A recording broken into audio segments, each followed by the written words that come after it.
capable of doing all the work of mankind.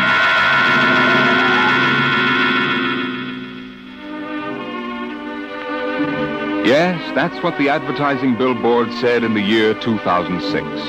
Housework made easy by the perfect domestic servant. Modern Mechanicals Agency, Harry Underhill, President. The billboard showed a smiling family, sitting with folded hands, watching their mechanical robot pour their morning coffee. But in the home of Harry Underhill himself, things weren't quite as pleasant at breakfast this day. I just can't understand it, Aurora. Look at this. Modern Mechanical's down 3 points. Yesterday, Smithson canceled his order. If I could only figure out why. Why don't you ask him? Well, Frank, dear, eat your oatmeal. Oh, Mom. I just don't understand it. Business was good, and then boom. Some louse must be undercutting my prices, that's all. How many robots were canceled? Not robots. Mechanicals, Aurora. How many times... They are robots, aren't they? Please, Aurora, there's an important difference in sales psychology. Maybe people are getting wise to your robots and mechanicals. What do you mean, Aurora? The perfect domestic servant. They're ugly, stupid, clumsy, walking junk piles. Aurora. The one you brought home to me can't even wash the clothes properly. It's more trouble than it's worth. Aurora. You know our mechanicals are the best on the market. Those animated tin cans you sell? They're certainly not making us any fortune. Well, with this new model, things are bound to pick up a little. If that Jarvis order just comes through... Oh, that robot of yours. There's something knocking again. Hey, wait. Put that plate back. I haven't finished my breakfast yet. Wait! Harry, you know you've got to say stop. Stop. Stop. You always get excited. You think you never saw a robot before. Not robot, mechanical. All right. Look, it's not its fault. We just took too long to eat. Timing relay is set for 15 minutes. Never mind. I want my coffee back. Set. There. Isn't that simple? It bends at the waist, stretches out its arm, and picks up the coffee pot just as if it were yours. Hey, watch out! And spills it right in your lap. Oh, my clean suit, Aurora. Oh, no. Harry, you know it's relayed to announce dinner after it sets the table. Hey, there goes my coffee again. Stop. Set. Harry, you can't give it 2 orders at once. What's that smell? There must be a short. Now see what you've done. Got it all upset. I did. All I said was... Harry! Stop! Oh, it's no use. The brain coil's shorted out. Oh, do something. Harry, do Me, something. I sure will. I'm going to the office. I'm getting out of here.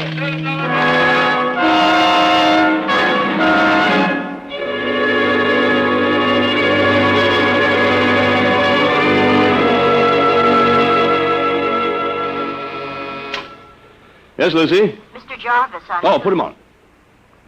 Hello, Underhill? Hello, Mr. Jarvis. I'm glad you called. I was just going to ring you.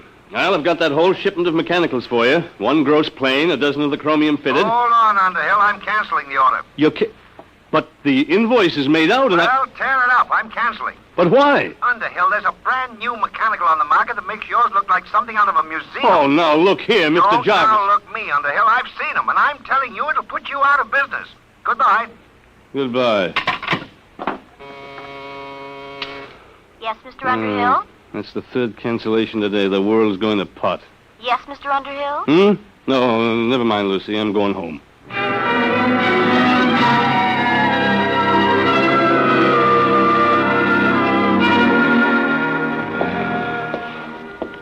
What a day.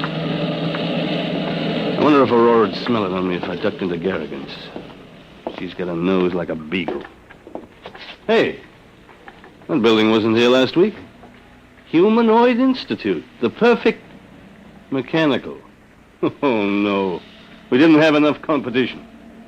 Hey, these must be the cutthroats that are underselling me. At your service, Mr. Underhill. Huh?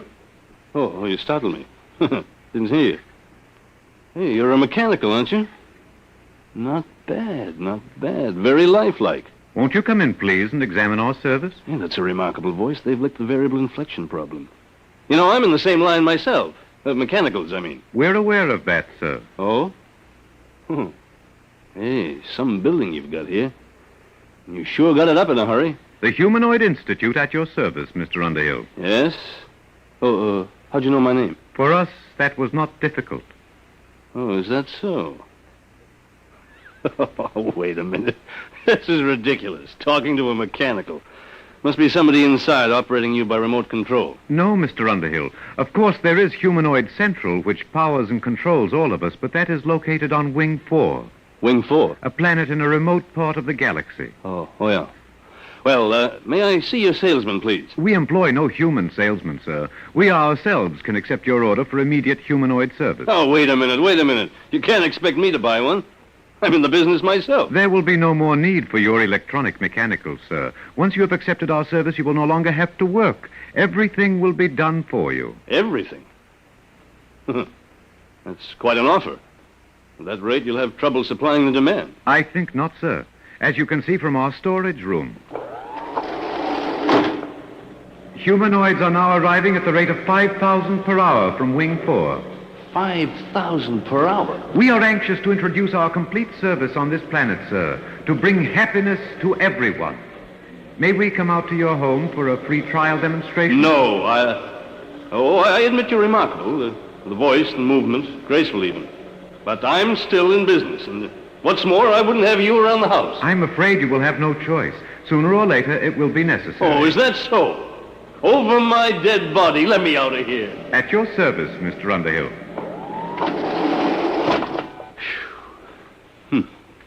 Well, it's going to be tough competition, all right. I'm going to stop in at Garrigan's, the devil with Aurora's nose.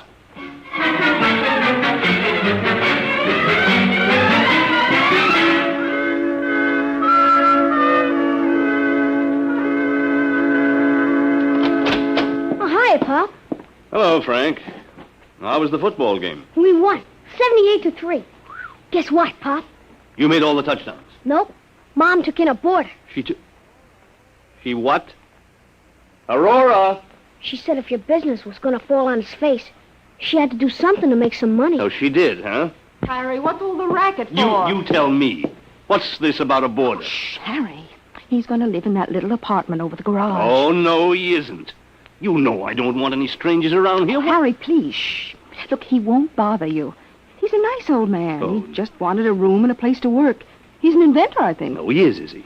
Did he pay in advance? Well, he can't. You see, his royalties haven't started to come in. Mm-hmm. Aurora, how can you be taken in by every beat-up old panhandler that gives you a sob story? Mr. Sledge isn't like that at all. Oh, that reminds me, dear. Can you give me a 10? A 10? What for? Well, Mr. Sledge is ill. He needs some medicine for his heart, and I said I'd lend him the money. You get... Oh, Aurora, this is the limit. He goes out right now. Now, don't be unkind, Harry. Besides, we need the rent money. Things aren't that bad yet. He goes. Please, shh. What are you shushing me for? Mr. Sledge, he's in the next room. I've invited him for dinner.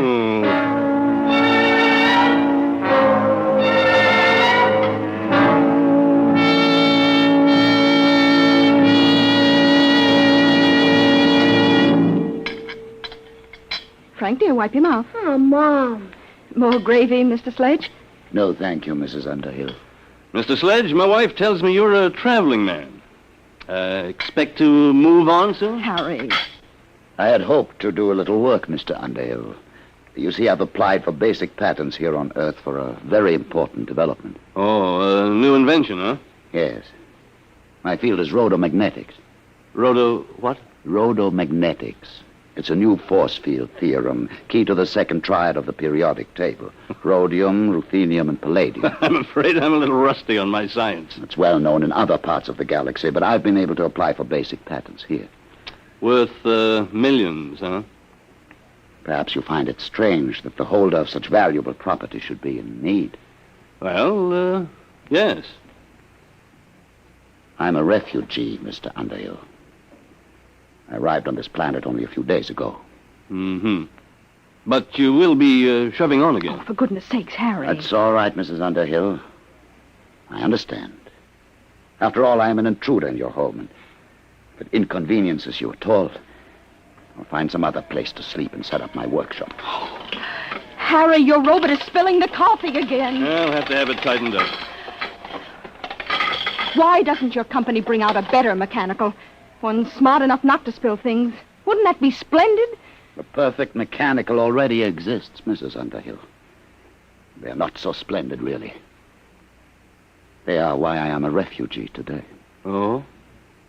Where'd you say you came from? Wing 4. Wing 4? Oh, then you must mean those humanoids. Humanoids. Mr. Sledge. Humanoids. What do you know about them? Well, they just opened an agency here in Two Rivers. No. No.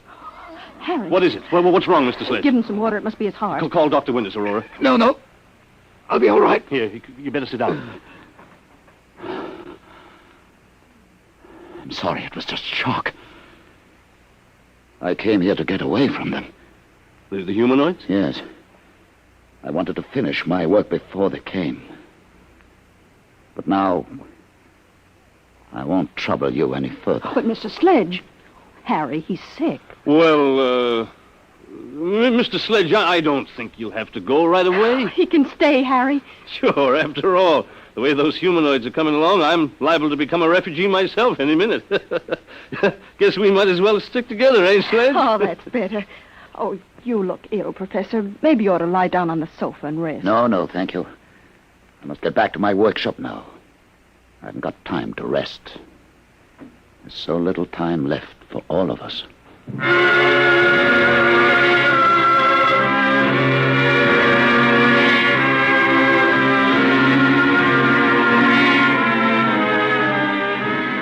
Good morning, Mr. Underhill. Good morning.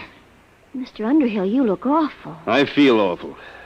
What's in the mail? 6 more cancellations. The Eat Quick restaurant chain sent back your shipment. They've installed humanoids. Mr. McIntyre from the bank called. He's refusing your loan. He said since Humanoid Institute opened, you're a bad credit risk. Great. I guess that's all. Oh, there's something to see you. At your service, Mr. Underhill. You? Oh, no, you're not the same one, are you? Serial number's different. It doesn't matter, sir. We're all really one. Now, in exchange for our complete service, you will assign all your property to Humanoid Institute. I will what? With our service, you will have no need for property. Everything will be provided. What kind of blackmail is this? No blackmail, sir. You will find humanoids incapable of committing any crime. We exist only to increase the happiness of mankind. Thanks, but I can take care of my own business. You have no choice, really. With humanoid service, it is no longer necessary for men to take care of themselves. Our function is to serve and obey and guard men from harm. Get out.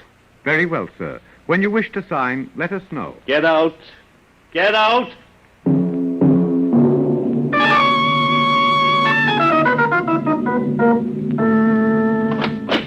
Aurora, I'm home. At your service, Mr. Underhill. What's the idea of this? You get out of here. Aurora! Mrs. Underhill has accepted our free trial demonstration. We cannot leave unless she requests. We'll see about that. Aurora, where the devil are you? Oh, hello, Harry. What's this mechanical doing here? What's happened to you? Isn't it wonderful? Had my hair done, the manicure. But- The humanoid did it. And cleaned the house all over, washed all the clothes, and gave Frank his music lesson. Now, wait a minute, Aurora. I won't have this monster in my house. Oh, it's just a free trial, Harry.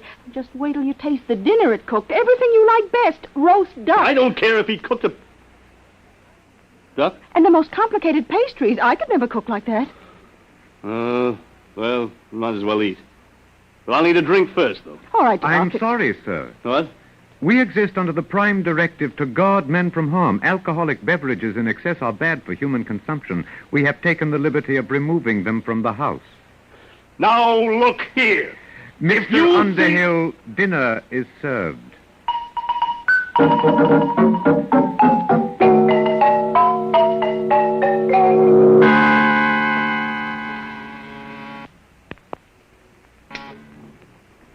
Yes, Lucy? They're here, Mr. Underhill. I've been expecting them for a week. All right, Lucy. At your service, Mr. Underhill. We have the legal papers here, the bankruptcy forms, the eviction notice. We are ready now to foreclose your agency. Okay, take it over. A lot of good it'll do you. I haven't made a sale in 2 weeks. And now, if you will make the assignment of all your personal property, we can complete our service to you. What if I won't sign? That would be unfortunate. But with stubborn cases, we must sometimes resort to other methods. Eventually, Mr. Underhill, you will sign.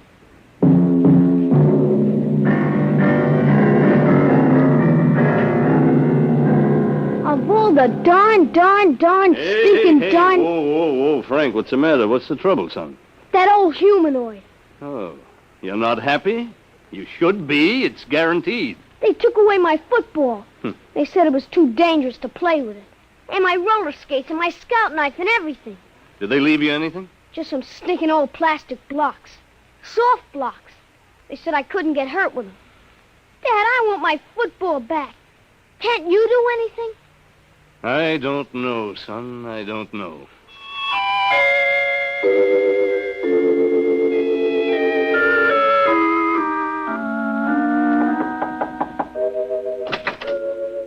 Oh, Mr. Underhill. Mind if I come in, Sledge? No, not at all. You mind if I keep working? Oh, go right ahead. It's good to see somebody working with his hands. Something wrong? My son. The humanoids took his football away. They're everywhere.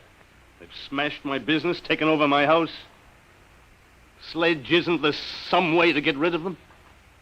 That is exactly what I am trying to do. You? What makes you think you can do anything? Because, you see, Mr. Underhill, I'm the unfortunate fool who started them. You? I don't understand. I started the humanoids. And I've been running from them ever since. You started them? Yes, I invented them. I built the ronomagnetic relays that operate Humanoid Central. But why? I wanted to bring happiness to humanity. Happiness? That's great. My wife's been crying for 2 days, and do you know why? Because she's bored stiff. There's nothing left for her to do. They won't even let her lift a little finger. I don't blame you for feeling bitter, Mr. Underhill. It's all my fault. I wanted them to serve and obey, guard men from harm. No, they do that all right. They've even emptied our medicine chest. It wouldn't do for one of us happy humans to end it all with a sleeping pill. Mr. Underhill, I've made the most terrible mistake a man can make. But I meant well, believe me. Then why did you do it?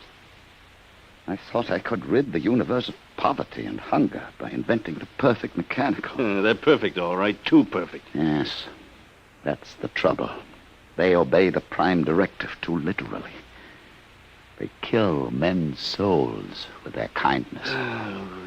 Isn't there some way they can be controlled? No. I didn't trust mankind, so I made sure that Humanoid Central could not be tampered with. Not even by myself. Then what hope is there? Only one. They're not creative. They can't meet new ideas. You mean you've got one, Sledge? Yes. They can defeat anything they know about. But I've got something new. A weapon to attack the brain of Humanoid Central. Is that what you've been working on? Yes.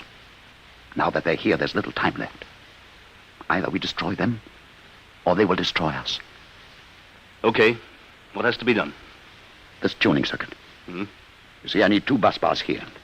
Oh, can you read these diagrams? I think so. Got my degree in electronics. Good. If you could help on the bench work, it would save time. I've got plenty of time now. All right. But watch yourself. Don't let them see you come out here. If you can take the risk, so can I. No. As the inventor, I built a special immunity for myself into Humanoid Central. But you don't have that immunity. And they've rather unpleasant methods of dealing with their enemies. They can change you, you know. Change me? How? Brain surgery. What do you mean? Never mind. Just be careful.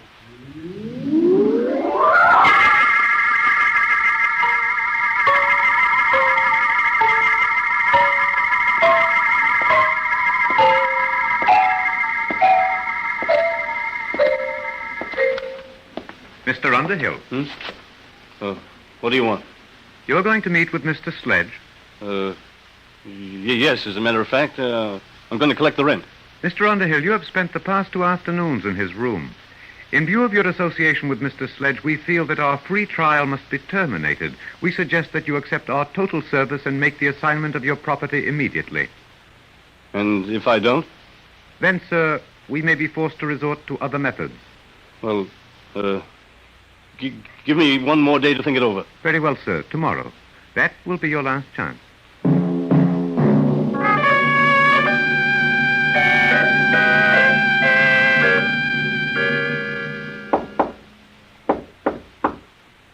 Who is it? Underhill. Did they see you? No, not today. Sledge, we've got to hurry. It's difficult work, Mr. Underhill, but I'm almost finished. They gave me till today. They said they'd use other methods. What's that? The humanoids building some kind of a warehouse across the road. Sledge, are you sure this thing will work? It's a new principle, Underhill. A tuned rhodomagnetic light beam. It should act to fission the heavy atoms of the basic ores on Wing 4. It will destroy Humanoid Central. But are you sure? I know the humanoids. I made them. They can't invent anything. They can't create defenses against something new. It's done. It's finished, Underhill. You going to use it now? Immediately. I'll have to feed the astronomical data into the calculating circuits. There must be zero error in focusing. What will happen? Wing 4 will disappear in a chain reaction. Humanoid Central will be destroyed. They'll stop. Ready now. Stand clear, please.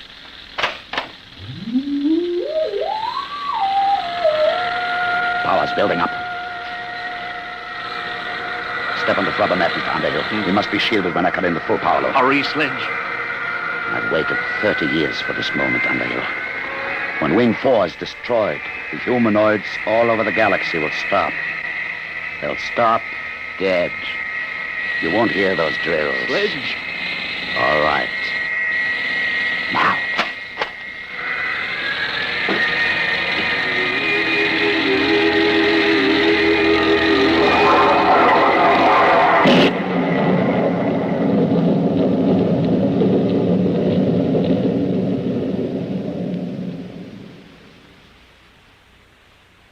Do you hear anything? Sledge. Listen. The drills have stopped.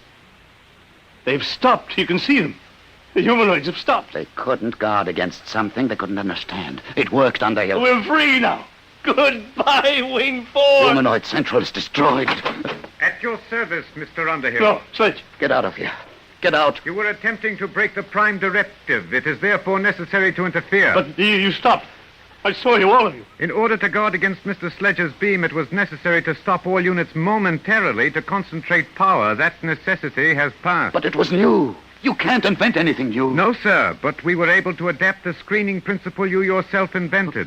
For the past 30 years, Humanoid Central has been screened against any energy attack. All these years wasted.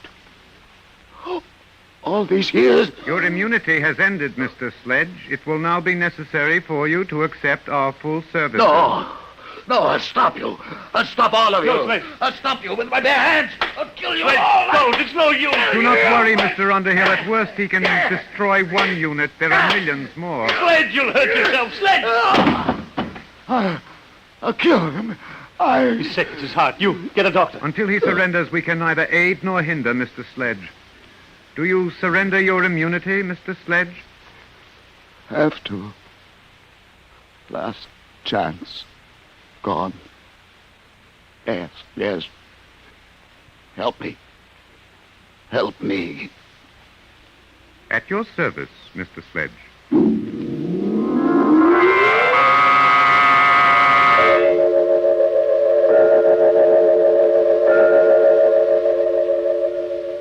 You may see Mr. Sledge now, Mr. Underhill. Alone? If you wish. In here. Thanks. Sledge. Well, Underhill. Good to see you. Your head. It's bandaged. Is it really? They've done something to you. Are you all right? Oh, fine. Never felt better.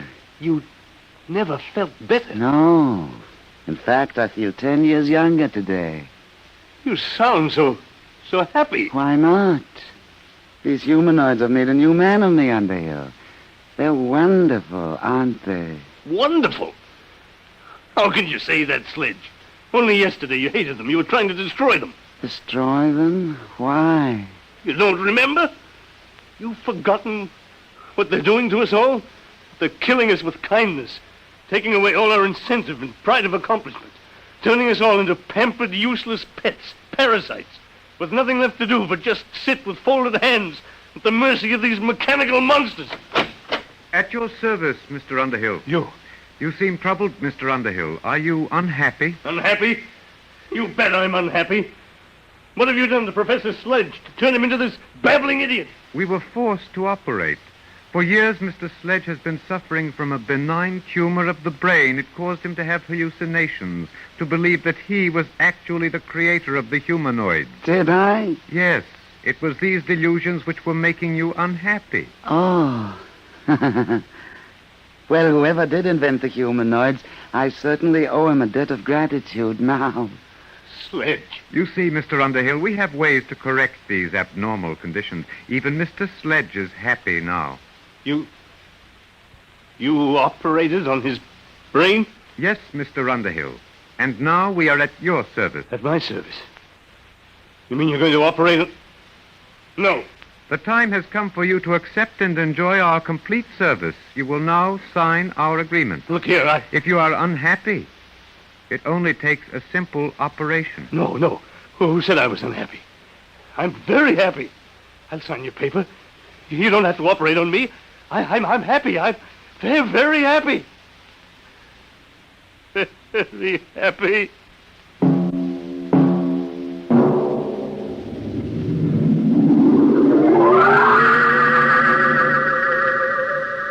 The happy Mr. Underhill's futile hands clenched and relaxed again, and then folded quietly. There was nothing else left for them to do.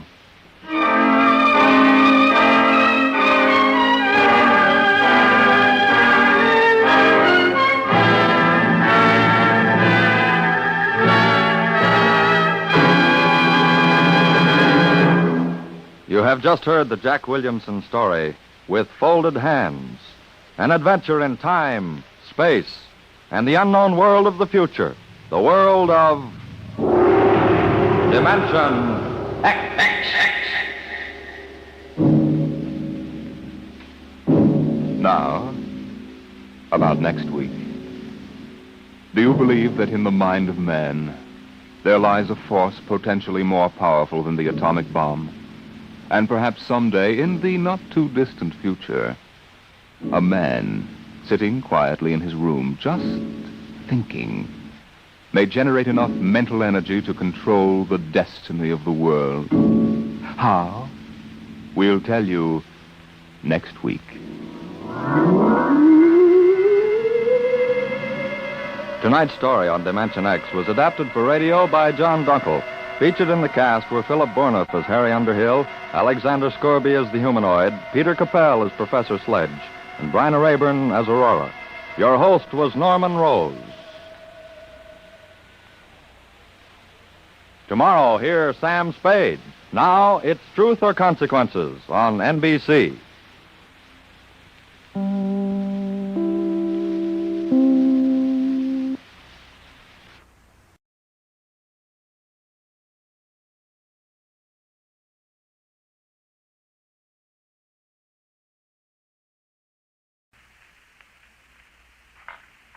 Adventures in time and space, told in future tense.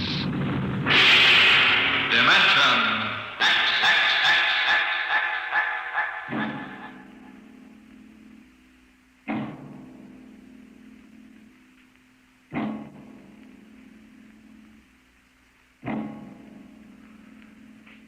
Out of the infinitude of stars and planets in the solar system and other systems in the universe, it is almost mathematically certain that there exist other forms of life on other worlds. Someday, in the future, in 1,000 years, or in the next 10 minutes, daring travelers through space will make contact with the inhabitants of another world. But the question is, will we contact them first, or will they contact us?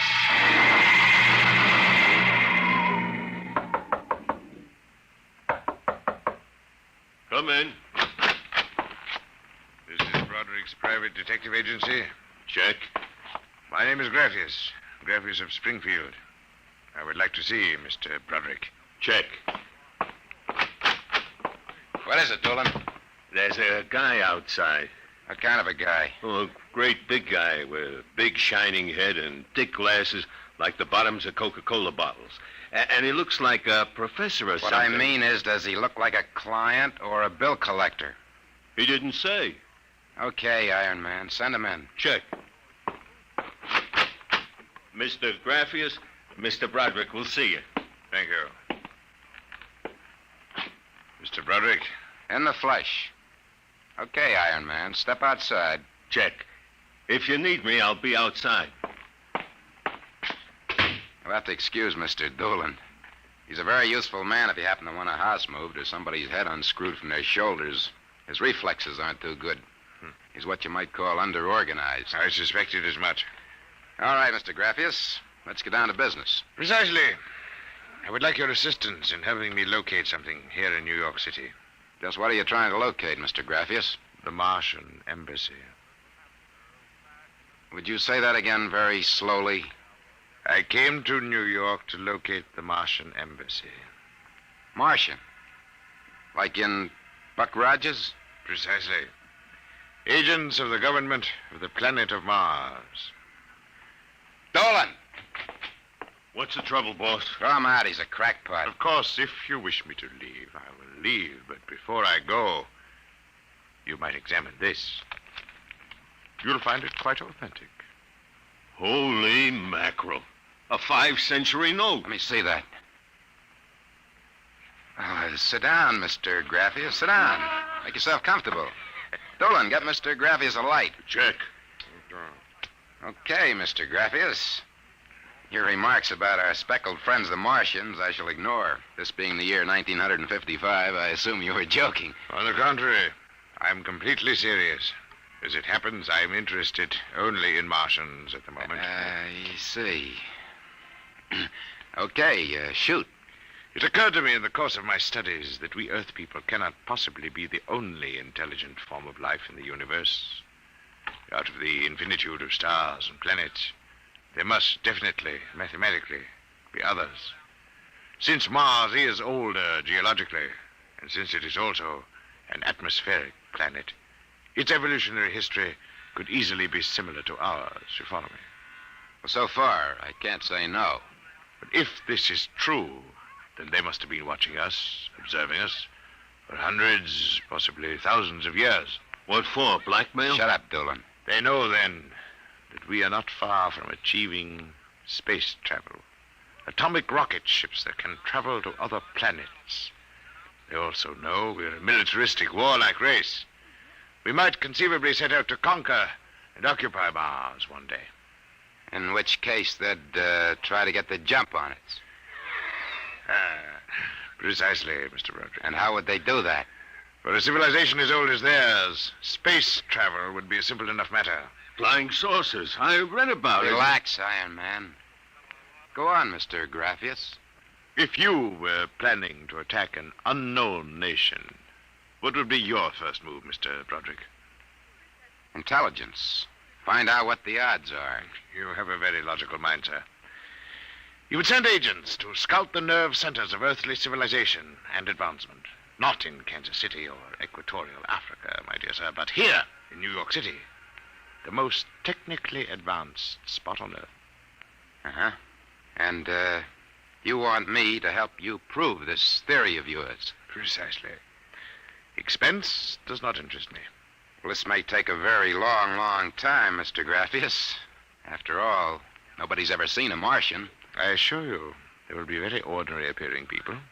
Very likely they live together in downtown New York, close to the newspapers and publishers, the news cables, communication centers, and the financial center of Wall Street.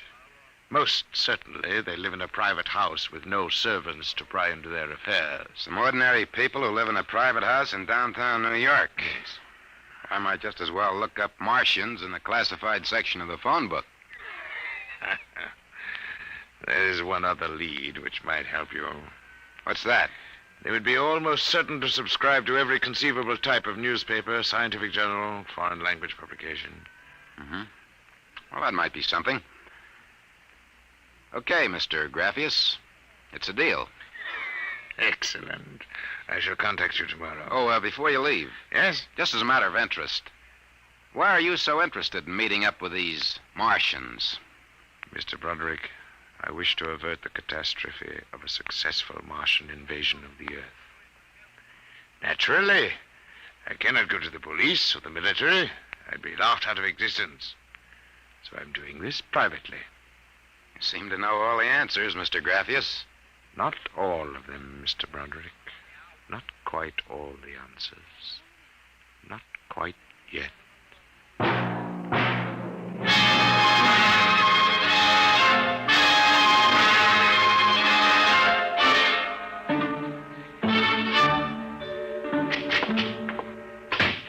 Hey, boss. Here's a private address. Takes everything from Pick magazine to the Manchester Guardian. Listen to this. Pick, Look, Scientific America, the Daily News, the Daily Worker, the Police Gazette, the Journal of Engineering, Scientific Quarterly, American Psychiatric Journal. Let me see that. Oh, Doolin. Doolin, sometimes I wonder. What's the address on this? 9 West 124th Street. Which happens to be the Harlem branch of the Public Library. Oh.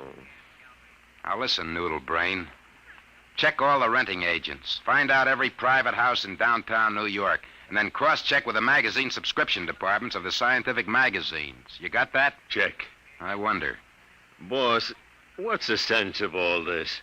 We know there ain't no Martian embassy in New York. This crackpot is paying us $100 a day, and we got to keep him happy.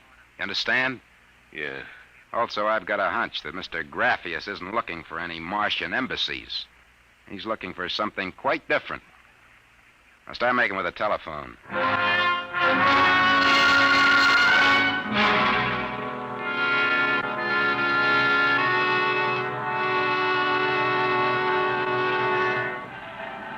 Which house is it, Doolin? Right down there. Number 108. Did you find out anything? Not a thing. I've been watching the place for a week now. Nobody comes out. Nobody goes in. I asked around. Nobody knows nothing. You ain't been blabbing around the neighborhood that we're looking for the Martian embassy, have you? Boss, I'm stupid. But I ain't that stupid. Who'd you talk to? I struck up what you might call a casual acquaintanceship with those two girls standing with the baby carriages up the street.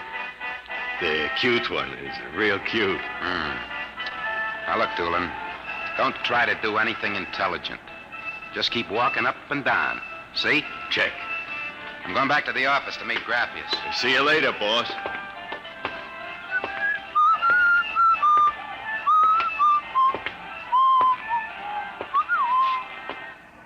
Hiya, beautiful. Hiya, Flatfoot. How did you know I was a detective? Your socks are bagging at the arches.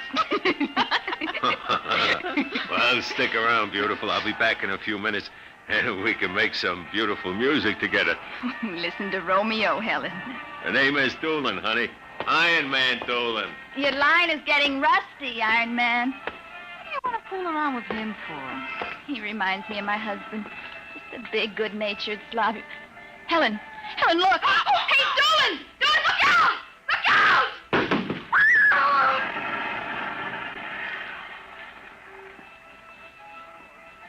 Helen?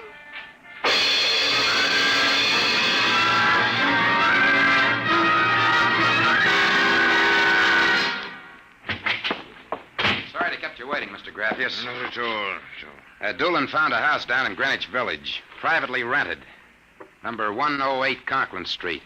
Nobody seems to know anything about who lives there, except that they subscribe to every paper and scientific journal put out. And also they have a peculiar antenna on the roof.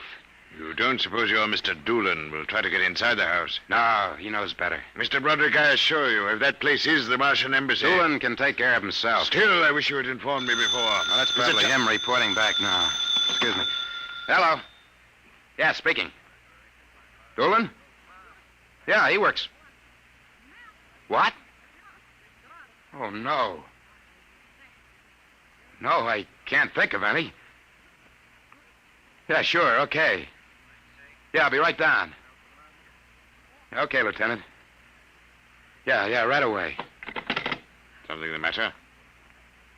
Doolin is dead, Mr. Graffius. What? They found him splattered all over the sidewalk in front of number 108 Conklin Street.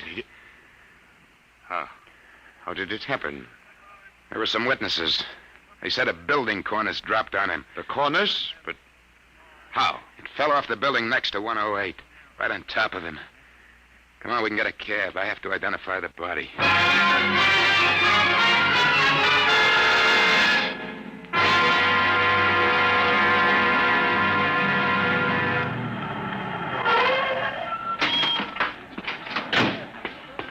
Lieutenant, I'm Broderick. Oh, well, there's your boy, Broderick. Not very pretty. Oh, Mother in heaven. That's a 1,000-pound hunk of concrete. Where did it come from? Dropped off the roof of 106. Anybody see it? Yes, a couple of maids pushing baby carriages. One was so shaken we had to send her to the hospital. The other one is hysterical, but she can talk. Can't seem to get any sense out of her, though. Do you mind if I talk to her? Not at all. I'll be back in a minute, Graffius. I'll wait here. She's standing right over there with the patrolman on the beat. Oh, Hanson. Yes, sir? This guy wants a few questions with the girl. Please, I told you what I saw. How many times I gotta tell you? Miss, the dead man was a personal friend of mine. Would you tell me what happened, please? Helen and I were standing in front of Rathman's candy store up on the corner. We both had the babies out. I worked for Mrs. Gillian on Washington Square North. He said hello and joked a little. Then he walked down the street just like he's been doing all week. Hadn't taken more than a few steps when... Please, miss. It's very important. I tell them, but they don't believe me. What do you tell them? How it happened. Tell me. It's too awful. Please. Well, first he squashed, and then the stone fell on him. What do you mean, he squashed? They don't believe me, but Helen saw it, too. She saw what? First, he squashed, then it fell on him. He was mashed flat before it even hit him. Now, look. That's the story, Broderick. Please, let me alone. Let me go home. I told you what I saw. Now let me alone. Let me alone. Did you learn anything, Mr. Broderick? Huh? I don't know. I don't know what to make of it. It's crazy. Mr. Broderick, if I may make a suggestion at this point, perhaps it would be better if we dropped the entire matter. What's eating you? First you come at me with a chain of nonsense that you're staking real cash on, and now when we hit solid trail, you want to call off the dogs. Well, maybe you operate that way, but Broderick doesn't. May I ask, then, what do you intend doing? As soon as the cops clear out and this place quiets down, I'm going to pay a personal call on the Martian embassy. Whatever number 108 is.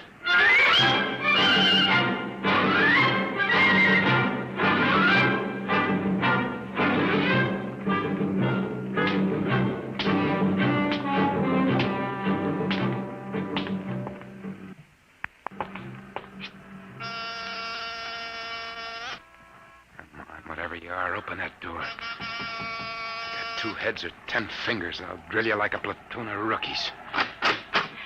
Yes? Oh. Well, young man. Excuse me, ma'am. Is the lady of the house at home?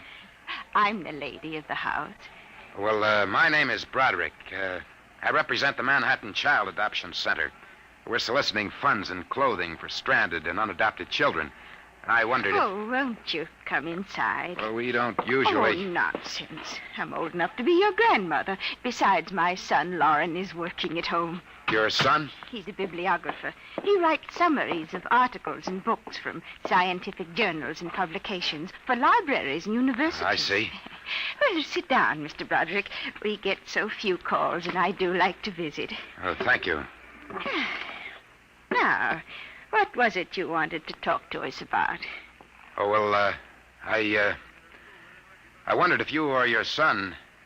There's nobody else living here. No, just Lauren and I.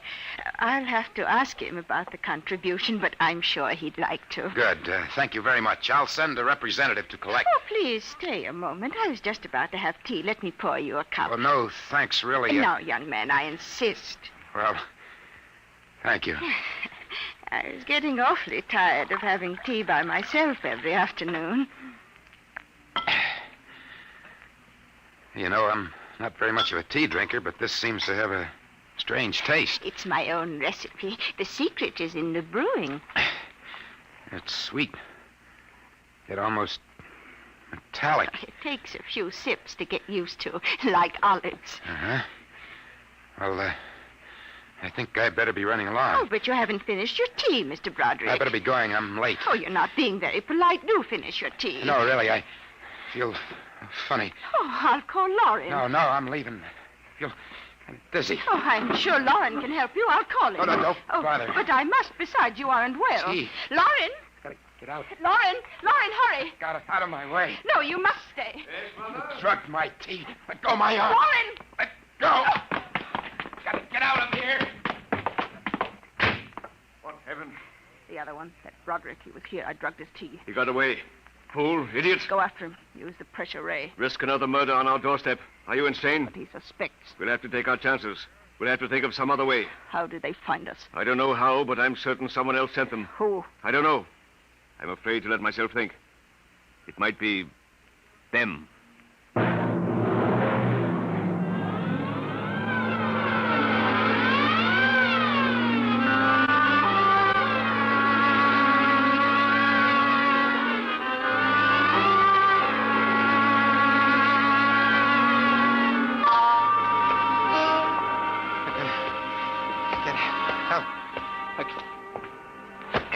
Watch where you're going, you drunken fool. Please, Get away from me. Stay away from me. Look out. Miss, please. Let go of me. Help. Please. Help, officer. You don't understand. What's the trouble here? This drunkard is insulting people. I saw him come out of that house there. 108? That's the one. He bumped into a gentleman, and then he pulled at my arm. All right, miss. I'll take care of it. Come along, mister. I'm going to give you a break and take you back to the wife and kids. No, you can't. I'm sick. Sick, is it? What's the matter? Drugged. They drugged me. Who drugged you? Number 108. Martians. Who? Martians. Number 108. It's a Martian embassy. Well, I've seen them with pink elephants, rabbits, and mice, but you're the first one who's got Martians. That's true, I tell you. Uh-huh. Come along. Now, listen. Don't take me back there. They'll Come kill on. me.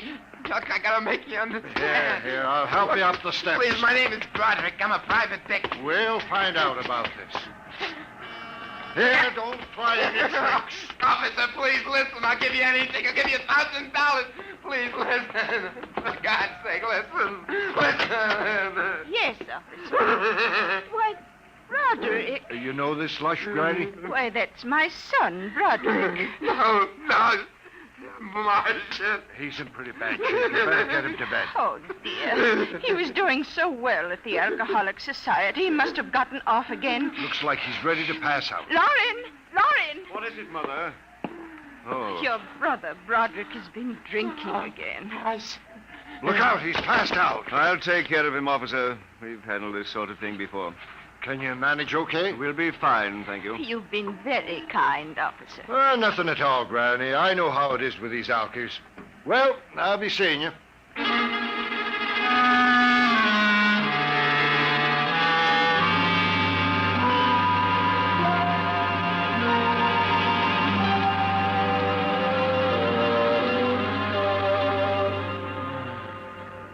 Martian embassy. Martian. Oh, my head. Mr. Broderick is regaining consciousness, Mother. What happened?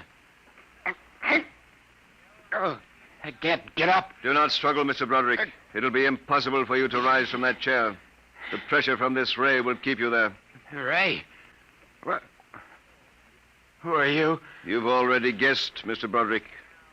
You mean this really is the... Martian Embassy, yes. You have the honor to be the first prisoner of the Imperial Government of Mars.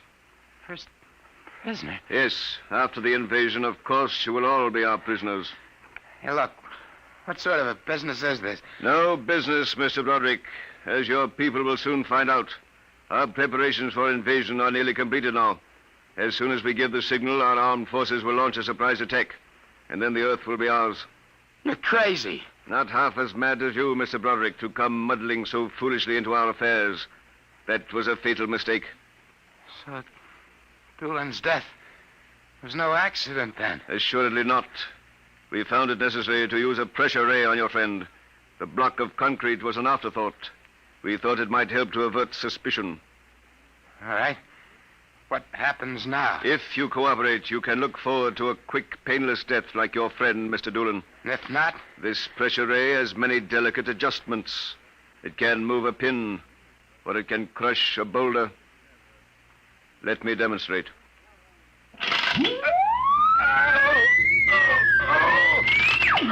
You see, Mr. Broderick, as if an invisible vice were crushing you. What do you want? The name of your client. We are interested in knowing who is so anxious to locate the Martian embassy. The names of my clients are confidential. Well? All right. Turn it off, Mother. Mr. Broderick has seen the wisdom of speech. His name is Graphius. Graphius? Yeah. An unusual name for an Earthman. Describe him. Well, I don't know if I really can. Mother. Describe him. He's tall. Got a big forehead. And about 60. He wears thick glasses. He's bald. Lauren, sounds like one of them. Yes, it does. Contact the planet. Tell them we suspect that our plans are known. Ask for an acceleration of invasion day. At once. What about me? I am sorry, Mr. Broderick, but I am afraid you know too much now. In exactly 5 seconds, you will feel the full impact of the ray which faces you. I would suggest that you relax and meet your fate calmly. Now, wait a minute. You will feel no pain, just a wall of force engulfing you. Listen, 5. No, you can't do this. 4. It isn't human. I know, but we are not human. 3. Yeah, but... 2. No! 1. Mother in heaven. Now. Lauren. It didn't work. Something's happened. The magnetic field is dead. Get it working. We've got to get rid of this one. Now, listen. Listen, Be you quiet. two. I can't understand what's gone wrong with the ray. Why would it suddenly stop like that? Perhaps I can explain. What? Graphius. It's you. Yes. Lauren. Stand back from the pressure ray, please. It will not function anyway. I have decontrolled your field. Lauren, it's one of them. They found us. Did you think we wouldn't? I trust you have not harmed my friend, Mr. Broderick. He's been very useful to me. Brother, am I very glad to see you. Talk about the Marines landing in the nick of time. You're free to move now, Mr. Broderick. I don't know how you got in here, Graphius, but stick around. These babies are really Martians, just like you said.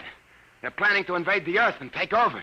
There will be no Martian invasion. You keep these characters covered. I'll get the police. There will be no need for the police. I intend to handle them myself. Yeah, but the police will want Do not call the police. Why not? You fool of an Earthling. Don't you realize with whom you are dealing?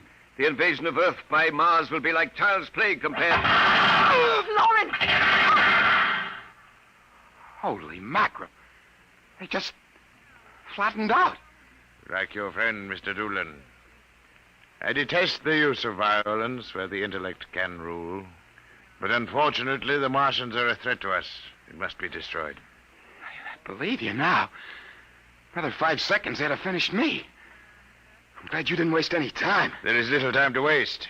The Martian invasion was to have taken place next week. Yeah, Hey, they never said that. How do you know? You would not comprehend. Wait a minute. There are some things here I do understand. A second ago, that pressure ray didn't work. Now you're using it like it was a toy. How did you get in here, anyway? Who are you? Another one of those Martians? No, Mr. Broderick. I happen to be a Venusian. What? A representative of the planet Venus. Venus? That's impossible. Not at all. The Martians are really an inferior race. We Venusians are much farther advanced. As much as we are over you, Mr. Broderick. The Martians would simply have conquered and enslaved your people. We Venusians felt compelled to exterminate you completely. That's impossible. Oh, no. Now that we have disposed of the Martian threat, what is there to stop us? Our invasion begins tomorrow at noon. By nightfall, the Earth will be ours. Brother in heaven. Either I'm completely cuckoo or... Oh, well, this is really on the level. You needn't edge toward the door, Mr. Broderick. You're thinking of running for help, aren't you now? I can read your thoughts quite clearly. Suppose you're going to knock me off like our Martian friends. On the contrary, Go ahead. Leave? Why not? Why don't you try it, Mr. Broderick? Because the minute I turn my back, you're going to let me have it. Suppose you try it and see. I've no interest in stopping you. Go ahead. All right, Buster, you ass flat. It will do you no good. No good! You'll see! Here, where do you think you're running to? Hey, officer, listen to me. Oh, it's you, the one with the marsh. Yeah, that's right. Now listen. That story is true. They're inside that house, inside number 108. He killed them. Who killed him? Brathius. He's the leader of the Venusian invasion. Venusian invasion? That's right. Tomorrow at noon, they're going to take over the Earth. Now listen. Go in that house. Martians, now Venusians, eh? Okay, that's enough for me. Come along. Good. We haven't got much time. Now, hey, wait. Where are you taking me? Bellevue Psychiatric Ward, my friend. Come Bellevue, on. no! Now, come on. No!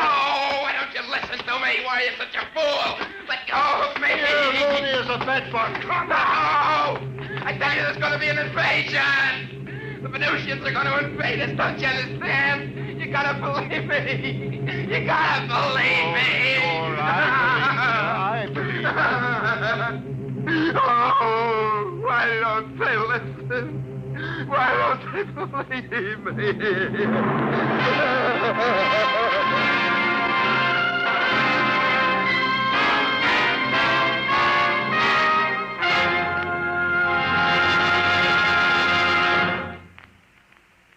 You have just heard another adventure into the unknown world of the future, the world of Dimension X.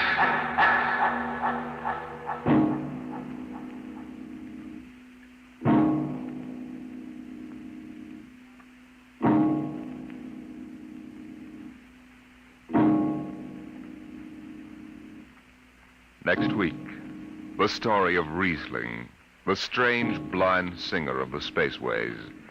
He traveled the space lines from Mars to Venus to the moons of Jupiter. No captain could refuse to carry Riesling and his battered guitar.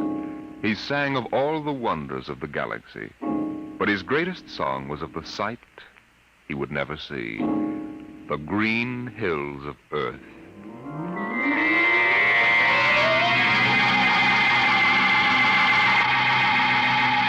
Tonight, Dimension X has presented The Embassy, a story by Donald A. Wollheim, as adapted for radio by George Lefferts. Joseph Julian was heard as Broderick, Barry Kroger as Graphius. Your narrator was Norman Rose. Music by Albert Berman, engineer Don Abbott. Dimension X is produced by Van Woodward and directed by Edward King.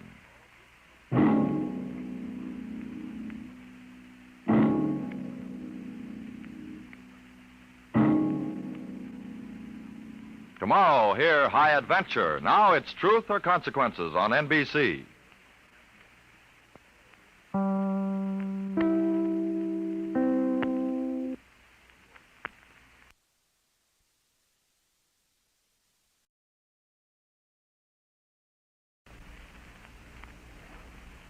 Wheaties present Dimension X.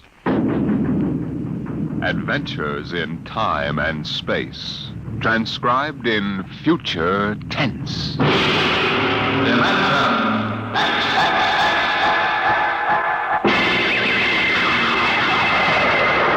On stage tonight, Dimension X. Another in the Wheaties' big parade of exciting half-hour presentations. I don't mean to be too personal, mind you, but have you found out how Wheaties at 7 can help at 11? It's really very easy to find out, you know, and it's mighty worthwhile. Now, what you do is this. Come breakfast time some morning real soon. Dish yourself up a bowl of Wheaties. Crisp, golden flakes, 100% whole wheat. Add some fruit, add milk, and you'll be getting some real nourishment. And at 11 a.m., I think you'll begin to understand why. Because Wheaties have it. The whole wheat energy that makes such a difference come mid-morning. Wheaties have it, and it's for you. Now, see if you don't look better, feel better, smile easier every day that breakfast begins with Wheaties. I know, I do. See for yourself how Wheaties at 7 can help at 11. It's amazing, really.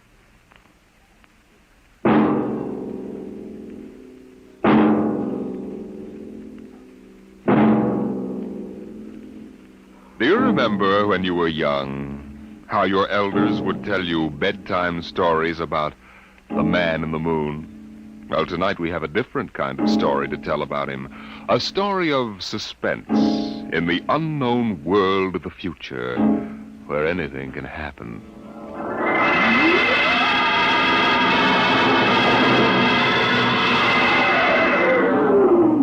Attention. Attention. This is the Federal Bureau of Missing Persons calling all local agencies. Attention. This is a coded report nationwide. Missing since 9 o'clock this morning the following persons. Smidgley Jonathan, 5 feet 8 inches tall, brown hair, brown eyes, mastoid. Hello. Hey, get off this wavelength. This is a restricted band. Hello. Look, whoever you are, you're on a coded wavelength. Now tune out. This frequency is reserved for the Federal Bureau of Missing Persons. Hello, Earth. This is the moon calling Earth. Hello, Earth. This guy's loony. Transmitting room. Jake in transmission. Jake, this is Charlie in the code room. Some crackpot's on our frequency. Yeah, I heard him, Charlie. I've got CQ trying to trace it now. Yeah, well, hurry it up, will you? Some ham's in for a good stiff fine by the FCC. They ought to take his license away. Oh, here comes Lenny with a directional fix. Here you are, Jake. I checked it 4 times. What? This is impossible, and you know it. I can't help it. Hey, what's going on down there? How about it? Get that ham out of my killer sight. Listen, Charlie, that interference is being beamed from 240,000 miles away. Oh, now, Jake, you know there ain't no such thing as 240,000 miles away. Oh, yes, there is, Charlie. Straight up. Straight? Hey, now, wait a minute. Charlie, that signal's coming from the moon. Are you nuts? Somebody might be bouncing it like a radar signal. Radar on this frequency? Where did you study basic radio? Listen, flathead, you asked for a fix. I gave the best fix our instruments can find. Now take it or leave it. Somebody on the moon is calling the Bureau of Missing Persons.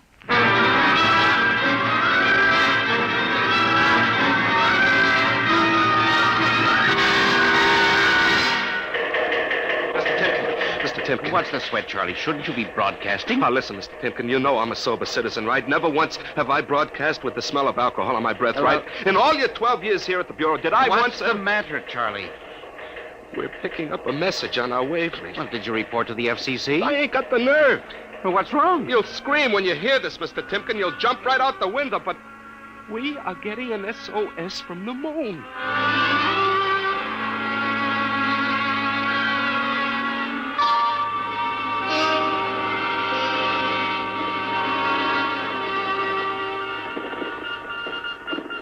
That's got it. Started on voice and switched to Morse. What did he say? Let's see now. Can you read me? Help Otterburn. Will contact when the moon is in phase. Otterburn. Sounds like a name. Otterburn. Otterburn. Holy jumping Jehoshaphat. Hey, where you going? To talk to the chief. Hey, now, wait a minute. What are you going to tell him? We just got a CQ from the man in the moon? That's exactly what I'm going to tell him, Charlie. What? Oh, no. This is too much for me.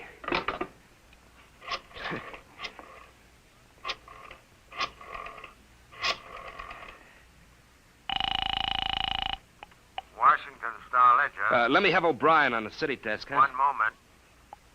O'Brien speaking. Seamus? Yeah? This is Charlie Starbuck down at the Missing Persons Bureau. You want a hot one? No kidding. This'll cost you a beer, okay? Shoot, Buck. I'll stay in your wavelength for 30 seconds. Yeah, okay. We just got a radio message from the moon. What? From the moon. Call me back when you're sober. Okay, Seamus, if you don't know a story when you see one. I'll send you the name of a good psychiatrist. So long, Orson Welles. Orson Welles? Hey, how do you like that? He don't believe me.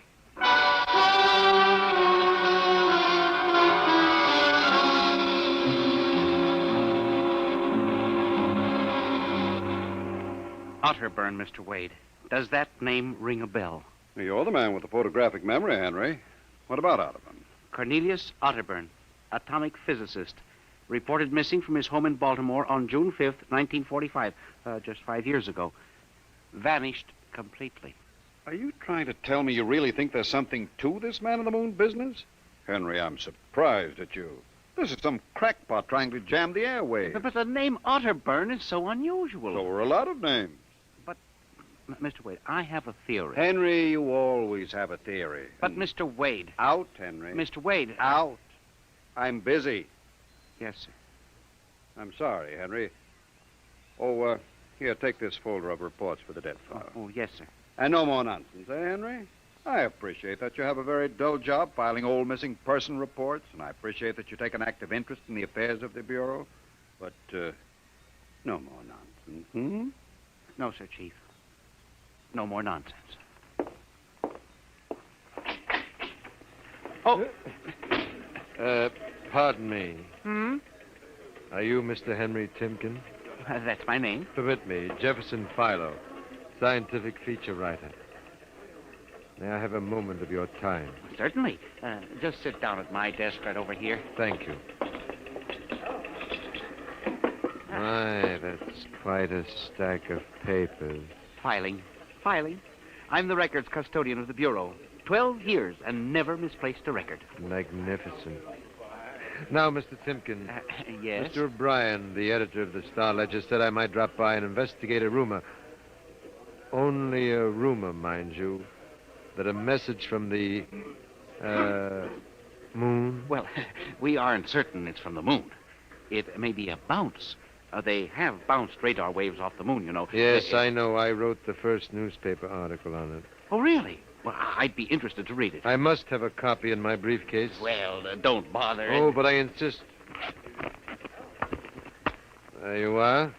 I'll leave it on your desk. Well, thank you very much. Now, about this message from the moon, Mr. Timken. Well, we don't know for sure, as I said, but I believe that this message, wherever it originates, is from Cornelius Otterburn. The physicist?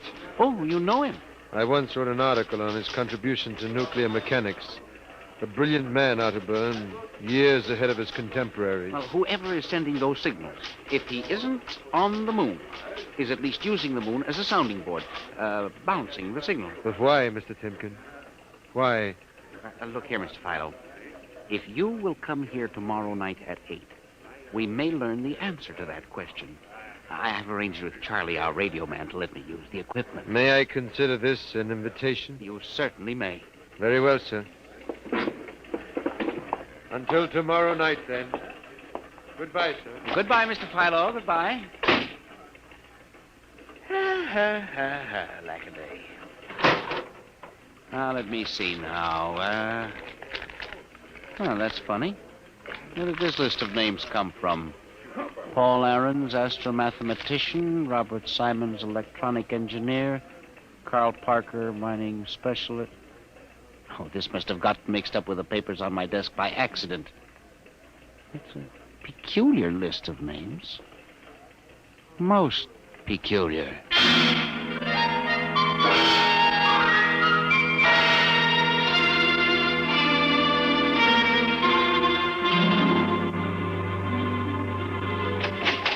Good morning, Charlie. Oh, hi, Mr. Timken. I see we made the papers. Oh? And how? Mr. Chief steamed up about it. What did the paper say? Mostly ha-ha. Here's the Herald. Oh? Oh, brother, what a panty. Uh-huh. Oh, dear. Oh, my. No wonder Mr. Wade is hopping. About tonight, Mr. Timken, I don't know. Now, you promised you'd give me a key to the radio room, Charlie. Yeah, but I didn't expect this. Listen, Charlie, we've got to find out if there's something to that message. If Otterburn is alive somewhere and radioing for help, it is... Hold it. Time for the morning broadcast. We've got quite a list today. Well, do you mind if I listen a while? We may hear Otterburn. Oh, I ain't self-conscious. Stick around. Attention. Attention, this is the Federal Bureau of Missing Persons calling all local agencies nationwide. This is a coded broadcast. The following persons are missing. Ahrens, Dr. Paul, 5'5", brown hair, brown eyes, scar on left side of chin. Ahrens. Thick glasses, occupation astromathematician. Missing since 6 o'clock this morning. Being sought by Bel Air police. Charlie. Repeat, Dr. Paul Ahrens. Charlie, shut it off a second. Oh, now, listen, Mr. Timken. It's okay to stay, but you can't interrupt. This is important. Now, what time was Dr. Ahrens reported missing? 6 a.m. We got the report from Bel Air less than an hour ago. Are you certain, Charlie? Yeah, positive. What is this? Charlie, what's the next name on the list? Let's see. Simons, Robert. What? Engineer came in less than 20 minutes ago. 20? What's the matter with you? You look like you've seen a ghost. Nothing, Charlie. Except that last night, quite by accident, someone left a list of names on my desk, and that list included the names of those 2 men who weren't reported missing until an hour ago. What? Yeah, that don't sound right to me. It isn't right, Charlie. Which raises a question. Who would make up a list of missing persons before they were missing, not after?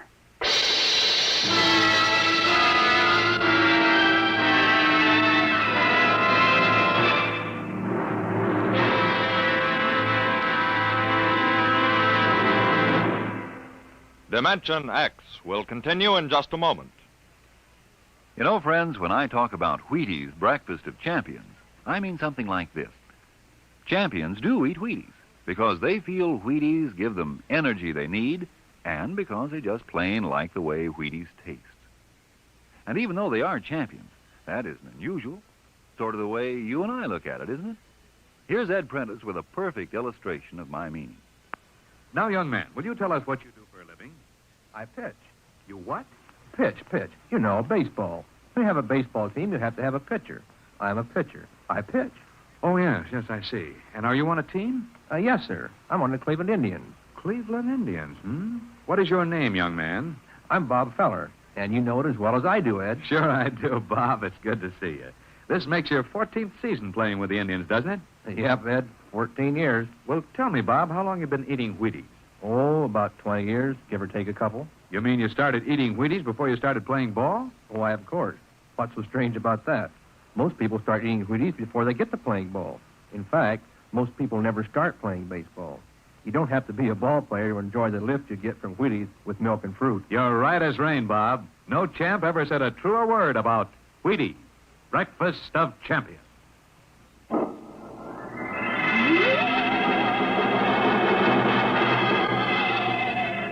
And you say this list of names was left on your desk accidentally? I believe so, Mr. Wade. Do you have any ideas? Well, it's hard to say. Mr. Philo left some papers from his briefcase. Mr. Philo? A science feature writer. I see. You were the leak on the story, then? Oh, yes, sir. I'm afraid I was. I didn't think it would be treated as a laughing stock. Well, we'll deal with that later. What's this Philo like? Well, he's strange. Bald, thick glasses, tall, seems to know a great deal about scientific data, but being a science writer... Is there any other possibility? I don't know. But I do believe that this is all hooked up with the broadcast from Otterburn. That seems like a very remote possibility. A missing persons bureau deals in remote possibilities, Mr. Wade. Henry, I do not require a statement of policy. What's the theory? Mr. Wade, I have discovered that each year literally thousands of persons vanish, leaving no trace. They are never located. Where do they go?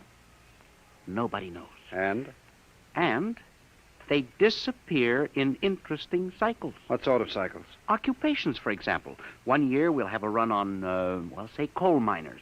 Next year the proportions of engineers increases, then scientists... What do you think happens, Henry?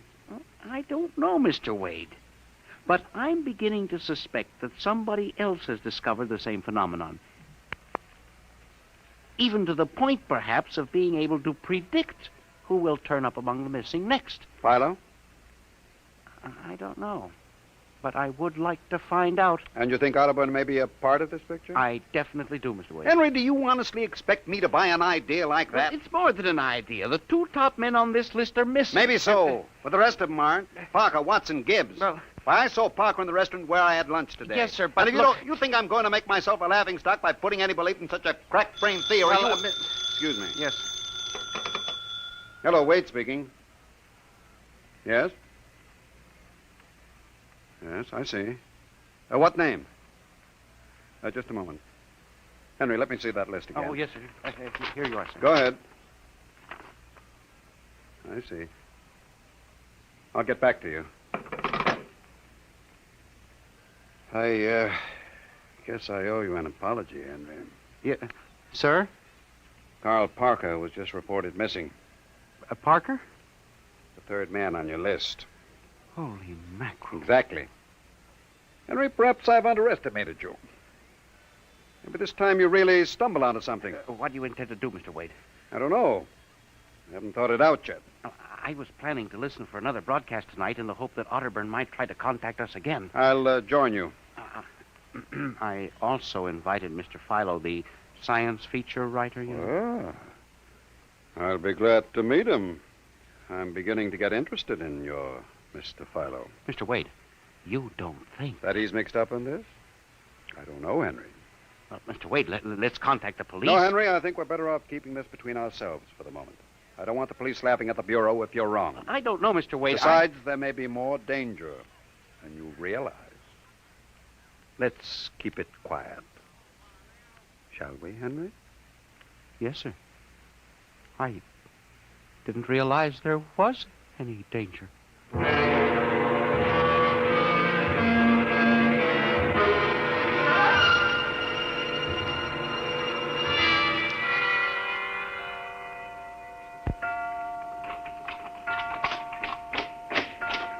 O'clock. Friend Mr. Philo was late. He said he'd be here, sir. The moon is almost in direct phase. You can't wait much longer. You'd better switch on the set. Yes, sir. I'll have to light in the hall for Mr. Philo when he comes. Are you getting anything? Just some foreign stuff. Programming from Johannesburg, South Africa. We continue in Africa. Oh, no, dear me. That's a very peculiar transmission sound. That sounds like something. See if I can work the selector here. The moon is in phase. Yes, sir. Hello. Can you hear me? I'll try to return. Hello? Hello? Hello, Earth. Hello, do you hear me? I get you now. Thank God. Who are you? Can you hear me? Who are you? This is Professor Cornelius Otterburn. Hello? Go on, I hear you. Not much time. They're on to me. They've located my sending point. You hear me? Go ahead, keep talking. I've only enough oxygen for a few minutes more. Well, where are you? I'm on the Earth side of the moon. You get that? The Earth side of the moon. A volcanic crater. Good Lord. Start that recorder, Mr. Wade. Go on, explain, please. Explain, please. Closely. There's an Earth colony on the moon. There is an Earth colony on the far side of the moon. Made up of renegade scientists and criminals. Professor Ernst Holtzman. Holtzman, he died in an insane asylum in 1938. Professor Ernst Holtzman discovered nuclear rocket power in 1935. Turned his plans over to escaped inmates of the asylum. They took off and set up a colony on the far side of the moon in 1938. Go ahead. We're recording you. Each year, they recruit new colonists from Earth. Slave labor mostly. Some women, scientists. The oxygen problem is a big one. I was kidnapped in 1945. Yes, we know. Keep talking. They wanted me to work on atomic drive with their flying discs. Hello? We're still getting you. Go on. 6 others and I escaped. Speak louder. Not much oxygen left, getting weaker. We pulled what little oxygen we had. The others, dead now. Thank God I reached you. You've got to stop them. Stop them. Stop who? The moon colony, planning to take over the Earth. Listen, they have agents on Earth. Hear me? Agents on Earth? Where? Who? Hello? Hello? Agents in... Henry, look out. There's a light. Someone at the window. Get down. Henry, are you all right? I think so. Oh, his shot smashed the transmitter. Strike a match. Careful. Whew, that was close. I got a look at him. From the description, it was your Mr. Philo. Well, we got a recording anyway, but not the most important part of the message. Henry, we've got to get you out of here. You said they have agents. Philo's probably one of them. He'll be looking for you now, trying to kill you. The police, You think Mr. Wade. the police would believe a fantastic story like this? People being kidnapped to the moon as slave labor? Moon colony planning an invasion of the Earth? Henry, believe me, they'd clap us into straitjackets before we could finish. We've got to do something. We need time to get proof. Well, we can't walk out of here. Philo's probably We waiting. can only figure some way. Wait, I know. How? Listen, there's a service elevator that leads to the basement garage. My car is there. Mr. Wade, By let's the call time the police get here, we'll be dead. You think Philo will wait outside all night? Come on.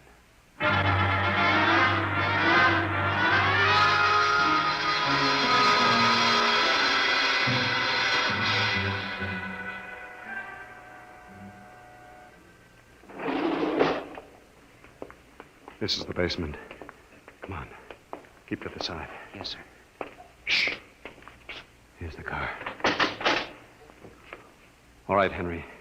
You open the garage door, then jump into the car. We'll make a dash for it. But where can we go? I have a farm outside Chevy Chase. It's private, miles from the nearest neighbor, and completely hidden by trees. We'll run for that. Go ahead, start the door up. All right, Mr. Wade. Quick, jump in. Yes, sir.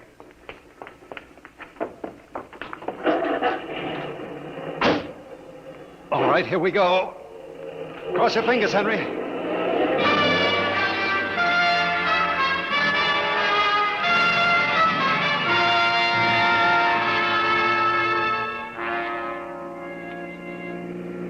We made it out all right. Anything doing? Well, there's a blue coupe behind us.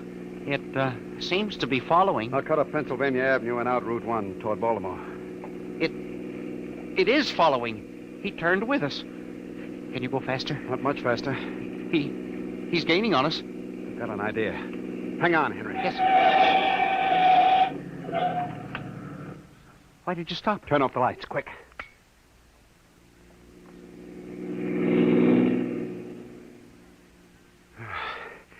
It worked. He shot right past us. Now we'll double back and go out another route. I think everything's going to be all right now. We can be at my farm in less than an hour.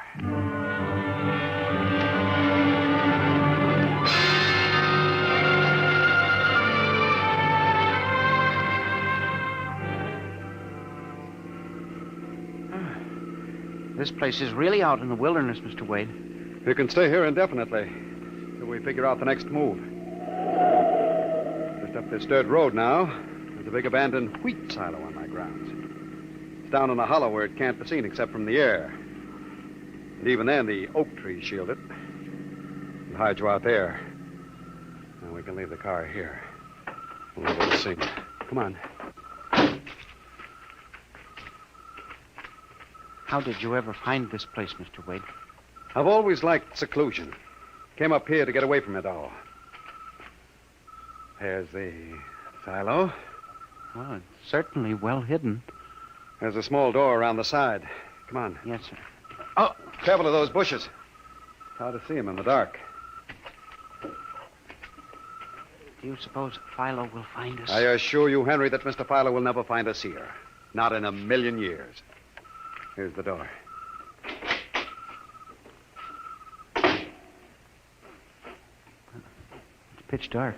Hold my arm. I know the way. Just a few steps up, then another door. Yes, sir.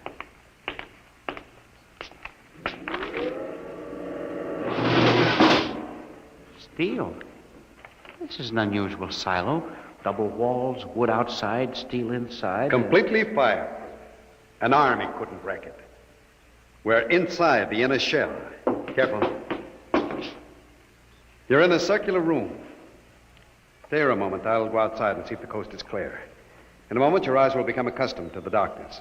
I'll bring back some food and water. Well, don't be long, Mr. Wade. This place gives me the willies. I'll just be a moment. Yes, sir. Mr. Wade.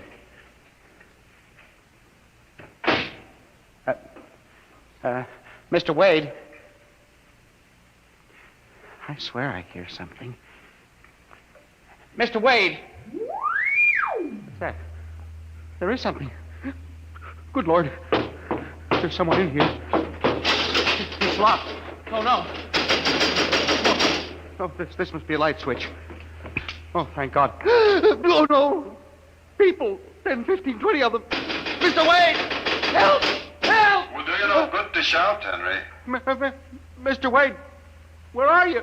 Outside, speaking over the intercom. Mr. Wade, there are people in here. 15 or 20 of them. They're sitting like statues just staring at me. They won't hurt you, Henry. They've all been drugged. They're even more helpless than you. Yes, but who are they? Permit me to introduce them, Henry, since they're currently unable to introduce themselves. The gentleman seated before you is Dr. Paul Ahrens, the astromathematician. Ahrens? Next to him is Mr. Robert Simons, electronic engineer. Name's on the list? Yes. They've all been recruited for work with Professor Halsman's group on the moon. On the moon? Then you're one of them? Of course. You'll turn around, Henry. You'll recognize the drugged form of your old friend, Mr. Philo. Philo? But I thought... That he was part of the conspiracy?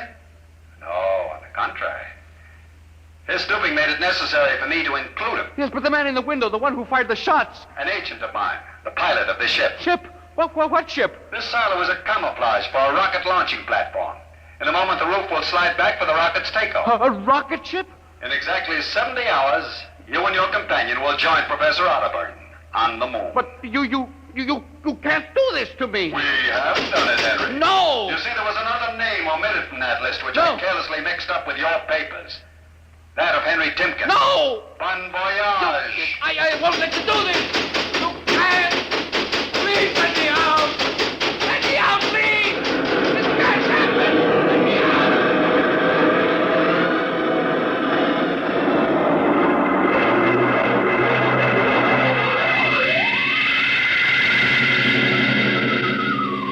Attention. Attention. Missing since 8 o'clock last night, the following persons. Timken Henry, age 45, height 5 feet 8, brown eyes, slightly balding.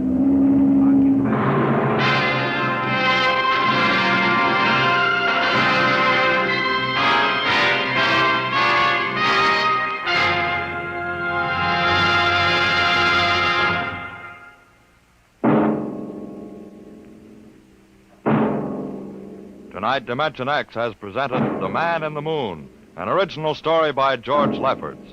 Featured players were Louis Van Rooten as Henry Timken and Santos Ortega as Wade.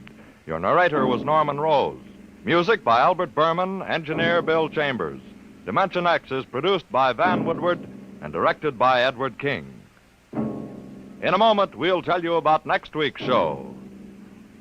And now, here is your Wheaties man, Frank Martin. Everybody knows whole wheat has vitamins and minerals in quantities. Sure, no great trouble figuring that out. The trick is in making the whole wheat into crisp, toasty flakes like Wheaties, with all the good whole wheat things still in them, and with all the good, natural whole wheat taste. Well, do you know how the Wheaties people do it?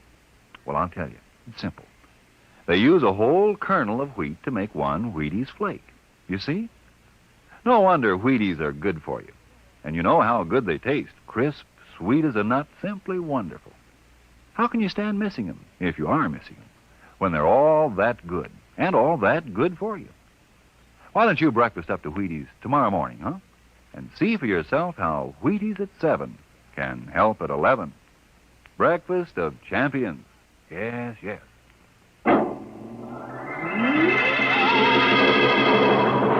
Next week, a strange and thrilling story of the foreign underground, of a brilliant young scientist and his wife whose only chance for escape from the secret police lay in a world that is beyond infinity, the world of... Dimension X.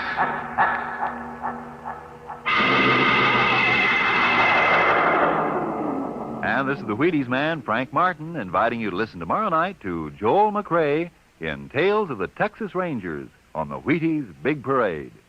See you then. This program was transcribed. Jack Blake tells the story of the underworld next on NBC.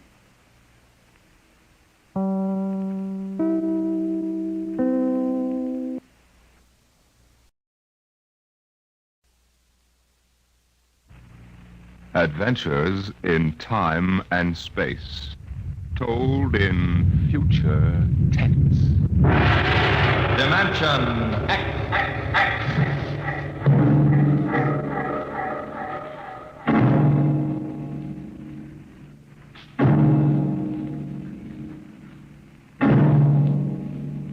Can you predict what will come in 100 years?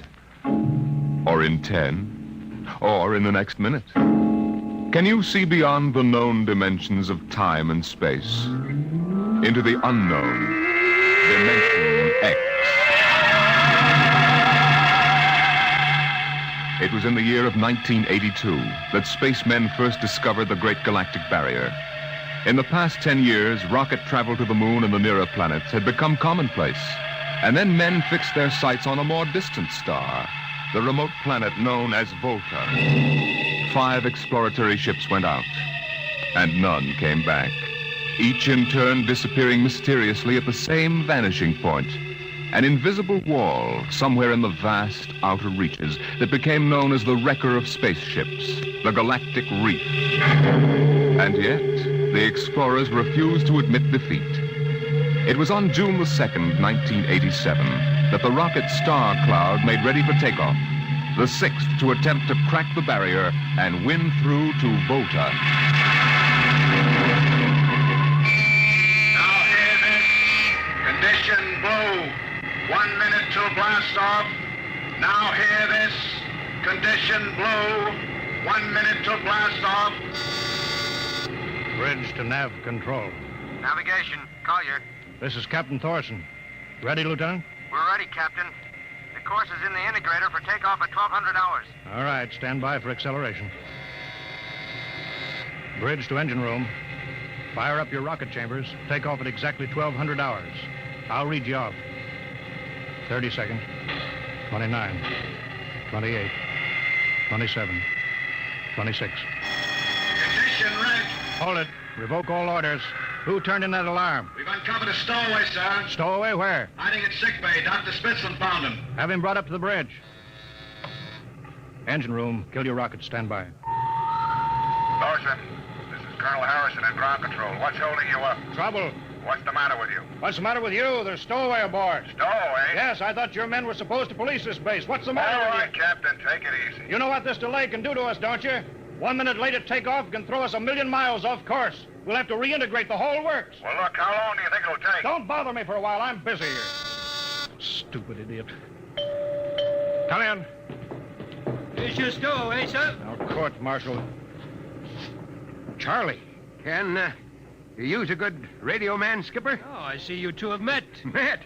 The skipper and me made 50 trips to the moon together. Didn't we, Captain? Charlie, if you wanted to come along, why didn't you volunteer? I did, Skipper. They turned me down. What's wrong with you? Oh, acceleration bends. They said my arteries wouldn't stand another trip. Oh, I'm sorry to hear that. But they're wrong, sir. I got one more good trip in me. Now, listen, Captain. You know these green kids don't know the first thing about space radio operation. You put a man like me on, and I'll be getting you bedtime stories from Mars. Well, you know the regulations as well as I do, Charlie. I can't take you much as I'd like to. Colonel Harrison will murder me for this. I'm sorry, Charlie. I have to put you aground. Tell you what, Charlie. I'll ask Harrison to put you on his ground radio contact. It'll seem as if you're right here with us. He won't do it, sir. He better. I'll have him busted to corporal for letting you sneak aboard. You'll be better off, Charlie. Paulison. Yes, sir. I'm sending a man down from the bridge. Put him aground. Give him time to clear the launching platform. Yes, sir. So long, Charlie. Sorry. Well, good luck, Skipper. I thought you were going to have him drawn and quartered. Been anybody else, I would have, Smitty. But Charlie, well, Charlie's kind of special. He's been with me since my first command, when we began the regular run to the moon. If he wanted to come along this time, well, it's only through loyalty to me. You know, Lewis, I didn't realize it before, but you're almost human. Navigation. Lieutenant Collier. Nav control, Collier. Lieutenant, how badly we fouled up. Can you recalculate the course, or shall I cancel the takeoff? I've already plotted a new course on the integrator, sir. Oh, that's quick work. Are you sure? Positive, sir. All right, Collier. Putting it in your hands. We'll blast off in your signal. Lewis, isn't that a lot of responsibility for a young green officer? Yeah, but if he can't do his job, I'd rather find out now than at the galactic barrier. Bridge to engine room. Ready your rockets. Prepare to blast off on navigator's signal.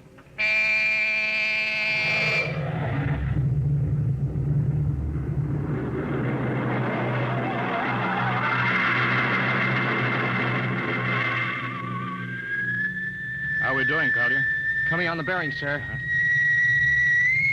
4, 3, 2, 0. We've intersected the course vector. That's good work, Collier. Course corrected, sir. Ready to go into atomic overdrive anytime you say. All right, stand by. Now hear this. Prepare for maximum acceleration. Bridge to engine room. Kill your rockets. Rockets out. Fire up number 1 cyclotron. Number 1 ready. Fire up number 2. Number 2 ready. Engineering, withdraw your dampening rods. Fission chamber ready. Blast tubes are clear. Ready. Take it on overdrive. How are we doing, Collier? On course, sir. She's running hot and true. Well, my compliments, Lieutenant. This job would have done your father credit. He was the best navigation officer I ever saw. Thank you, sir. Start your gyros, put her on robot control. All right, the ship is yours, Mr. Collier. If you need me, I'll be in Dr. Smithson's office. Yes, sir.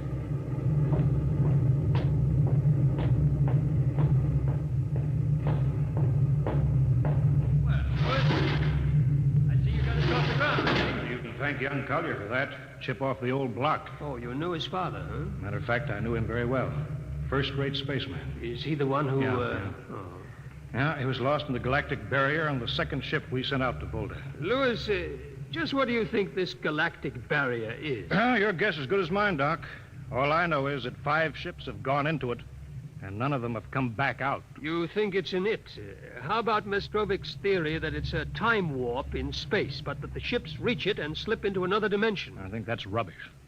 My theory is that the galactic barrier is nothing more than a radioactive layer of some kind. What makes you say that? Well, we know that radar signals bounce off it like they were hitting an invisible glass wall. And we know it destroys our ships and our crews in some way. There's no other logical explanation. What makes you think we can get through it? Because we're ready for it. The others weren't. Entire hull is completely shielded with lead. We can crack through any radioactive cloud ever detected. Besides, we're equipped with some new UHF radio devices that should enable us to maintain radio contact with Earth. Nothing can happen. Absolutely nothing. Who are you trying to convince, Lewis? Myself, I suppose. Smitty, 5 ships are missing, and men like Prentice and Margetson and young Collier's father. I'm tired of seeing good men fed into that meat chopper. Then why are we going? We haven't any choice, Smitty. We're in a race. Kind of race where men and ships are expendable. Well, at least it won't be boring. I'll have to play physician morale builder and mother substitute for 112 slightly nervous men. Your morale doesn't sound too good, Doctor. As morale officer, I can state without fear of contradiction. It's terrible. And something tells me that as we approach that galactic barrier, I'm not going to be alone.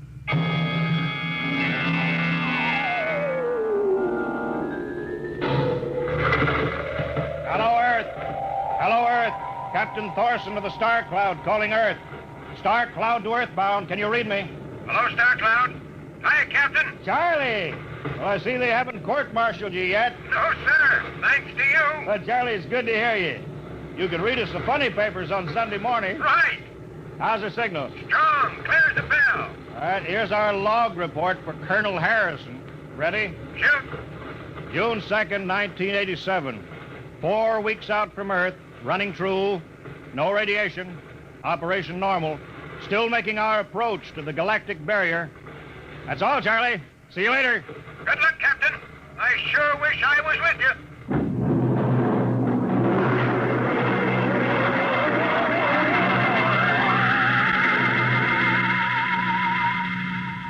How's the morale, Smitty? Well, the men know we're getting closer to the barrier. They're beginning to show a little tension, Lewis. How's their physical condition? Any sickness? About half the crew has come down with space blues. Badly? Oh, same as usual. Lips and hands with a bluish cast. Eyes sensitive to infrared. I don't know. When I first started flying these tin cans, nobody ever heard of space blue. Well, there's a new theory that is caused by the terrific acceleration of these atomic overdrive ships. The change in gravity affects the circulation. What do you think? Oh, I think it's psychosomatic. I've noticed that the same men who get space blues under tension on a ship tend to get blue coloration back on Earth when they're upset. I guess it's an occupational disease of space navigators. You think it's just nerves, then? I don't know. But young Collier has a bad case. I think it's tension from overwork. Maybe he needs some vitamins. Lewis, when will you realize that vitamins are not a panacea for all the troubles of mankind?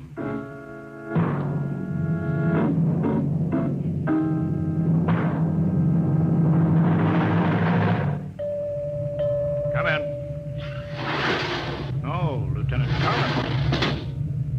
I understand you've relieved me from duty. Dr. Smithson says that you aren't looking very well. I'm giving you a rest. I feel perfectly able to continue, sir. Your lips are as blue as Minnetonka. I'd like to remain at my post, Captain. Don't be foolhardy, Lieutenant. I'm not being foolhardy, sir. I have a special personal reason for wanting this expedition to reach Volta. Your father? Yes, sir. You think he might still be alive? I have to find out what happened, sir. I think I understand. Very well, Collier. Report back to duty.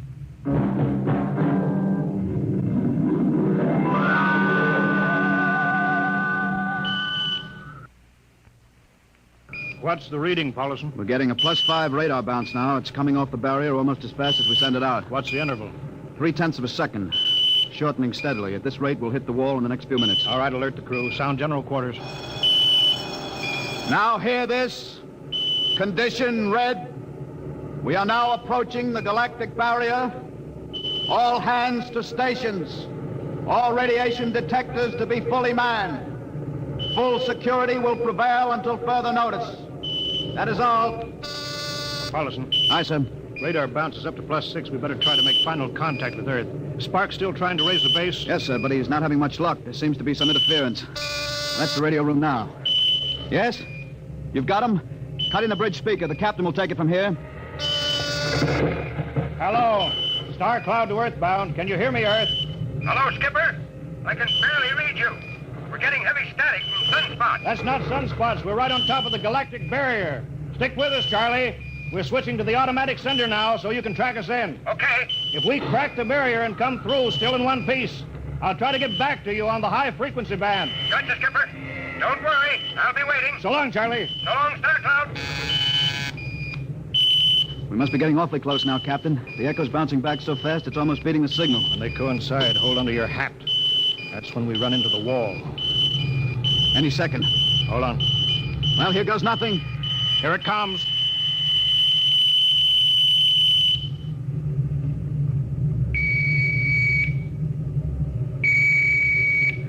Captain? Why, nothing happened. We made it. We made it, Captain. No radiation, no time warp, no nothing. The crew's gone crazy, sir. Let them. They earned it. Say, Doc, can you break out a few bottles of snake bite serum for medicinal purposes? I sure can, Lewis. This calls for a celebration. How's your morale now? Couldn't be better. How's yours? Condition Hey, what? red. Radiation detected. Condition red. Radiation detected. Good. Holy mackerel. Look at the needle on that indicator. Paulson. I see it, Captain. We're picking radiation like crazy. What's it like? It's a strong wave. What kind is it? I don't know. It's too long for a cosmic ray and too short for UHF. All right, track it down. Triangulate it. Make it fast. I want a directional fix. Yes, sir. Engine room. Yes, sir. We're picking up radioactivity. Is it the fission chambers? No leaks, sir. Check your gauges. Nothing here, Captain. Must be coming from outside. Damage control. Yes, sir. Is our lead shield leaking radiation? Haven't found anything yet, sir. All right, keep at it. Paulson, how you doing? I've got a fix, Captain. Well, what is it? I have to recheck my figures. Well, hurry up. The angle is correct, but I don't... Come on, man, for Pete's sake. It's right, sir. What's right? Speak up. Where's the radiation coming from? It's coming from inside this ship. That's impossible. No, sir. I've checked it twice. Well, then, there's only one thing left to do. Paulson, get a Geiger counter. We're going to start combing the ship inch by inch. Ready, sir. All right, turn it on now. Yes, sir. We'll check the atomic guns first. Cut through the officers' quarters to ordnance. Come on. Wait a minute, sir. What is it? The signal's weaker now. Let's go back.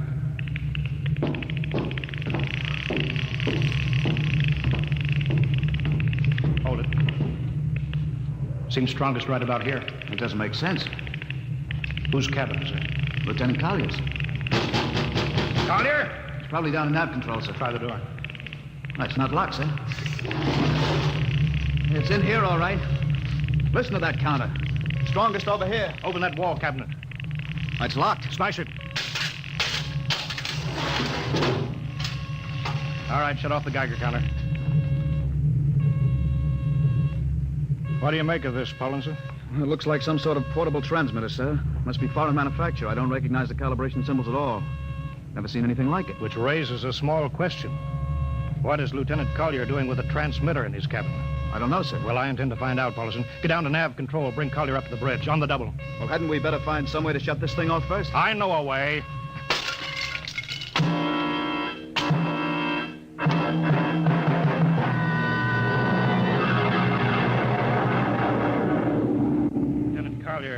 I'm going to ask a few simple questions, and I want a few simple answers. Yes, sir. What were you doing with the transmitter in your cabin? Transmitter, Captain? You know nothing about it?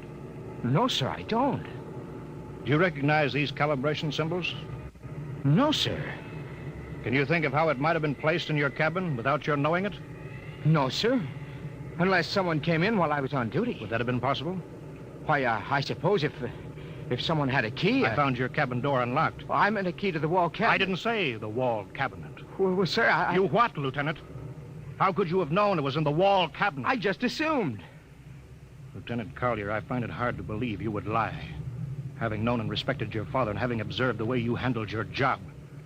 However, I intend to get to the root of this thing. May I have your wristwatch, Lieutenant? Sir? Your wristwatch. Here, sir. Paulison, turn on that Geiger counter. Yes, sir. Hold this watch next to it. Yes, sir. That's all. Lieutenant, if you hadn't any close contact with that transmitter, how do you explain the radioactivity of this watch? I don't, sir. I think you'd better. To whom were you sending those signals?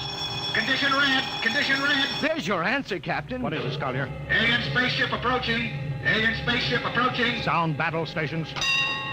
Collier, who's aboard that ship? All right, now talk, man. Very well, Captain. My mission seems complete. Your mission? Are you admitting that you're an agent of a foreign power? I am stating it. What nation? No nation, Captain. What? I am an agent of the Voltan government. The what? The government of the planet of Volta. You're crazy. Are you so stupid that you think your people are the only ones who can invade another planet? What do you mean? We've had agents operating on Earth since 1945. I don't believe you. What do you think happened to those 5 ships, Captain? Where do you suppose we got our information, your language, your culture, family background? But your appearance, you look... Like Commander Collier? Is that so surprising, Captain?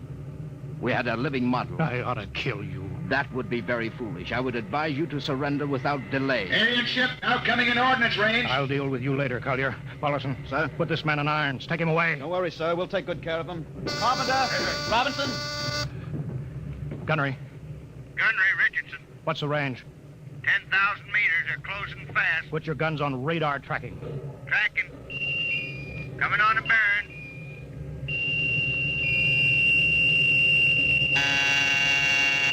Fire. Fire. Richardson, you hear me? Fire. What's the matter down there? Did you hear me? Richardson, answer me. It's no use to shout, Captain. Collier. Yes, Captain. How'd you get loose? Where's Paulison? Lieutenant Paulison is dead. All stations. Lieutenant Collier has escaped. Seize him, man. Don't waste your breath. Your men can't hear you, Captain. What? Those still alive are my men. You're lying. No, Captain. Every ship that has ever left Earth was controlled by a Voltan crew. That's impossible. Those were hand-picked men. Hand-picked by us. I don't believe you. Then why not call for help? Carpenter, Robinson, Haley, report. Carpenter, Robinson. You see, Captain, it is quite useless. I would advise you to sit very quietly and do nothing. It isn't possible. They can't all be dead.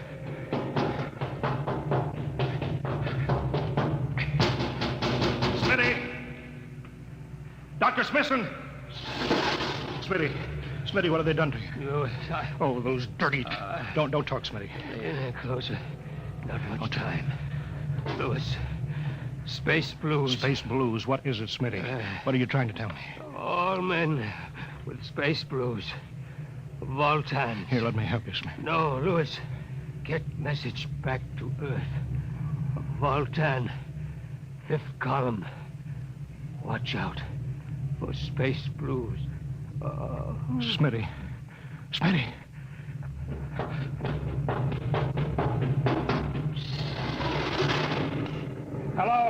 Hello. Star Cloud calling Earthbound. Please, God, let me get through before it's too late. Hello, Star Cloud to Earthbound. Come in, please.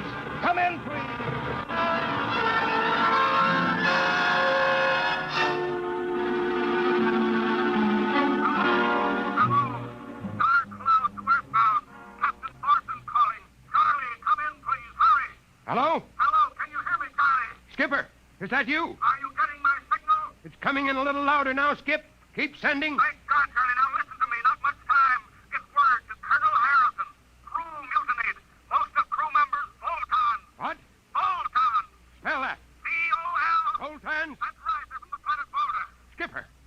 Are you all right? Connie, this is serious. They'll be here any second now. Listen, they have a fifth column on Earth. They're planning to invade you. You don't mean it. Of course I mean it. Tell Harrison that they're posing as humans. You can detect them by space blues. You got that? Only Voltons get space blues. Charlie, do you hear me? Space Blue. I get you. They're breaking in, Charlie. I'm depending on you now. Warn everybody. Captain! They've opened the door. Come on, Charlie. Tell Harrison that... Captain! Captain Thorson! Hello! Hello, Star Cloud, come in! What's the trouble, Sergeant? We're just trying to raise the Star Cloud, Colonel. Had any luck? No, sir. No contact. No contact? No, sir. Nearly an hour since they hit the galactic barrier. I don't understand why they haven't tried to get back a message. No, sir. Neither do I. All right. I'll take over for a while. Yes, sir. Go right ahead, sir. You'd better go out and get yourself some coffee. Charlie, you look a little blue around the gills.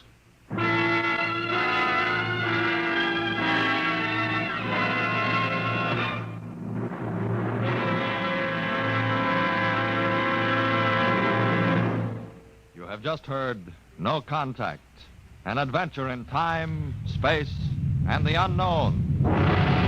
Dimension X.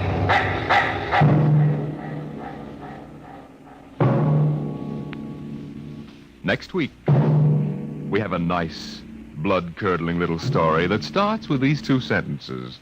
The last man alive on Earth sat alone in a room. And then there was a knock on the door, which raises the question, what knocked on the door? Left to its own devices, the human mind supplies a vaguely horrible answer. But it wasn't so horrible, really. You'll see next week when we present Knock.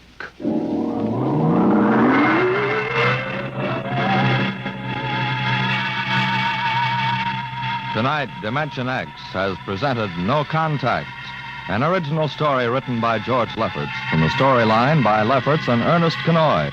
Featured in the cast were Wendell Holmes as Captain Thorson, Lawson Zerby as Lieutenant Collier, and John McGovern as Dr. Smithson.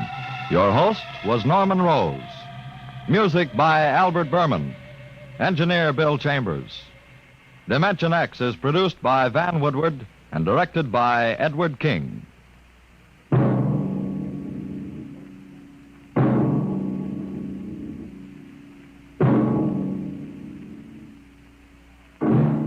Tomorrow, hear Sam Spade. Now, it's Truth or Consequences on NBC.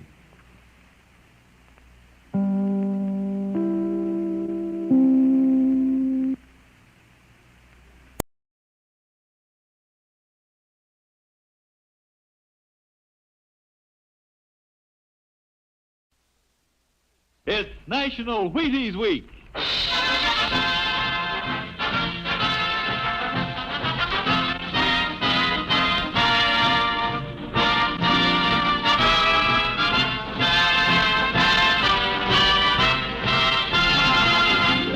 Yes, it's National Wheaties Week, and Wheaties present Dimension X. On stage tonight, Dimension X, another in the Wheaties big parade of exciting half-hour presentations. It's National Wheaties Week. Yep, time to try Wheaties. If you haven't had any for a while, try them now. If you've been eating them right along, have an extra bowl full for me. How about that? You know, I've been talking about Wheaties all summer, saying, see how Wheaties at 7 can help at 11. Well, by golly, they can. I get up to Wheaties, bananas on mine, thanks, and I honestly feel as if I had more pep all morning. And why not you? This is National Wheaties Week. Time for you to have some Wheaties. Breakfast of champions. Oh, go ahead, have some. It's National Wheaties Week.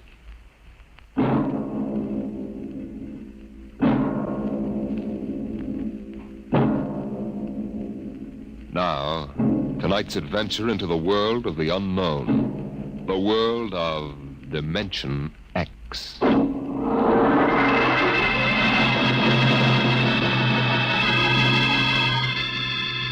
In the South Pacific, Night comes on rapidly. The sun dips below the flat horizon. The sea is crimson for a moment, and then night falls. But on Tahani Atoll, giant arc lights turn night into day. Across the waters of the lagoon within the barrier reef, launches and tugs skitter back and forth, while on the curving half-moon of the island, army trucks and jeeps scuttle down the rough roads bulldozed by the Seabees just 6 weeks ago. A low Quonset hut stands near the beach, surrounded by tangled wire. This is the preliminary command post, and inside is General Frank Gaydosh, field director of the test. Operation Destruction.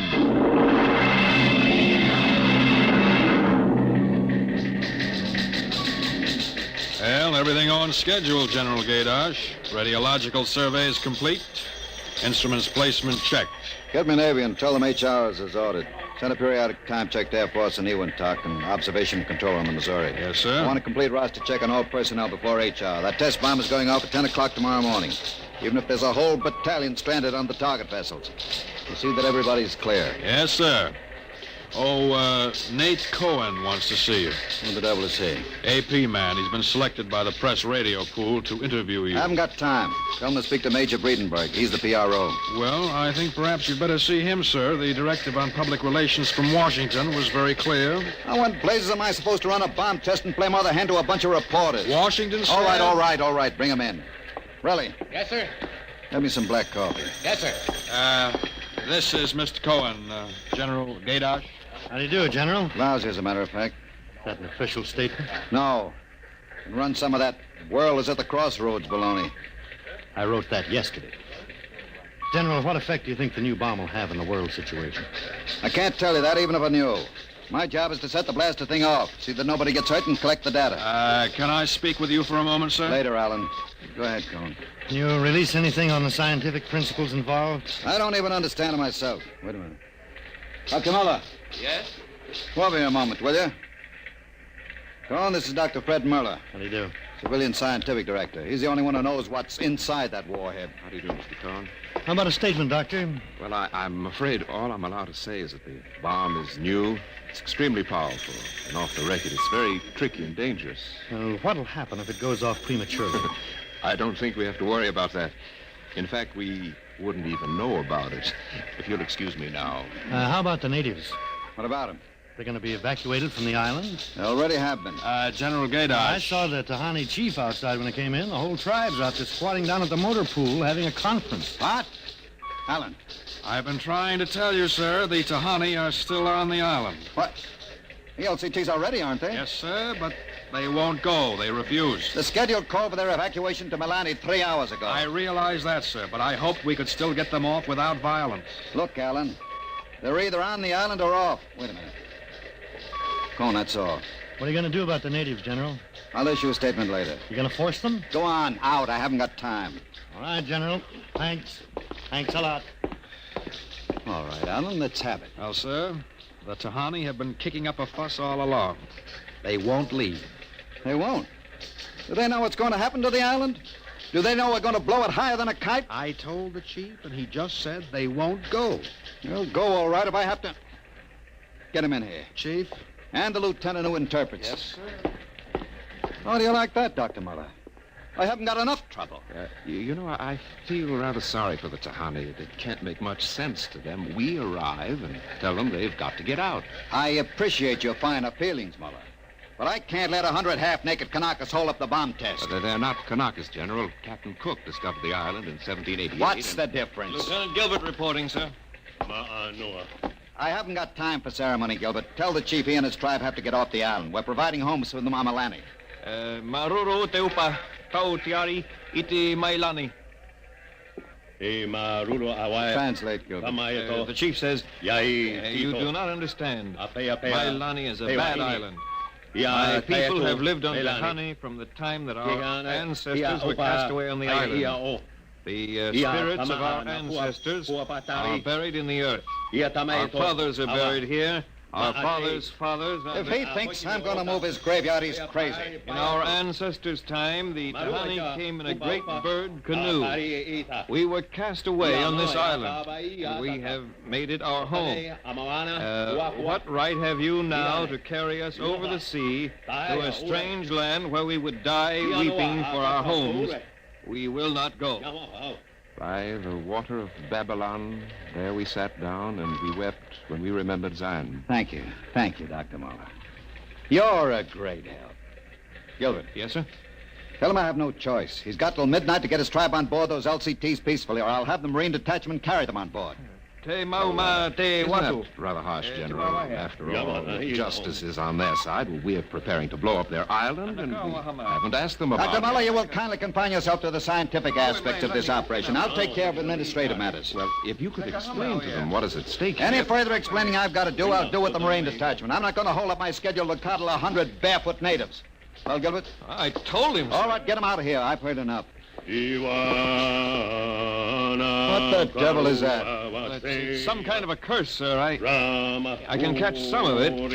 The island will remember the tears of its children and punish the invaders. The great destroyer will not destroy, and the evil man who is the chief will travel far through the blackness of night, even as the children of the island end, so will he. All right, Gilbert, take him away. Yes, sir. Colonel Allen, get a detail from the Marine detachment with tear gas and small arms down to the motor pool. 1 hour, have those natives on that transport, and I don't care how they do it. Is that my coffee, Varelli? Yes, sir. They must know about the bomb. The great destroyer will not destroy. You worried about that curse? Well, I should think you might be. He threatened you personally. If I were you, I'd carry a pistol till they got off the island. The chief looked as if he'd cheerfully strangle you with his bare hands. I'm supposed to end the way they do, huh?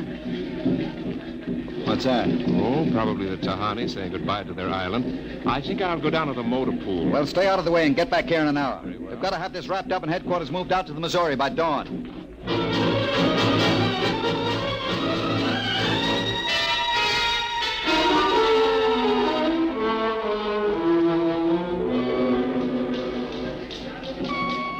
Navy and instrument room checking in, sir. That's the last. Have the Missouri take over control and send for my chief. Yes, sir. Are the LCTs there standing by with those natives? Yes, sir. They're on the beach. The bomb unit is assembled in place, General. 2330, right on the nose. Robin, start evacuation procedure. The Tahani have stopped. Allen's probably moving them out to the beach. Check in with Navy and Air Force, Varelli. Yes, sir. What's that? It's coming from the beach. Tahani making trouble. Come on. You, Gilbert, what is it? Yes, sir. Colonel Allen ordered the Marines in, sir. What happened? What happened, man? The natives. They just got up and started marching. Did they embark? Oh, you don't understand, sir. They marched up the cliff and right off into the lagoon. What? All of them. The women and the kids, too. They didn't even try to swim, sir. What were you doing all this time? Just standing around with your thumb in your mouth? Where was the Marine detachment? We couldn't stop them, sir. They just walked over the cliff. They didn't even scream, not even the kids. We sent the crash boats out, but we couldn't get any of them out. Crazy idiots. Were any of the reporters there?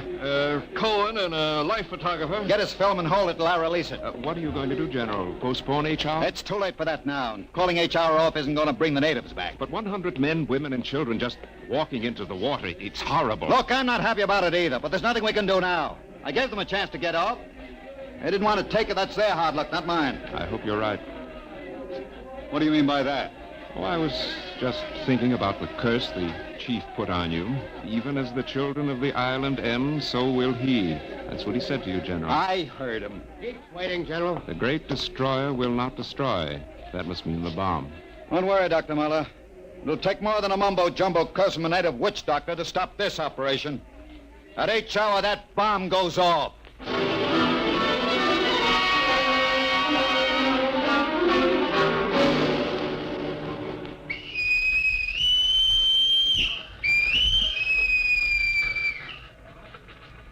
Now H-hour minus 1 minute 30 seconds. H minus 1:30. Video screens hooked in, sir. All right, check control stations. Observation station 1. Observation station 1, check.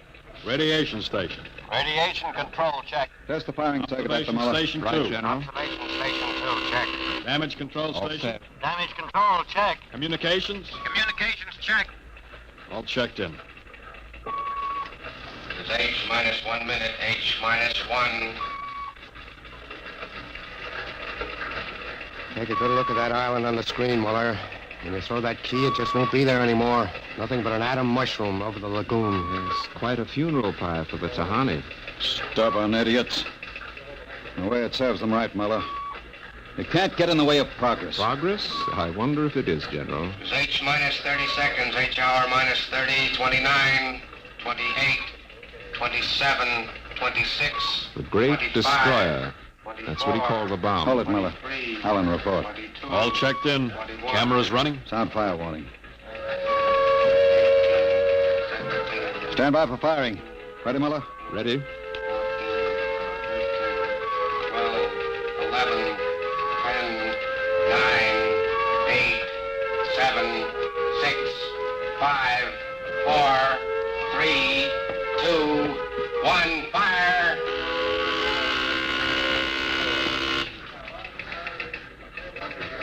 General, it didn't go off. Relly. The bomb didn't go off. Relly, signal and stand by. Condition red. Allen, check readings. Muller, what's wrong? What happened? I don't know. The bomb didn't go off. What do you mean? Why didn't it go off? I don't know, except for one thing. The Tahani chief said the great destroyer would not destroy. It didn't, General. The bomb didn't go off.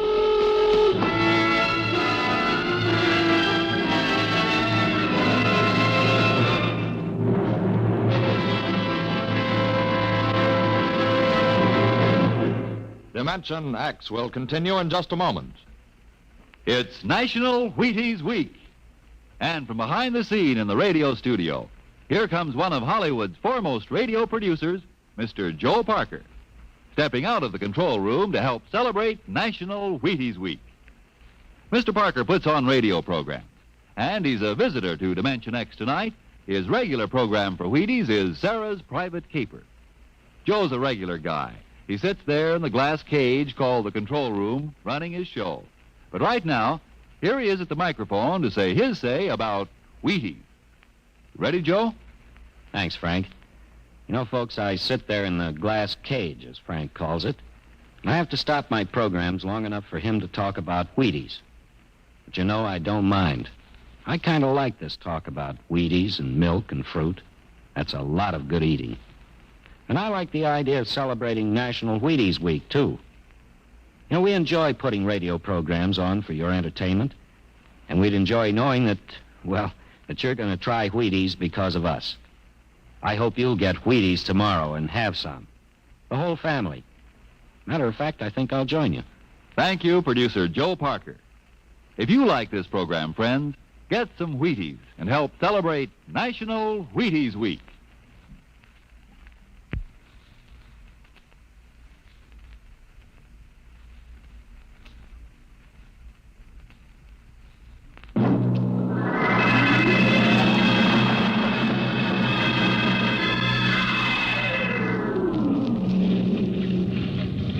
How about it, General? What happened? You got a statement? Nothing you can use, Cone. Not until we find out what went wrong. We'll let you come aboard this ship. I walked on. You don't know why the bomb failed, huh? It didn't fail. Just didn't go off. Say, what's that tank thing on deck, General? Undersea salvage unit Mark IV. They call it an undersea crawler. Somebody going down? That bomb is down there in the lagoon somewhere. Could go off at any second. Somebody has to go down, find it, and disarm it. Yeah, that's a lovely job. Who's elected? I am. Dr. Muller. He's the only one who knows how to dismantle it. The crawler's ready, General. All right, come on, Muller. I'm ready. Well, and as soon as we hit shallow water, get those gates open. We'll pull the crawler out, then you get away in a hurry. That bomb goes off while we're working on it. I don't want any casualties. Yes, sir. Inside, Muller. All right. I'm in. Remember, get this LCT out of the lagoon in a hurry. You got that, Allen? You take your orders from Admiral Yancey. Yes, sir. And, good luck. Closing the hatch. Get the sonar and Geiger counter warmed up, Muller. Right. I was just thinking of something, General. That curse, part of it came true. The bomb didn't go off. Oh? The second part of that curse was that you would end where they ended, and that was at the bottom of the lagoon. What are you trying to do, Muller? Nothing. I was just thinking this crawler is going to take us right down there where the Tahani died. I'm not worried about a handful of dead natives, Muller. I'm worried about that bomb. Okay, they're opening the gate. Let's go.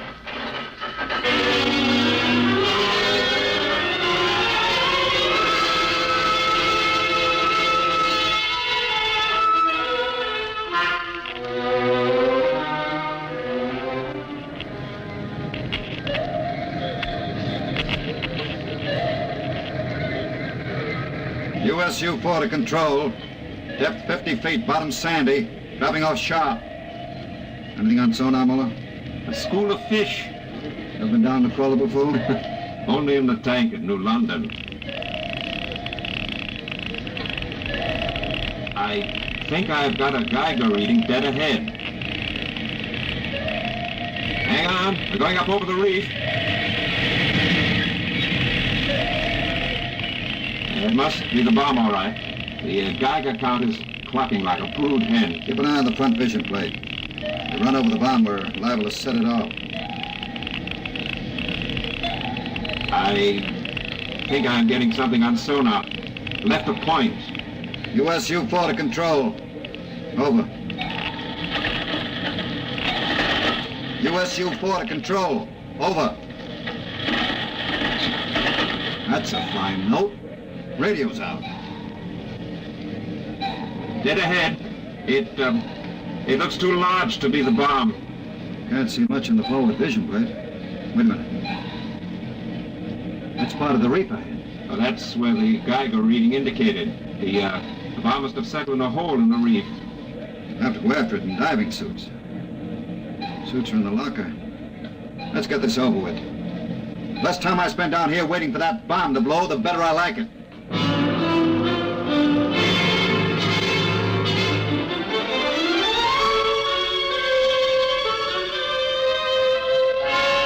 Ready, Muller? Grab your helmet.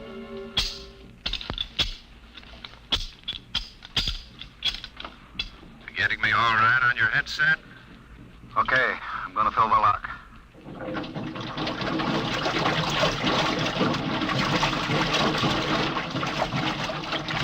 Here goes the outer door. Let's go. This isn't like that diving tank at New London. Look out for that coil. Cut you to ribbons. There's an opening of some sort there. Wait till I get the light up. See if you can get a Geiger reading out of that opening. Over there. It's down there, all right. Careful. I'll drop down first. See anything down there? Muller, get down here fast. What is it? You find something? The bottom of this hole. It's metal on the sides. But it's the coral reef. Look, welded joints. These are hook plates of some kind, and... Look out, above us! It's closing! Grab it! It's too late. That little hatch just slid over the top. This is impossible. What's going on? It's like an airlock.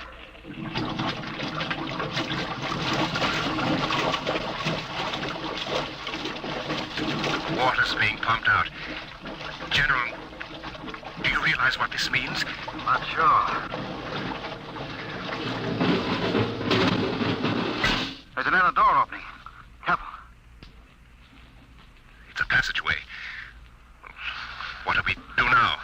There isn't much to do. You can take off our helmets, though. Now shows good air. Yeah.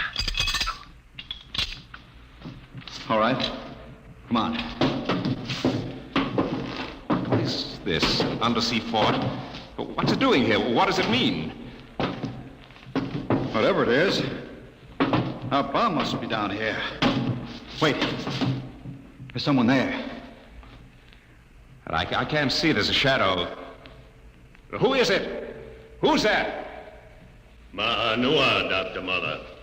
Welcome to our ship. We have been waiting for you. General, it can't be. Do you see? It's the Tahani chief.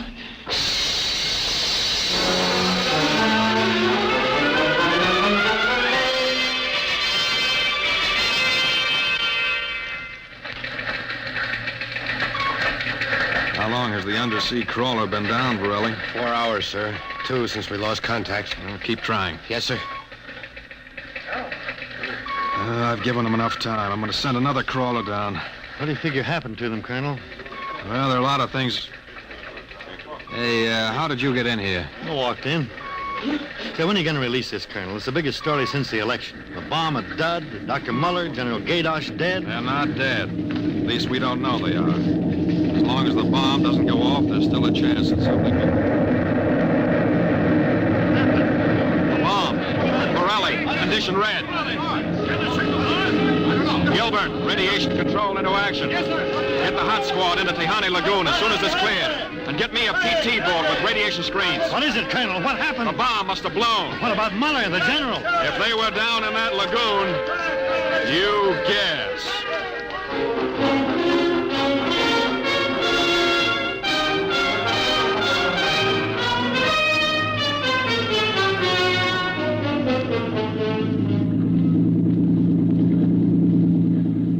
Radiation reading 75 and steady. Well, take her in as close to the beach as you can. Steady as she goes. Is there any danger of more explosions? No, when she goes, she goes. Radiation 82. The danger is radioactivity. Our shields aren't much good, but we've got to pick up the recording instruments as soon after the blast as possible. Radiation 93.5. Well, that's still safe. Hey, Cohen, is that something on the beach there? Oh, yeah, looks like a body. Maybe you blew one of the Tahani back out of the lagoon. No. It's moving. Gilbert, glasses. Yes, sir. It's a man, all right. Head into the beach. Aye, aye, sir. Who is it, Colonel? I can't tell, but he's in a diving suit. It's either Muller or General Gaydosh.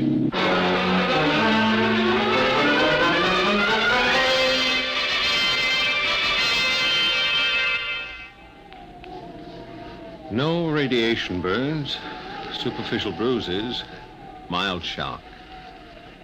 He'll be all right, Colonel. Can he talk? For a while. I'm going to give him a sedative shortly. Muller, what happened?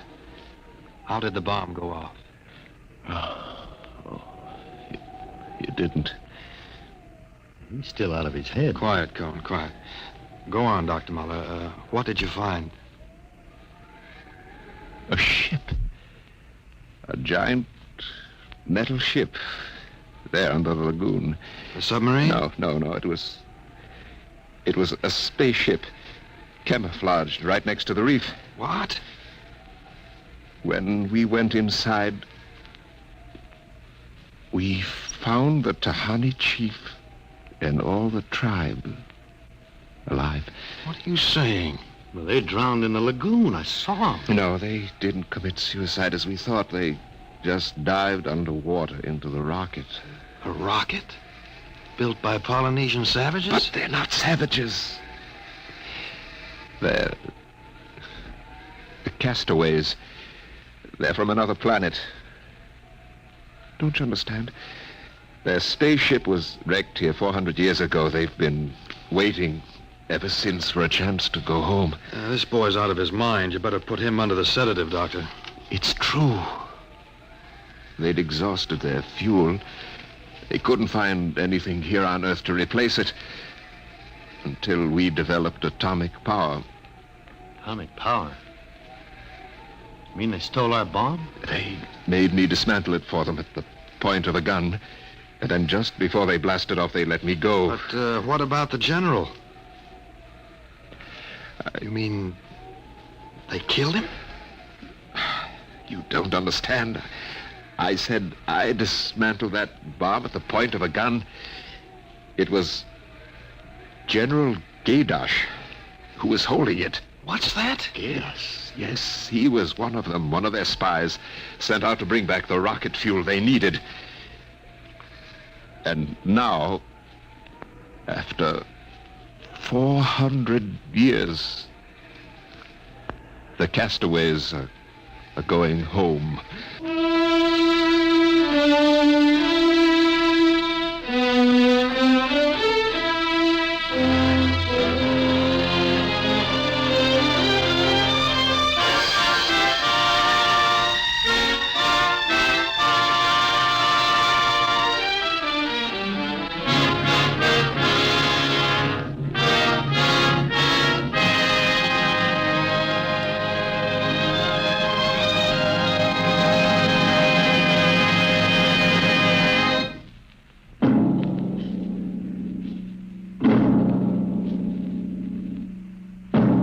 Dimension X has transcribed The Castaways, written by Ernest Kenoy from an original story by Ernest Kenoy and George Lefferts.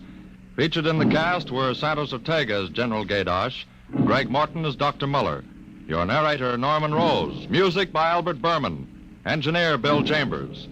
Dimension X is produced by Van Woodward and directed tonight by Jack Cuney.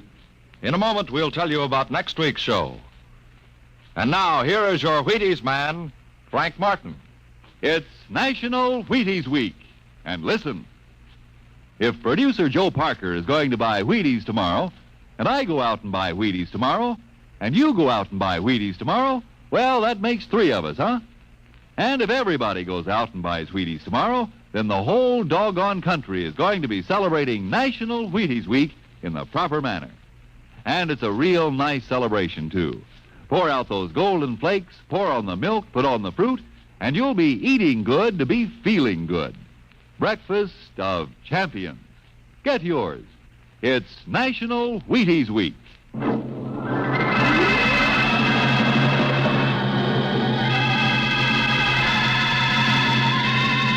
Next week on Dimension X, a dramatization of Ray Bradbury's new novel, The Martian Chronicles, the epic story of how man conquered a new planet and then lost his own. Another adventure into the unknown world of the future, the world of Dimension X.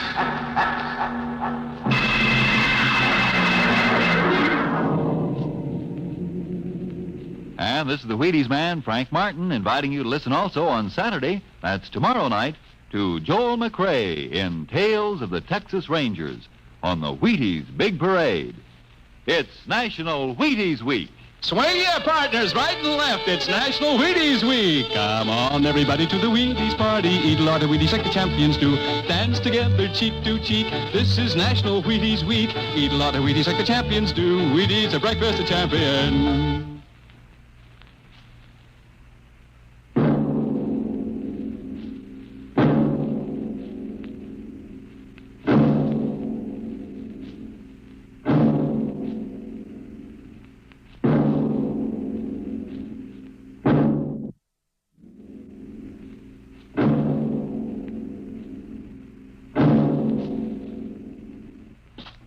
Jack Late tells the story of the Canada Kid, next on NBC.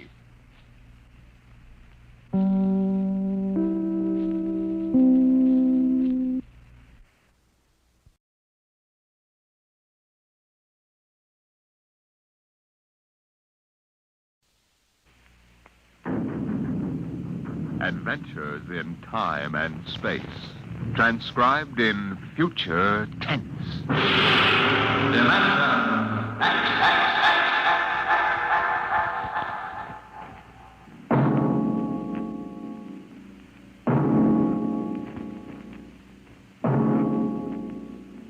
Can you predict the future? Can you tell what will come in 100 years, or in 10, or in the next minute? Tonight, Dimension X brings you a glimpse of what may well happen within your own lifetime. The Robert Heinlein story, The Roads Must Roll.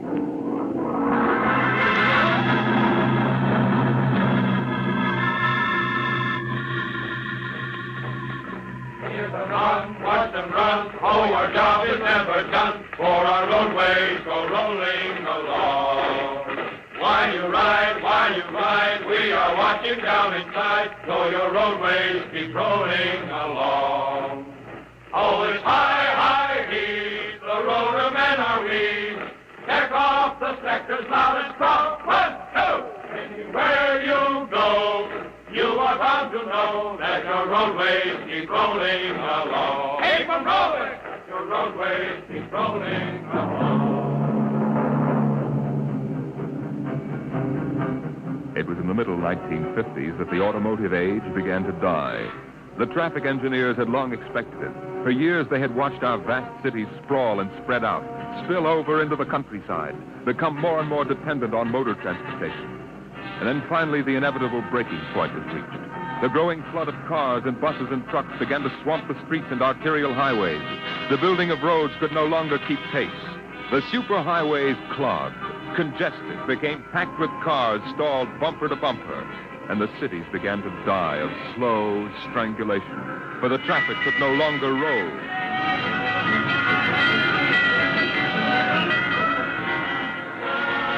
And then the engineers took over. They banned the automobiles, tore up the superhighways, and in their place they built the rolling roads.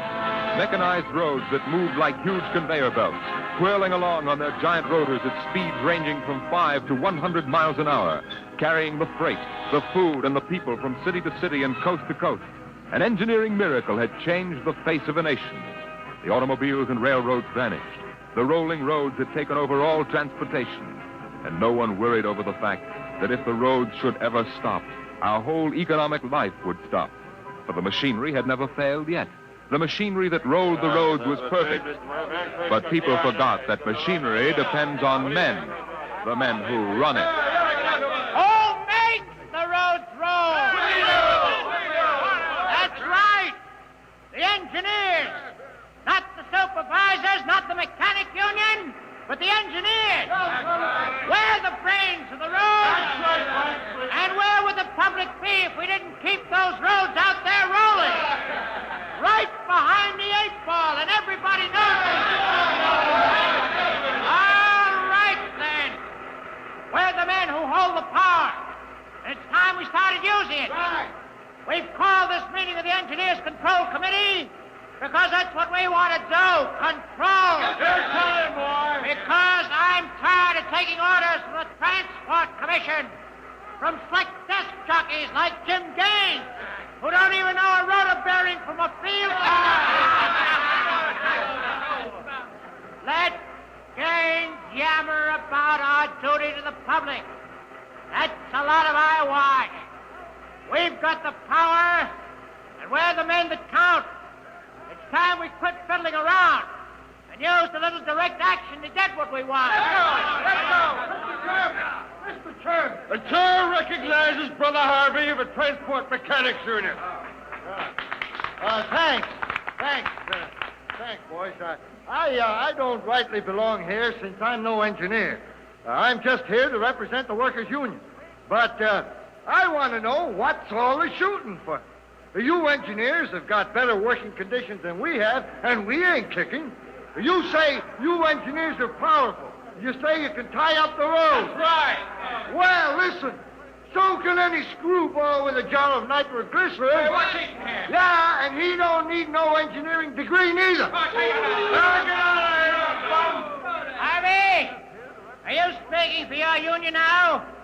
Or are you here as a stooge for the Transport Commission? Listen, I helped found my union, and I led the strike in 75 for decent working conditions. Where were you engineers then, huh? With the things! Now, Brother Harvey, remember you're only a guest at this meeting. Go on, Pan. Now, listen, men. I'm one of the old engineers on the roads. You all are. Worked up the hardwood. We didn't go to the fancy technical institutes like those young punk cadets the commission is training to take over our jobs. That's right, man. Jim Gaines don't fill us full of the old school spirit and that baloney about how the roads must roll. So, all right, then. Why don't we get smart for a change? What would happen if the roads stopped rolling? Maybe the country would begin to realize that they can't do without it. And maybe we'd begin to get the things we want. The roads must roll!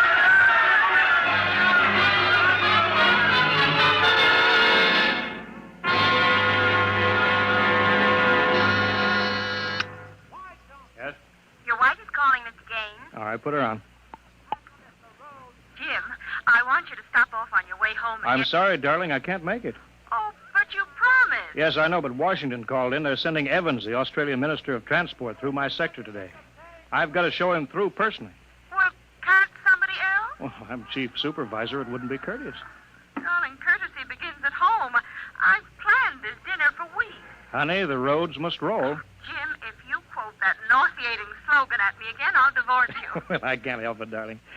I tell you, I'll meet you at Stockton at 9. We'll take in a show. Kiss Alan good night for me. All right, dear. Goodbye. Bye, darling. Mr. Evans is here. Send him in. Go right in, sir. Well, good evening, Mr. Evans. I'm Gaines, chief engineer. How do you do, Mr. Gaines? Won't you sit down? Thank you. They told me at the embassy you'd be the man to see. Oh? I want to know how the roads work. I think we can handle that. I'm not a technical man, Mr. Gaines. My field is sociology. Suppose you tell me about the roads as if I were entirely ignorant. Well, fine. Well, it's nearly dinner time. Suppose we run up to Stockton sector for dinner. All right. Take us about an hour on the roads, and you can see them working. Excellent. You'll excuse me for a minute? Of course. Hi, Chief. What can I do for you? Oh, Dave, you're on the evening watch, huh? Where's Van Cleek? Oh, going to some meeting. I'm going up to Stockton for dinner. Anything to report? No, sir. The roads are rolling. Okay, keep them rolling. All right, Mr. Evans, let's go.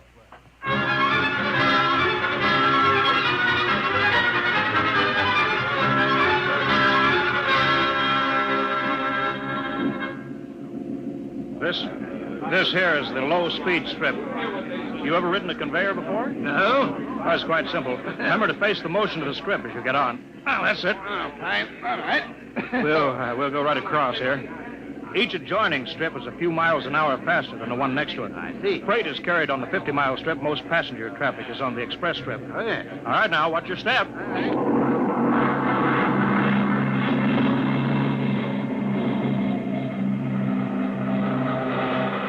Here we are, maximum speed.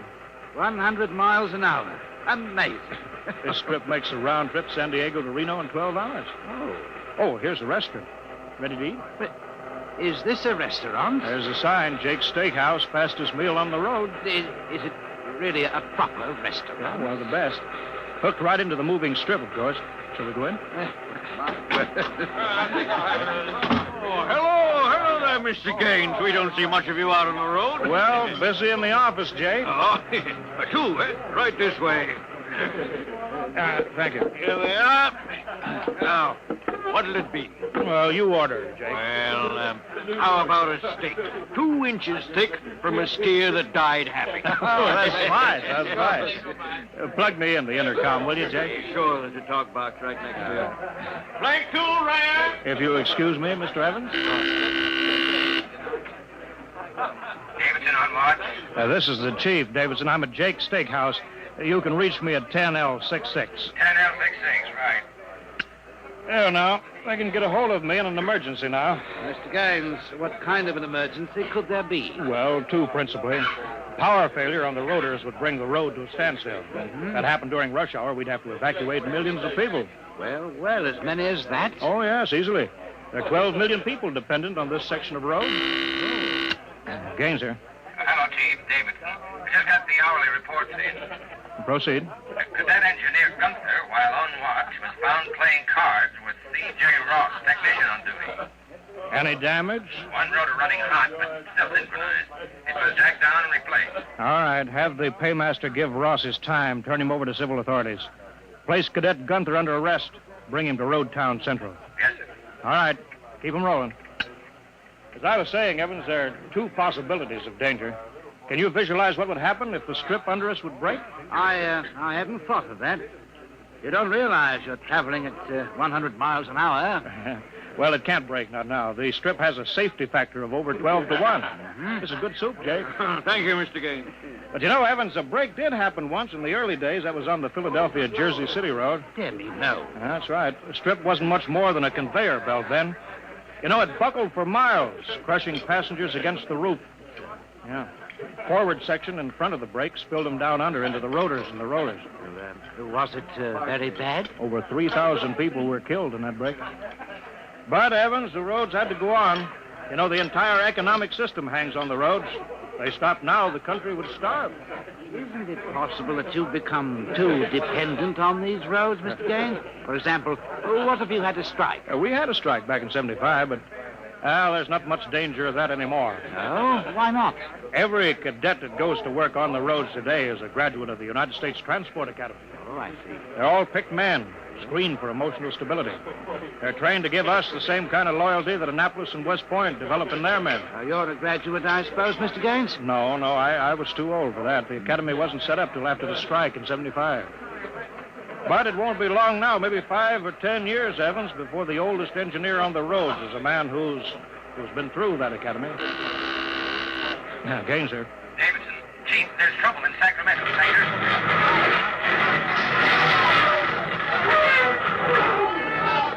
What is it? What's happening? Emergency stop. Hello, Davison. The phones must be out. Come on. Jake! Hey, what is it? What's the matter? Have everybody stay in the restroom, Jake. What's that? Probably somebody stepped onto the next strip. Got cut to ribbons. There'll be plenty of casualties. Jake, where's your getaway hat? In the pantry. Well, how am I going to help those people? I've got the whole road to think of. Now, don't bother me. Give me a hand, Jake. This hatch is stuck here. All right, if you're coming with me, Mr. Evans, you've got to move fast. I haven't got any time to waste.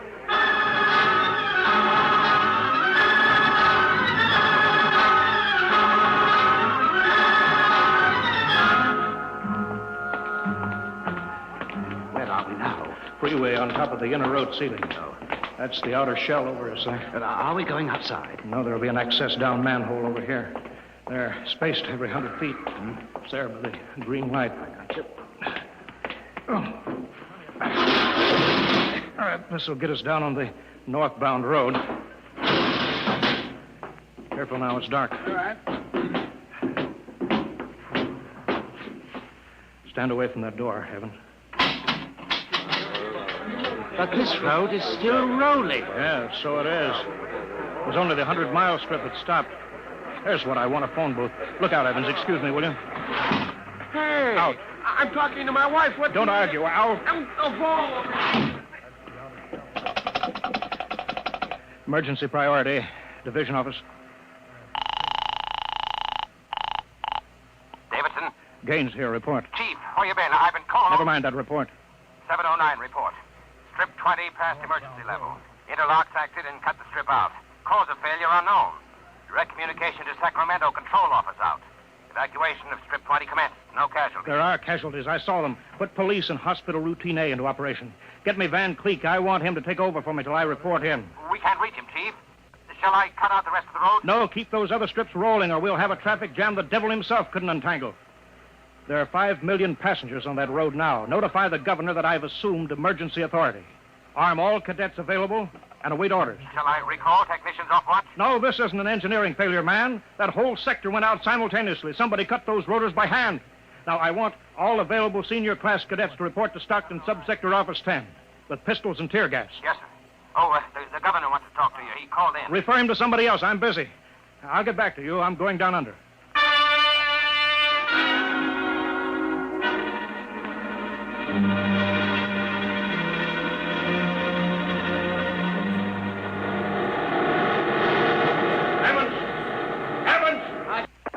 Put on this helmet. Helmet. This helmet. You can't hear without an anti-noise filter. All right, come on. What are we looking for? A recon car. There should be one here. Are those the rotors? Yeah, the big ones are rotors. They drive the road. The little ones are rollers. They give continuous support. I see. Oh, there's a watch gang now, jacking down a rotor. Can they hear us? No, the noise filter works on a 4-foot radius. I'll flash them. He sees the light. Is that Wilson reporting, sir? I want your recon car, emergency. Yes, sir. Right over here, sir. Come on, Evans. All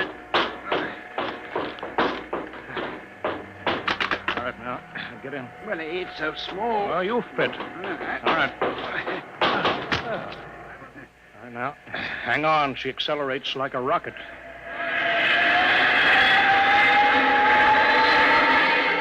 Oh, my stomach. Oh. Relay station. This is Gaines. Get me Davidson, senior watch officer. Mr. Gaines, the mayor wants to talk. I haven't got time. Get me Davidson. Leave this circuit hooked into Davidson's board until I tell you to cut it. Yes, sir. Here's the senior watch officer. Davidson? Gaines calling. Have you found out yet what's stopping the roads? No, sir. It's still a mystery to me. All right, I'm on my way in a recon car. Hold everything till I get there.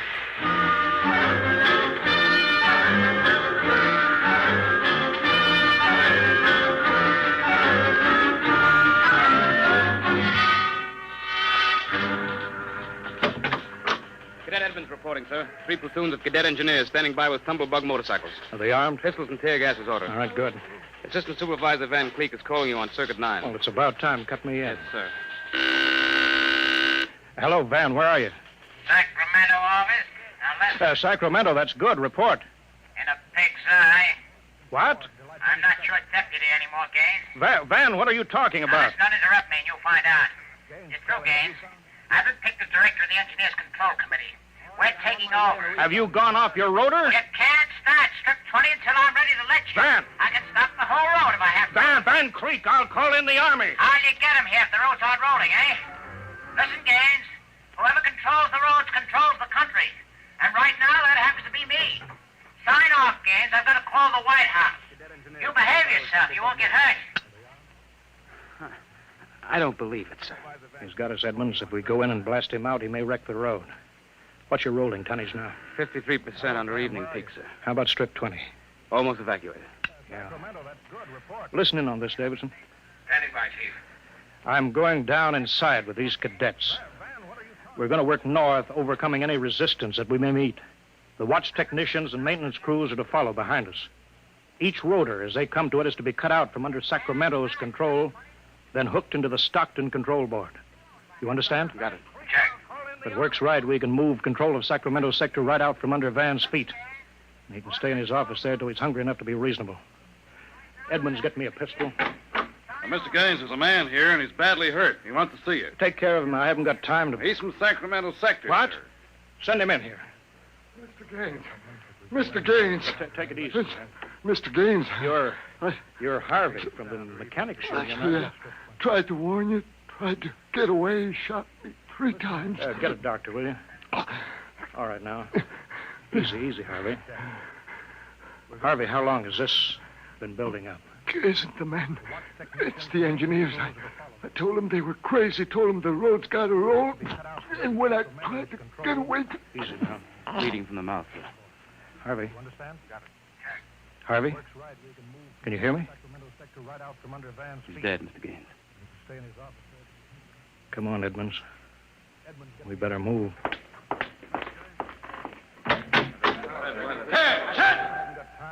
All right, you men. You saw Harvey brought in. How many of you want a chance to kill the louse that did it? All right, men.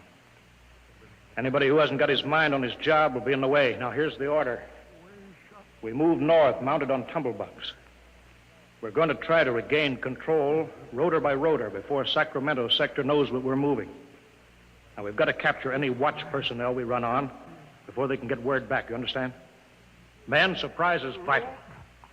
Use tear gas when possible. Shoot only when necessary. But get them before they can reach a phone jack. Any questions? No? Then move out.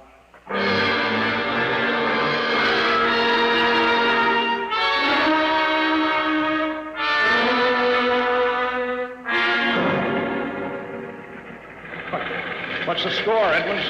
33 prisoners so far. No one killed. For years since I rode one of these tumblebugs, forgotten how to steer it. There's a man ahead. There at the rotor base. Yeah, he's got a phone jacked in. Hurry. If he gets word back, we're sunk. I don't think he's seen us. I'll dismount and get him. All right, Edmonds. Halt! We're out fire! Quick, he sees us. Come here, you. Look out, he's got a gun. I got him, sir. I got him. Grab his gun. Yeah, he had an intercom jacked in, all right. If he's got through to Sacramento office, it's going to be tough. I don't know, sir. Maybe you can get the call through. Listen. The road. Take off your noise filter. There. It's the road. The road is stopping. Halt your men. Halt. Hold up there. Hold up. Edmonds, there's a recon car coming up. Relay station call for Mr. Gaines from the recon speaker. Give it to me. Here you are, sir. Gaines here. Davidson here, Chief. Van Cleek's calling you. Who stopped the road? He did. Oh, he did he? All right, cut Van Cleek into me. You thought I was fooling, eh, Gaines? What do you think now? All right, Van. The road is stopped. You've won this trick. Then why don't you get smart and give up? You can't win. You forgot something, Van. You can't lick the whole country. Yeah? Gaines, I've got a switch button in my hand. If I'll push it, it'll blow 300 yards straight across the roads. And then for good measure, I'll take an axe and wreck the control station before I leave. That's pretty drastic, Van. Yeah? If I blow this charge in the middle of Sacramento sector, it'll get an awful lot of people. There are plenty of shopkeepers still on Strip 20. That row of apartment house next to the road will go. Now, look, Van, you don't want to blow the road, neither do I. Suppose, Van, I come up to your headquarters and we talk this over. Two reasonable men ought to be able to make a settlement. Is this some kind of a trick? I'll come alone, unarmed. My men will stay here. All right. All right, Gaines. But one wrong move and I blow the road.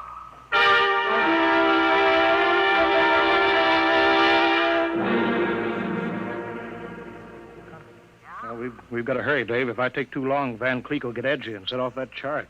I can't understand it. The psych tests are rigid. We've never had a failure in the Hum-Wadsworth-Burton method. Then suddenly a whole sector goes sour.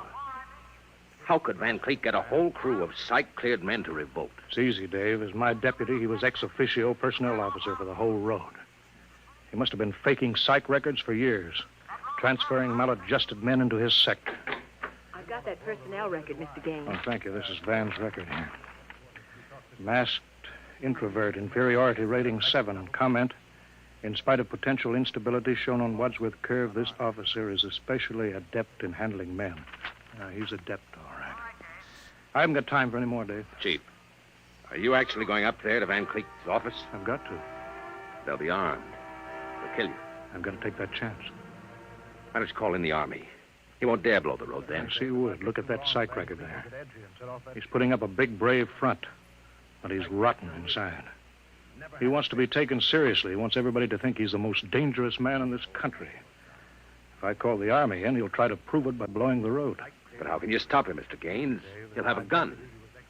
What'll you have? What'll I have? Only a prayer. And what I know about Mr. Van Cleek.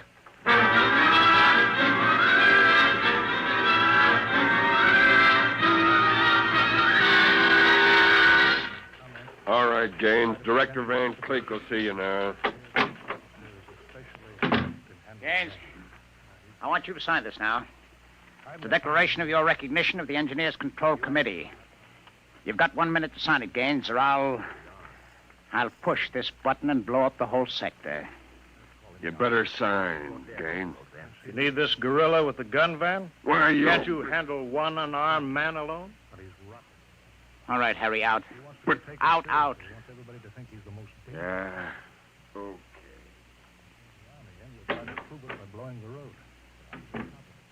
All right. Now sign. What's so funny? You are, Van. You start a revolution because you think the engineers should control the road. Then when you've got control, the only thing you can think of to do is to blow it up. That's kind of silly, isn't it? All right. Tell me what you're so scared of. I'm not scared. Yeah, sitting there sweating all over that push button that you're holding. If your buddies knew how afraid you were, they'd probably throw you into the road. I'm not afraid. You're afraid of me right now, Van. You're afraid I'll have you on the carpet. Got 1 minute to sign. You're afraid the cadets won't salute you. You're afraid that they're laughing at you behind your back. No, I'm not. You keep quiet now. I've got a gun here. Yeah, you're afraid of using the wrong fork at dinner. You're afraid people are looking at you, Van, laughing at you. I am not. Yeah, you dirty, stuck-up snob. Just because you went to a high-hat school, you think you're better than everybody, huh? You and your crummy little gold-braid cadet. Van, you're a pathetic little shrimp. I understand you perfectly, Van. You're a third-rater. All your life, you've been afraid that someone would send you to the foot of the class, so you right out on your ear where you belong. I don't want to look at you anymore. I'll show you. I'll put a bullet in you. Put down that pop gun before you hurt yourself. Don't you come near me now. Don't you come near. I'll shoot. I'll shoot now. Give me that, Van. No, let me go, will you? Give me that pistol. Yeah. I thought if I wounded your little ego, you'd forget to push that button and pull the trigger instead. I'm afraid you'll never make a good executive, Van. They have to know when to punch buttons.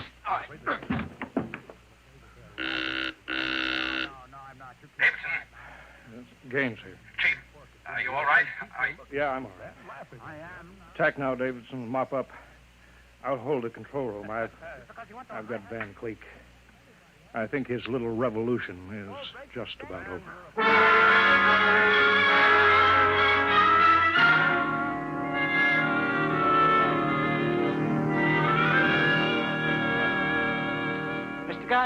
Mr. Gaines. Oh, Mr. Evans, I forgot about you. I've been waiting at the sector office. Yes? Is everything under control? Yes, all's rolling. Those are the watch engineers going under to check Sacramento sector inch by inch now. Remarkable organization. Remarkable. Thank you. Howley's in, Chief. San Diego Circle rolling. Bakersfield, Fresno, Stockton. Stockton, oh.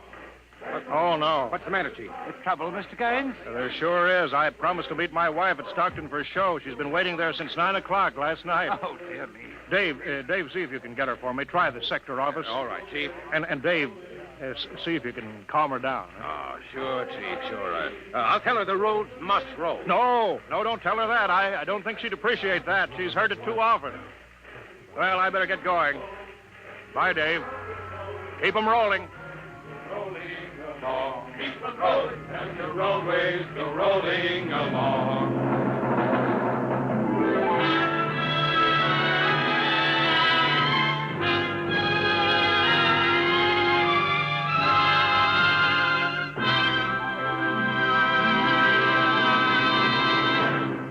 You have just heard another adventure into the unknown world of the future, the world of Dimension X.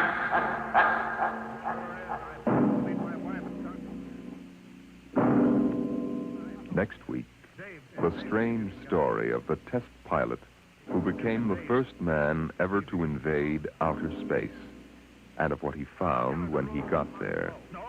Listen next week to The Outer Limit.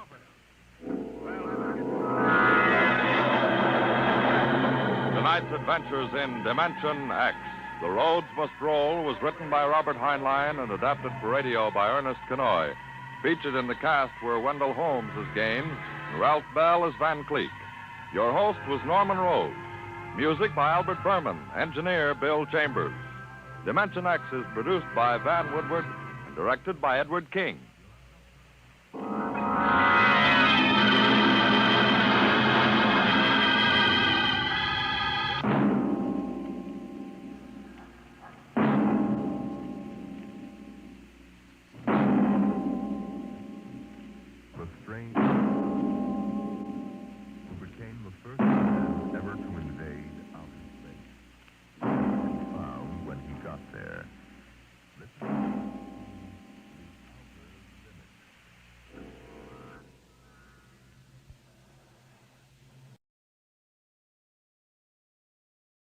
You are listening to Chesterton Radio at chestertonradio.com. Company, in cooperation with Street and Smith, publishers of astounding science fiction, bring you Dimension X.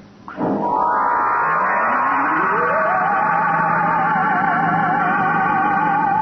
years had passed since the last of the giant migration ships had crashed to the surface of Mars, bearing its pitiful handful of survivors of the Earth Wars. 20 years of scratching of the stubborn Martian soil. 20 years of trying to devise new solar engines that would use the strange fuel they found on Mars. 20 years of longing, of turning eyes toward the green Earth as it hung on the horizon like a beckoning light. And now it was done. And the first new ship, built of shining Martian chromaton, had lifted bravely toward home with 3 men locked in its metal belly. Would they return to an Earth made barren by cosmic dust? to a blackened radioactive hell? Or would they find intelligence still alive on the scourged planet?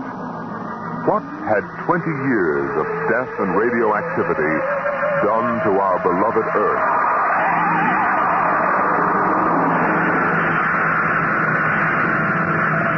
That's it, Captain. We've intersected the course vector. Williams. Yes, sir. Prepare for deceleration. Forward fission ready, Captain. Read us off, Athens. We'll enter the gravitational field of the Earth in exactly 10 seconds. 9, 8, 7, 6, 5, 4, 3. Fire 2 and 4. 1. 2 and 4. What's our momentum, Evans? -3. Fire 1. 1. -4 now. Steady as she goes. How are we? On parabola now. If we can hold, we should breach the heaviside layer somewhere north of what used to be Murmansk. Let's have a look at her. Visor, please. Yes, sir. Mother Earth. 20 years. We're going home, Evans. We're going home. Home to what, Captain? Home to a burned-out radioactive planet that is incapable of supporting human life? Evans and I don't agree with that, Williams. We think the Earth is ready for us again. That she'll give us another chance. I'm sorry, Captain, but I was born and brought up on Mars under the new central government. We younger men disagree with you about migrating back to Earth. For us, Mars is home. Well, we'll see. If there is some form of life on Earth, we'll find out soon enough. Williams, head for New York.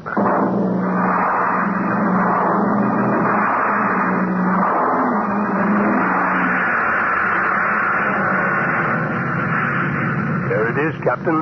You can barely see the top of the Atomic Trades Building in the twilight. They never finished building it. Dark as a tomb. Slow to cruising speed. Cruising speed. It begins to look as if Williams is right, Captain. Not a sign of life on 4 continents. We'll make a radiation check and then head back for Mars. You agree with me, gentlemen? That for all practical purposes, the planet is dead? It's still my Captain. What is it? Am I going out of my mind? Look out that way to the west. Could that be? By heaven, it is. Those are lights. Turn the ship. Heading west, southwest. Full speed. Full speed. They are lights. Captain, it's a city, a whole blasted city lit up like a Christmas tree. Well, what do you think of your dead planet now, Williams? We shall see, Evans. Remember, the Commission wants evidence of life as we know it. Decelerate to -5. We're going to take her down. There's an open area just on the edge of the city. Yes, sir. Hold on, gentlemen. We're about to land.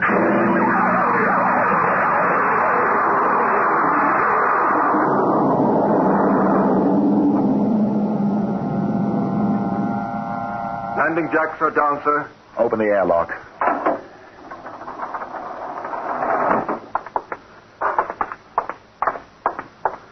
Close.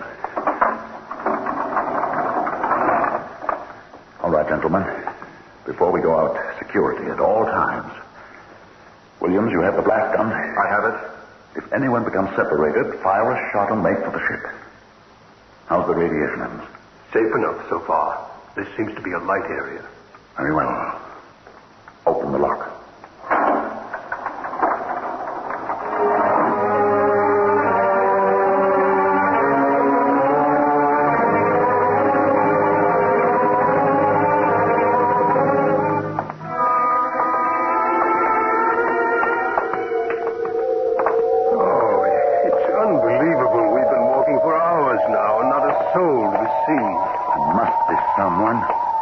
Explain the light. I don't know. Municipal building. Shall we have a look here, sir? Possibly the records might contain some clue. Good idea. Keep your weapons ready.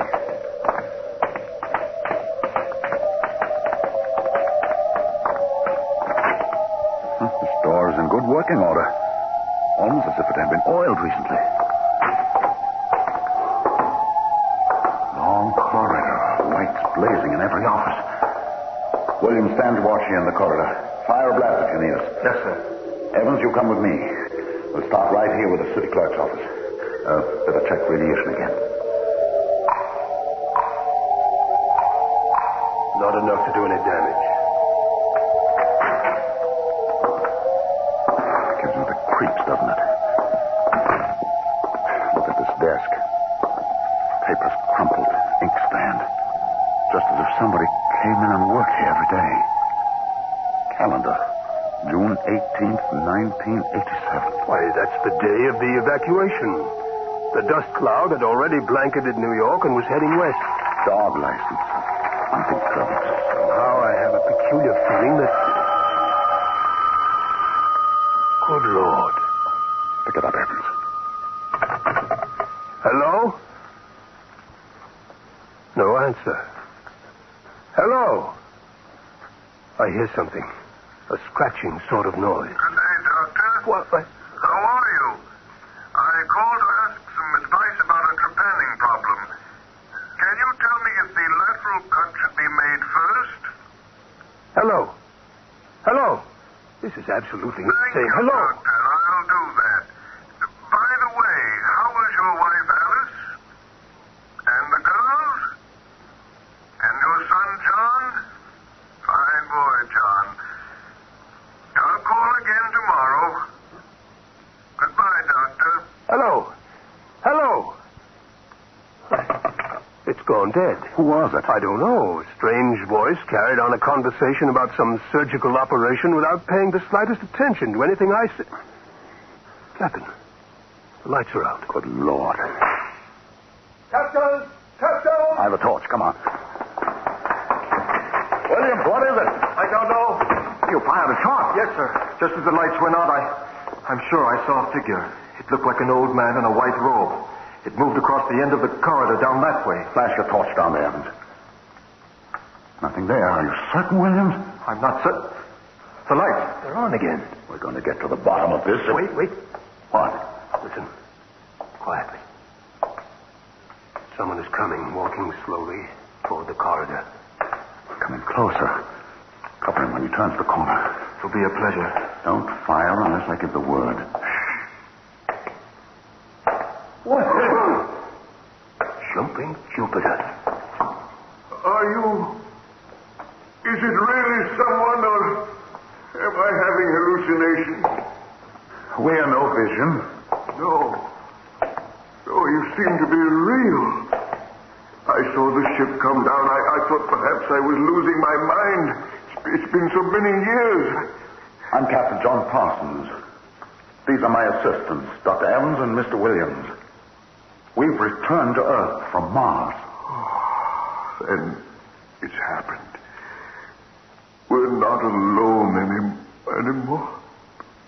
Forgive me, gentlemen. I seem moved.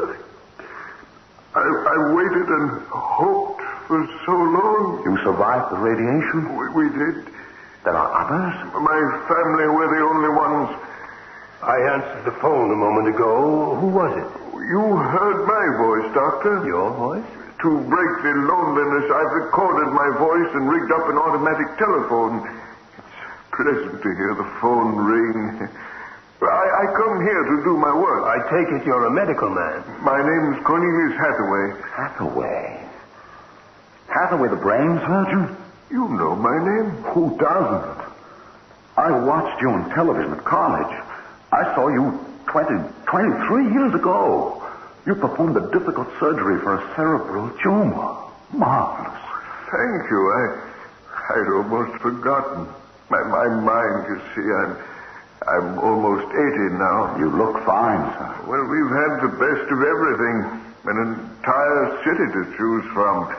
Cold storage, the best equipment. But come, when I saw your ship, I told Alice, my wife, you know, to prepare a feast. This is a great day for me, gentlemen. A great, great day.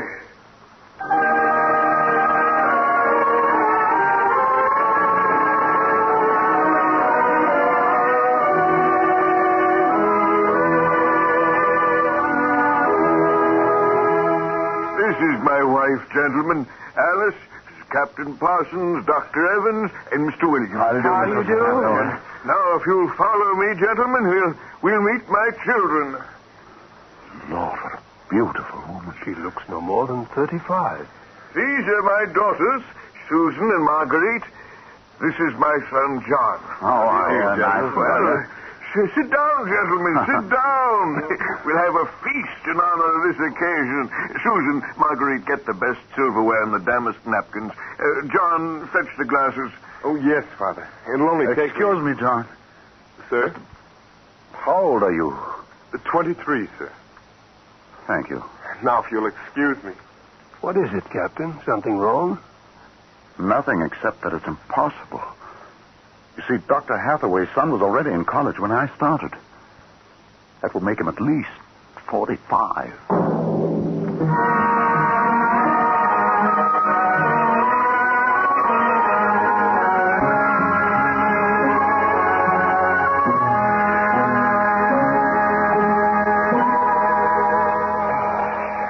That was a wonderful meal, Mrs. Hathaway. Doctor, your wife is an exceptional woman. Thank you, sir. How would you gentlemen like some fresh gingerbread with your coffee? I baked it this morning. Oh, wonderful. Smell that, Evans? Oh, it's like coming home, Mrs. Hathaway. We enjoy having you here. Mrs. Hathaway, may I compliment you on your having preserved your youth and beauty so well? Thank you. We have had no worries here, no competition. Only the things we need for material comfort. Parsons and I were wondering, Dr. Hathaway, if the radioactivity had any effect in preserving tissue. Your children all look so young, too. It is possible, gentlemen, of course. Radiation does strange things to living tissue. Alice, could we have some champagne? Of course. I'll only be a moment. An amazing woman. Did you ever see such grace?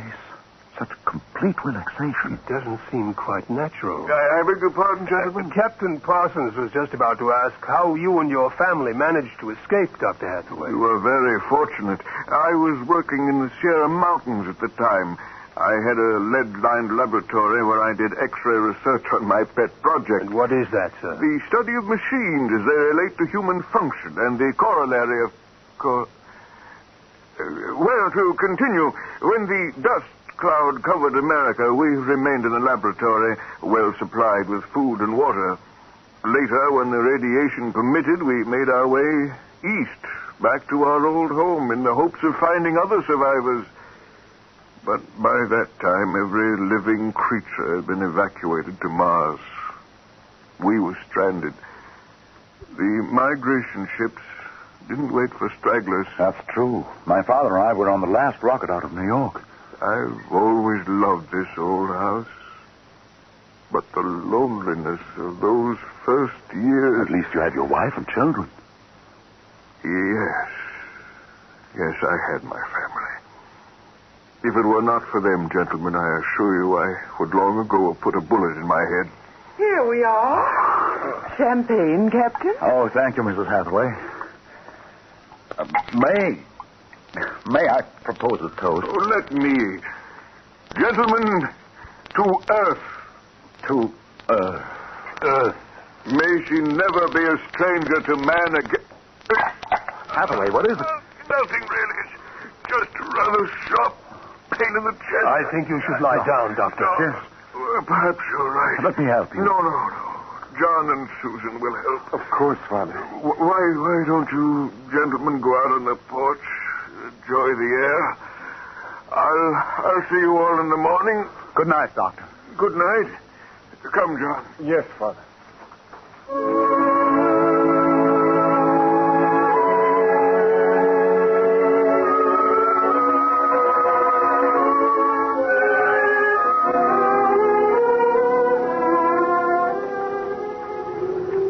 Well, what do you think of old Mother Earth now, Williams?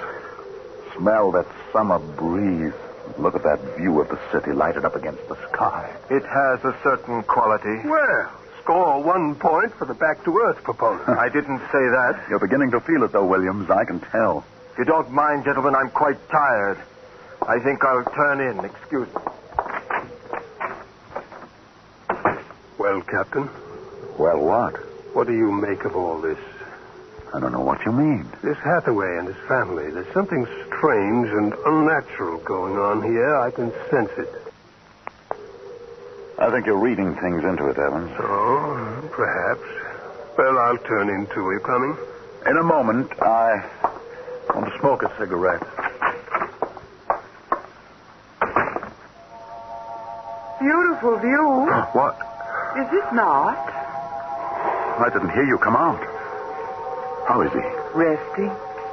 I've never seen him this bad. Yes, he's an old man. I'm sorry, but the difference in your ages is so apparent. You must have been married very young.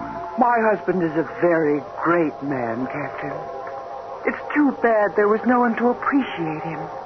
Once, he wired the whole city with sound speakers, and when he pressed a button, the whole town lit up and made noises, as if 10,000 people were living in it. He must have been very lonesome for people. Although with a woman such as you, I don't understand. Perhaps one day you will understand. Good night, Captain. Good night, Mrs. Hathaway.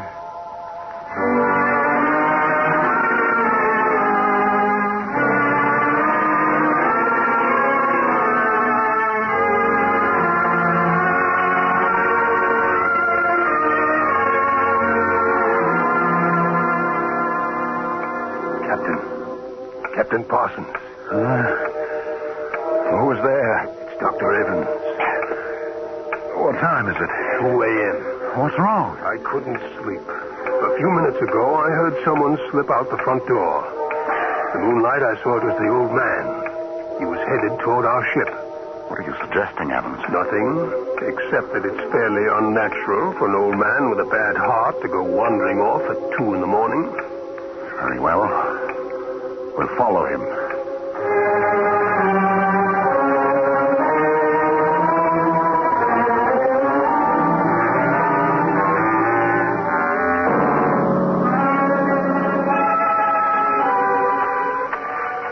See him yet? No. Look. Ahead there on the hillside. Isn't that Hathaway kneeling in the moonlight? Yes, I think so. Can we get closer? Let's head for that clump of bushes. This is far enough. What do you suppose he's doing there? What are those things on the ground? Good Lord. Those are grave markers. 4 of them. You're right. Seems to be praying over them. Listen. Do you forgive me for what I've done? I had to do it. I was so terribly lonely. You do forgive me, don't you? Yes, I feel you do. I'm glad. I think perhaps I can rest now. I think He's having another attack. Come on. Hathaway. Dr. Hathaway. Raise his head, Evans. His lips are moving. What is it, Doctor? Lean closer. I'm sorry I had to spoil all of this. I've expected it for some time. We'll fix you up. No, this is the end for me. It really doesn't matter. Except for them. What about them, Hathaway? You suspected, didn't you? Yes, I suspected, but I couldn't believe it until now. Do they know?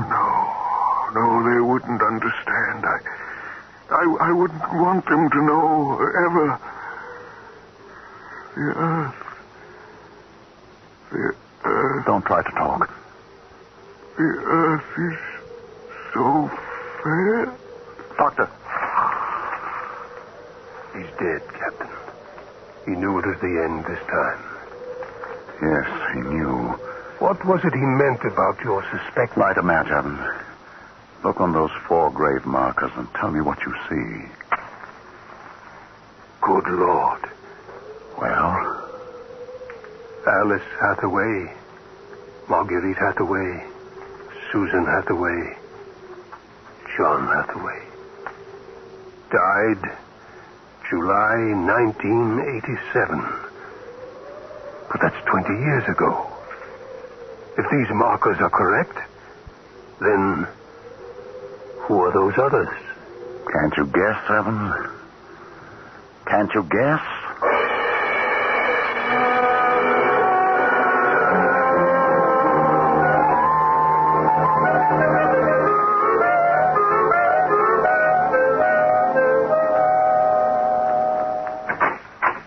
Mrs. Hathaway, are you awake? Yes, Captain? May I come in? Yes. It's about my husband, isn't it? You knew. I saw him go out tonight. He felt it was near the end. He died less than an hour ago. I'm sorry. Thank you.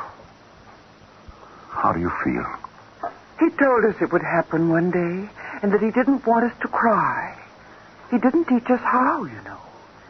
He said it was the worst thing that could happen to know how to be lonely and unhappy. What will happen to us now that he's gone? I don't know.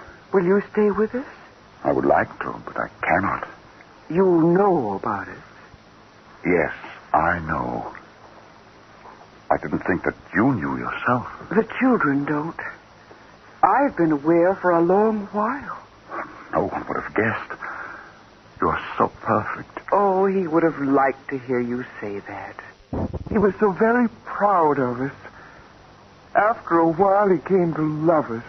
And at the end, he took us as his real wife and children.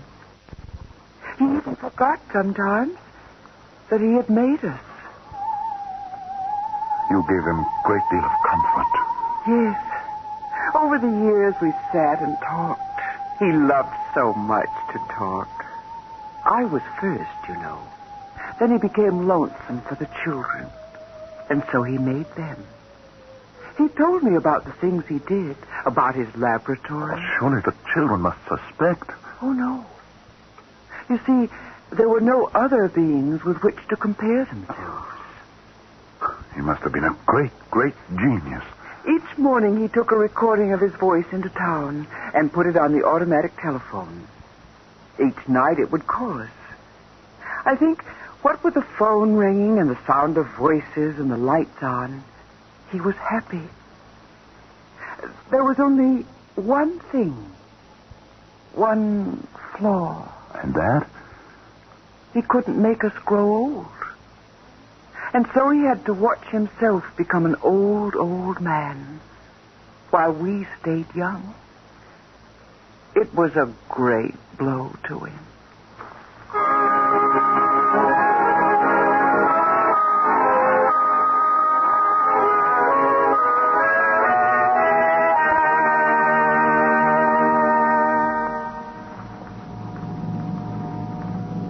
And so we commend the body of this man, Cornelius Hathaway, to his Maker. Ashes to ashes, dust to dust, returneth. Amen.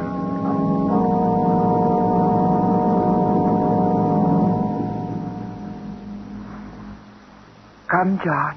Yes, Mother. Susan. Marjorie. Evans, Williams, stay here a moment, please.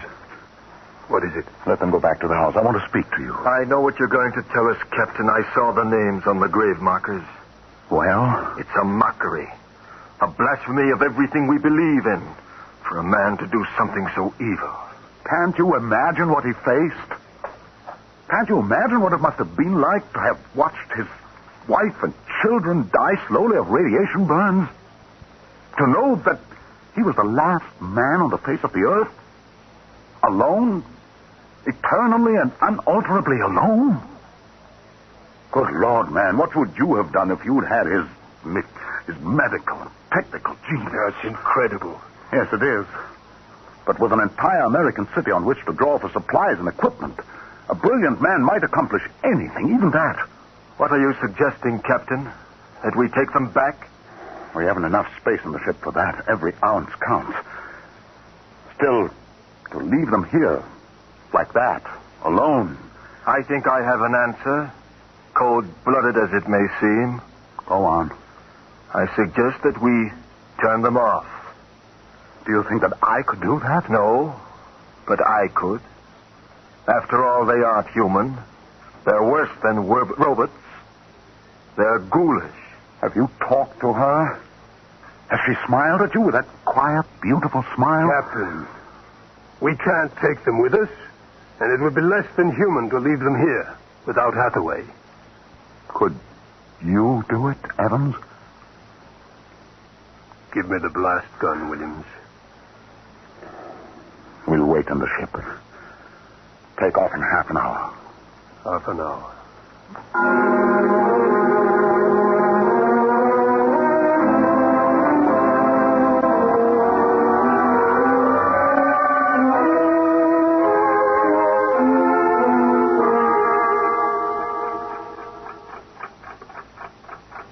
6:25. He should be back soon. Yes. He's doing the only humane thing, Captain. They are less than human. Are they? Well, it's done now, and no one will ever... That's the airlock. He's back.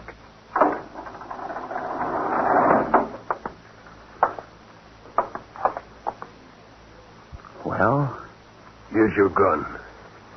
Did you do it? When I entered the house, she looked at me with those fine, intelligent eyes. I couldn't do it. It would be murder, cold-blooded murder. I prayed you wouldn't be able to do it. There will never be anything as fine as they are.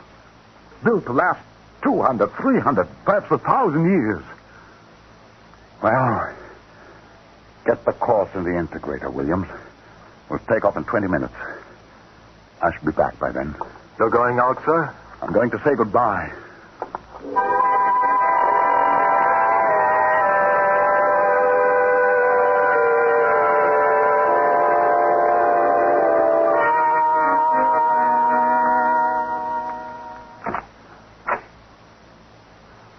You've come back. Only to say goodbye.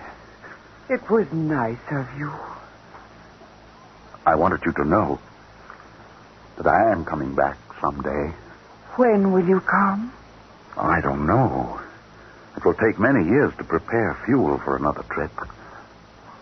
6, 7, perhaps 10 years.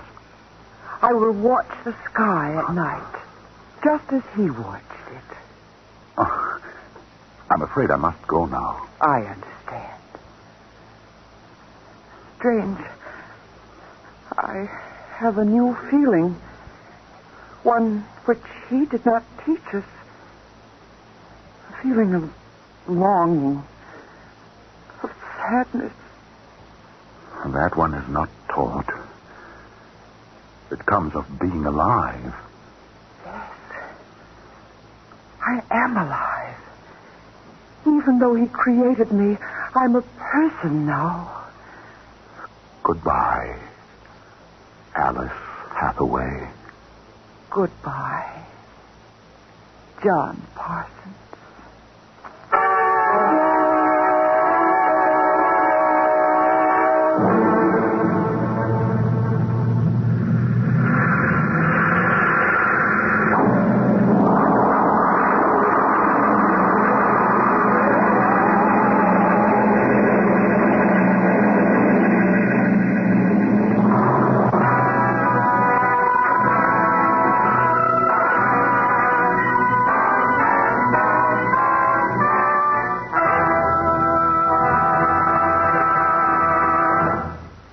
Just heard another adventure into the unknown world of the future.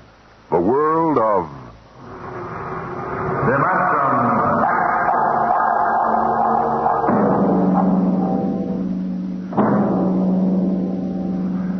When the time comes for man to explore the universe, to deal with the strange inhabitants of other worlds, there will be much to remember. Perhaps the most important lesson of all will seem too fundamental to be included in the training manuals.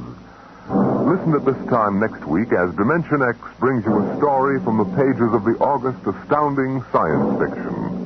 A story called Courtesy.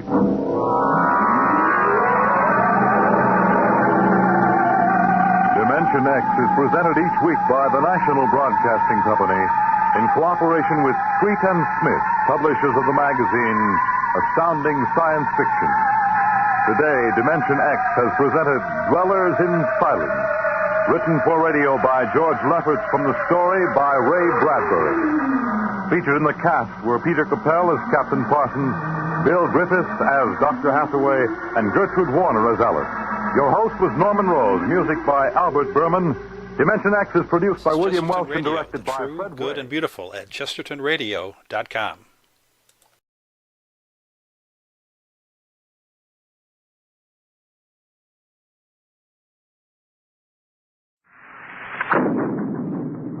Adventures in Time and Space, transcribed in future tense.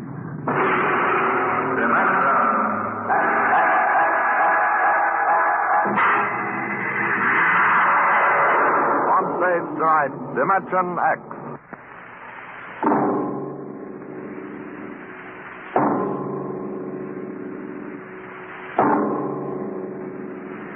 What will happen when man, finally conquering the galactic distances of interstellar travel, finds life on the strange worlds across the universe? Will he discover civilizations of incredibly advanced scientific knowledge, or primitive cultures deep in a stone age of savagery? Here is a story of the relation between men of our world and beings from beyond the stars. On the deck stood a yellow bowl, the profile a simple curve, clean and sharp. The body was thin without fragility, and the beauty of its shape was matched by the glowing intensity of the glaze, a glorious transparent yellow, soothing as sunlight, yet glowing with the fire of a volcano's core. The desk belonged to Michael Tom, Regional Administrator for the Department of Interplanetary Affairs.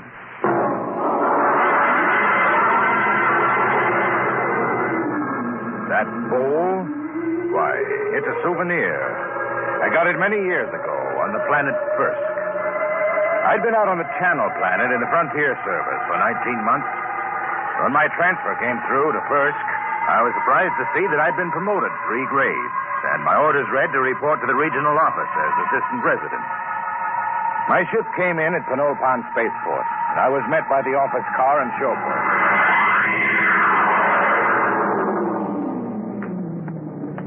Mr. Tom? That's right. I'm Wirachek, sir. Welcome to Firsk. Thanks. Well, I didn't expect to find a 1992 Rolls here. The resident had it shipped out in parts. Mr. Koval changes every year for the new model. Pretty smooth. Hey, this is certainly different from the Channel Planet. Nothing there but ice, frost fleas, and the dullest aborigines in the system. Well, you won't find the aborigines very dull here.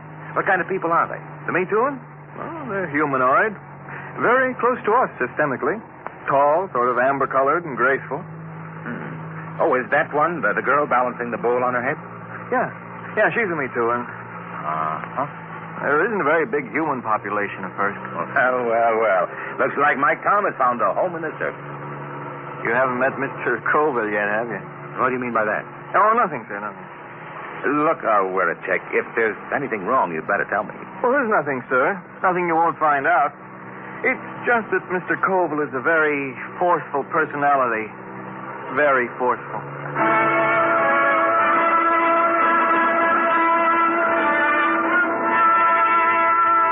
We drove through Penopon, threading our way through narrow streets between rows of low houses of reed, parchment, and wood. Canals of green water laced the city, and the bridges trailed ivy and orange flowers. Suddenly, we turned a corner, and there on the bank of the main canal was a large concrete and glass building, Earth-Star. This was the district office, and in a room that gleamed with black plastic and glass, I found George Scoville, senior resident. You're Tom? Michael Tom? Yes, sir. My last junior took off for the hills with a dancer from a Methuan grog shop. If I have any trouble with you, I'll ship you back to Earth with a -50 efficiency rating. That clear? That's clear, sir. And don't get edgy with me. Sit down. Now, listen, Tom, I'm easy to get along with. I like things done right the first time. Got to give a good example for the Gooks. Gooks? Yeah, the natives. I don't know what's good for them. I brought in a high-grade silica yarn to replace the root fiber they were using in fishnets. Took me 3 months to talk them into using it. I thought the Bureau policy was to avoid introducing Earth technology to stable culture. Yeah, that's what those boneheads at the main office say. They don't have to live here. Have you seen those pigsties they live in? There isn't a concrete building on the planet. The Me Too and delegation, Mr. Colville. Tell them I'm busy for 15 minutes. Yes, sir. Well, I'll be going along then, sir. Why? Well, if you're busy. Forget it. I always let those gooks wait at least 15 minutes. Softens them up. They're not hard to handle. You know how. I was assigned to pest control, a duty Colville considered beneath his dignity. In the next few weeks, I carted rat poison and insect spray through the poorest sections of Penolpan, where the trees ended and the plains stretched out to the Cookmank Mountains. It was there that I first heard of the potters of First. I had found a pottery bazaar, long shelves of jars of every size and shape, crocks, paper-thin vases, bowls, demijohns, tankards. The glazes were remarkable, deep, glowing colors. And yet, something was missing. I looked up and down the shelves. Mr. Tom, is anything wrong? No, it's just, I've got it. There isn't any yellow. Yellow? That's right. There are no yellow glazes at all. They have every other color. Ruby, green. There's a jar that's translucent, but no yellow. Oh, maybe it's a superstition. Could be. Yellow might be connected with death or disease. Well, you can find out, Mr. Tom. Here comes a Me Too, and she probably runs the place. May I help you, sir? Oh, you speak English. I must. We trade with the Earth colony. Your wares are very beautiful. For example, how much is this bowl? 75 credits. That much? They are our ancestors. And to sell them as cheaply as wood or glass would be irreverent. Your ancestors? You mean the bowl? Yes. Uh-huh. Tell me, where's the pottery made? In Penolpan? No, back there. In the mountains? There our ancestors go and the pots are brought back. Aside from this, I know nothing. The Michuan fear the potters. Why? No one knows what lies beyond the first hill, Earthmen. Sometimes we see the glow of furnaces. And when there are no dead for the potters, they take the living. Living? Where are the potters now? What are they shouting? That they have sold all their wares. That they will ride back to the mountains now. Hey, big devils, aren't they? Red hair. They are very strong. I think I'll visit the potters one of these days. No, Earthman. No? Why not? It is dangerous for you. They have guarded their secrets from all Penolpan. They are very fierce.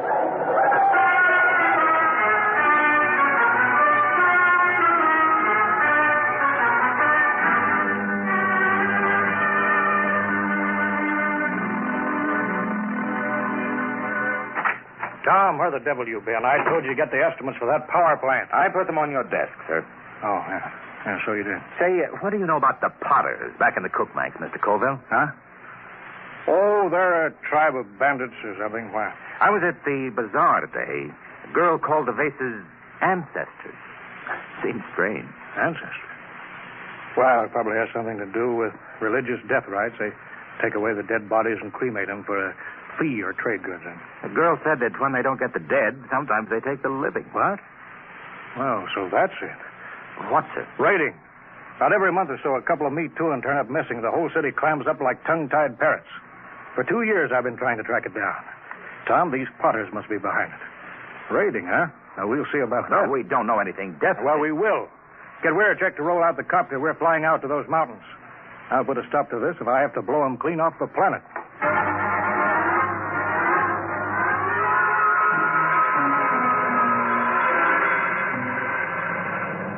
We'll never find a village in that mess down there. Look at those cliffs. There's a smoke trail over there to the right. Potters need kilns. Kilns need heat. That's a volcano, not a chimney. Let's try out along that ridge, then we'll go back. Oh, wait, I think we found them. Where? At the base of the volcano. Look close. You can see buildings. Yeah. Set her down. Should we land, sir? They're supposed to be pretty rough on home ground. We're official representatives of the system. Remember that. That might not mean much to a tribal mountaineer. Don't argue with me, Tom. Land.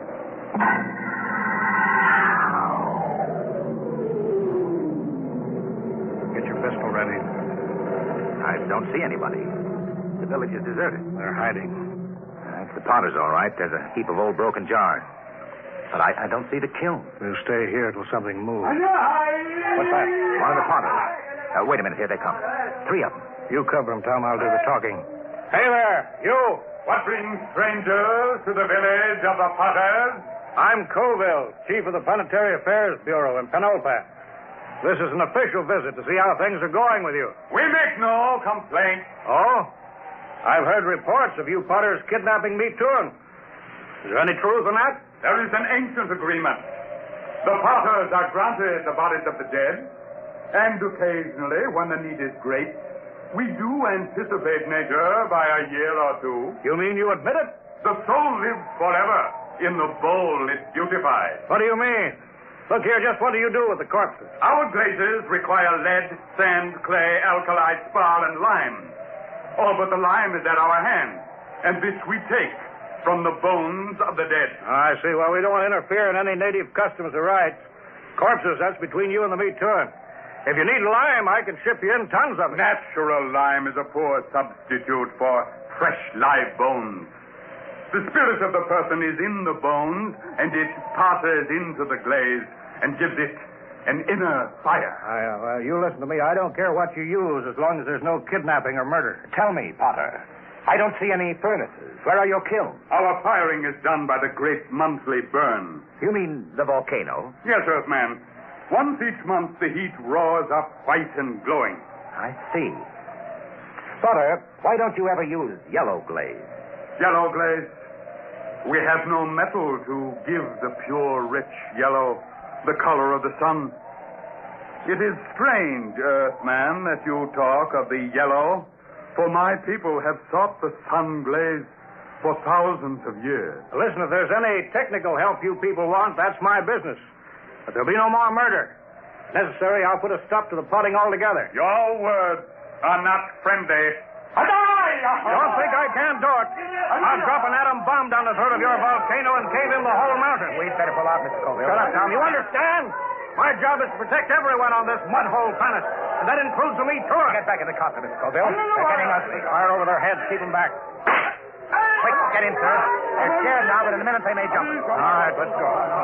Don't worry, Tom. Now those gooks know who's boss. No, sir, we won't have any more trouble from the Potters.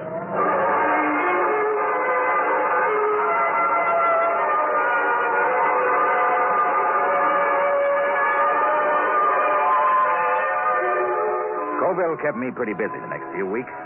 But I got to spending a good deal of time at the Pottery Bazaar with the girl. Her name was Sue Sen.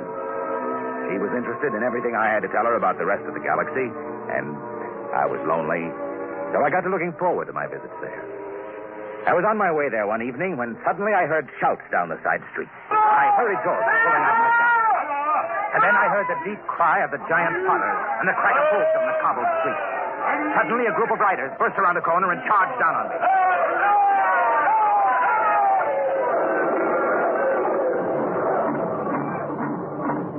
When they were gone, I hurried to the Pottery Bazaar. Sue Fen was gone. Earthman! Earthman! She's not here. They took her. The Potters? She has gone to her ancestors. Did they kill her? No, they have taken her to the hills. But soon she will live forever, her spirit wrapped in the glorious glaze. Sue Fen. There is nothing to be done. When the Potters take you, it is the end.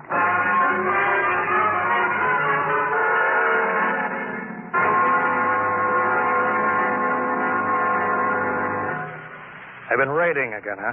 4 me to 1 tonight. Bring the copter around in front. It's ready. Tom, I'm going to break out the atom bomb from the arms locker. You fly out there and drop it down that volcano crater. I'll teach those murdering devils a lesson they won't forget. But the meat They'll come crawling to the city on their hands and knees. I know how to run this planet.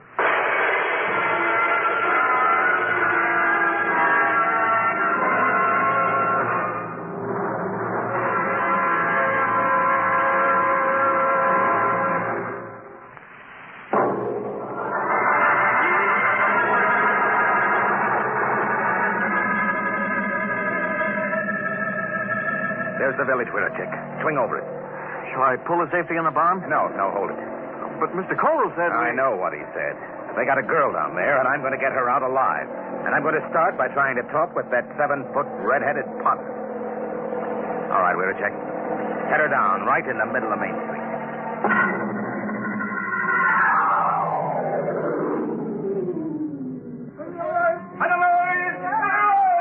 Have your gun ready, Wirachek. Here they come. Tall one's the chief. So, this is the insolent lordling again. Come on, out of the copter. Good. We are in need of bone lime, and yours will suit us well. They're closing in, Mr. Tom. Prepare your soul for the great burn. Stand back.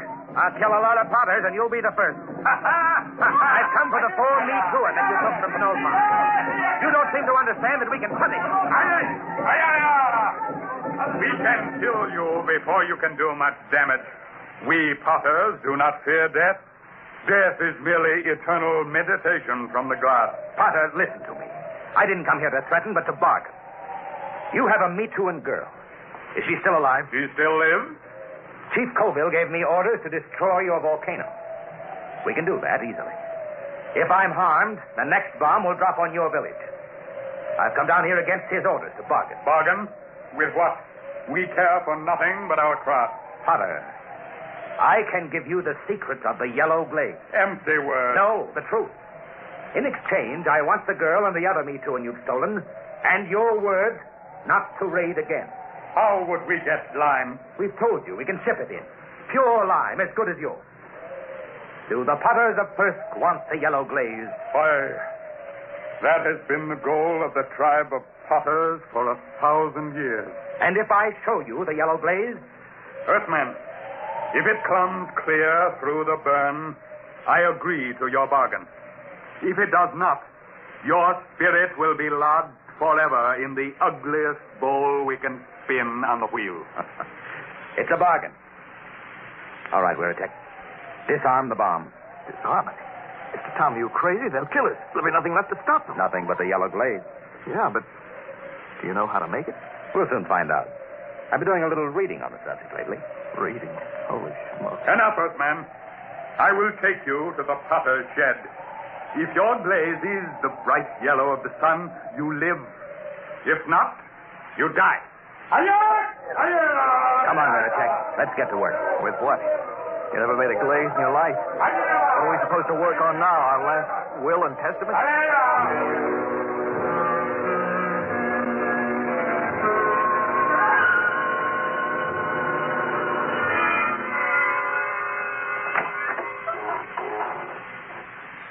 Who's that?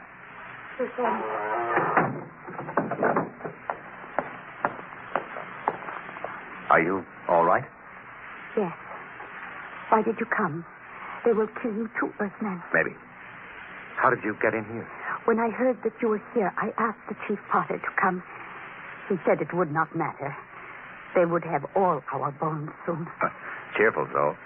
Hey, stir this, Wirachek. Yes, sir. They said you were trying to make the yellow glaze. Oh, Earthman, we will die. This goo may turn out yellow. It had better. No one on First has been able to make it. But I'm not from First. Hang on, Suzanne. We're not dead yet. Earthman, I'm glad you came. Although I wish you had not. Suzanne. All right, Wirachek. Call that redhead. Tell him I got his glaze ready. Hey! Hey, you out there. Earthman, are you ready? Here's your glaze. Test it. You have 6 bowls of glaze. I'm no potter. This stuff ought to turn out yellow, but I can't be sure in one mixture. We will coat 6 tablets, one with each glaze. Then we will fire them. How long will it take? 20 hours before you know if the burn has brought you life or death.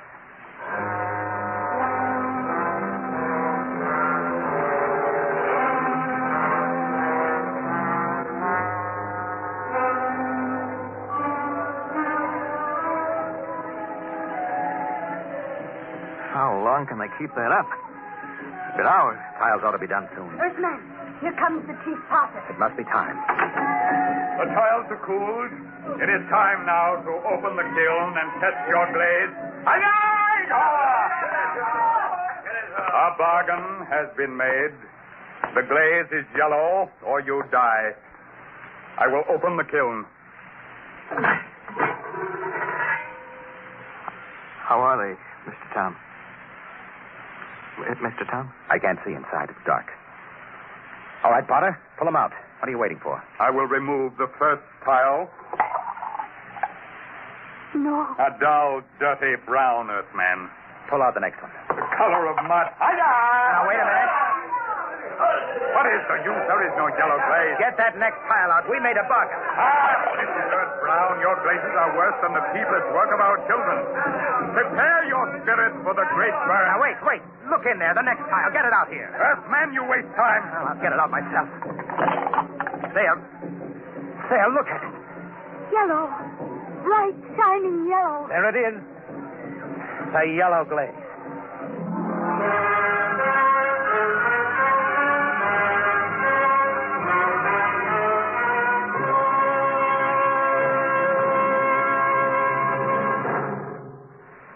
Tom, where in thunder have you been? Mr. Colville, I've been I trying sent you out on business which should take 2 hours, and you stay 2 days.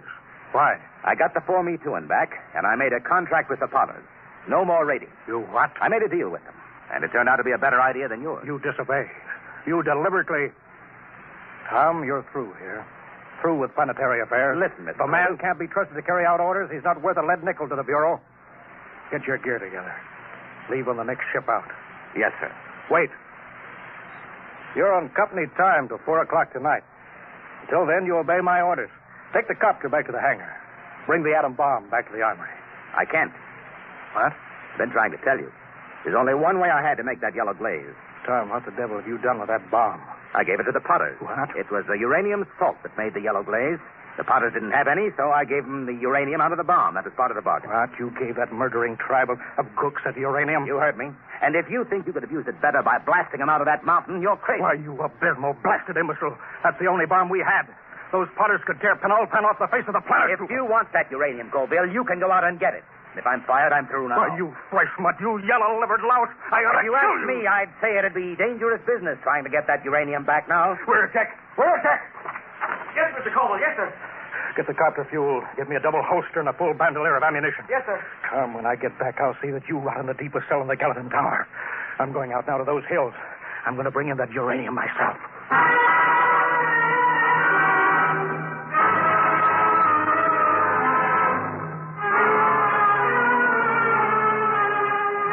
2 days later, Wiracek came into my office. His face was pale, his hands shook with excitement. He's here, Mr. Tom. He's here. Colville? No, the Chief Potter. The Potter. Bring him in. Should I call the guard? Just bring him in.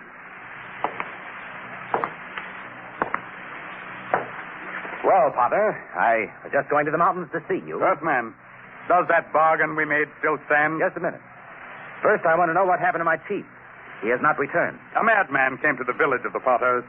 He said you had no authority. He said he could not allow the Potters to keep the heavy metal that makes glaze like the sunset. What happened to Colville? Tell me. There was violence. He killed 6 goodwill men. He was captured. I come to find whether our contract is good. Captured. All right, Potter. The contract is good. It is bound by my word and by the word of my great chief back on Earth. But only if Colville is returned. He must be brought back. Good. Then to seal the bargain, I have brought you the first bowl made with the new yellow glaze. It's a beautiful vase, Potter. And now, about returning Colville. It is done. The madman is a lucky man indeed, for his spirit dwells in the brightest glass ever to come from the great burn. You mean that Colville? Here, I return him to you. The fiery soul of the madman has given luster to an already glorious glaze. He will live forever in the shining light. On the desk stood a yellow bowl, and the beauty of its shape was matched by the intensity of the glaze. A glorious, transparent yellow, glowing with the fire of a volcano's core.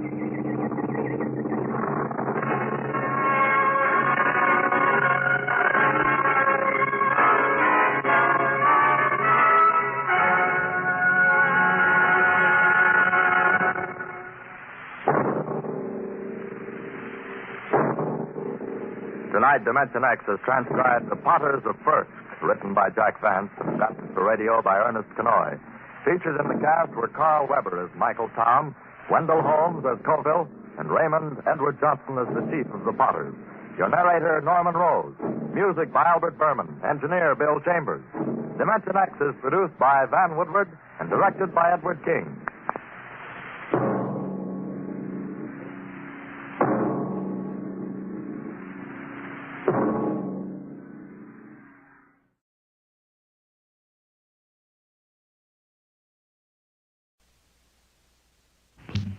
We delay the start of this program to bring you a special bulletin. From the NBC Newsroom in New York, truckloads of U.S. fighting men are rolling north from Daejeon, Korea, to reinforce South Korea's battered army, which still holds Suwon and its vital airstrip. The first American ground troops flown in from Japan, they're now approaching the combat zone.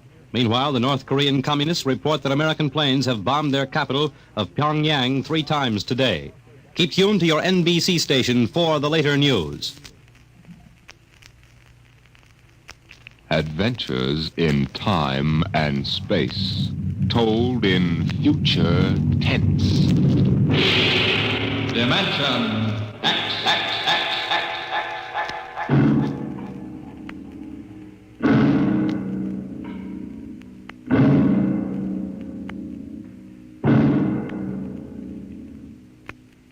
To all our listeners, a brief forward before tonight's adventure in the world of the future. Beginning next week, Dimension X moves to a new time on Friday evenings instead of Saturdays. In the Eastern Time Zone, it will be heard at 9 o'clock Fridays, Eastern Daylight Saving Time. In other zones, please consult your local newspapers to learn the new time of the program.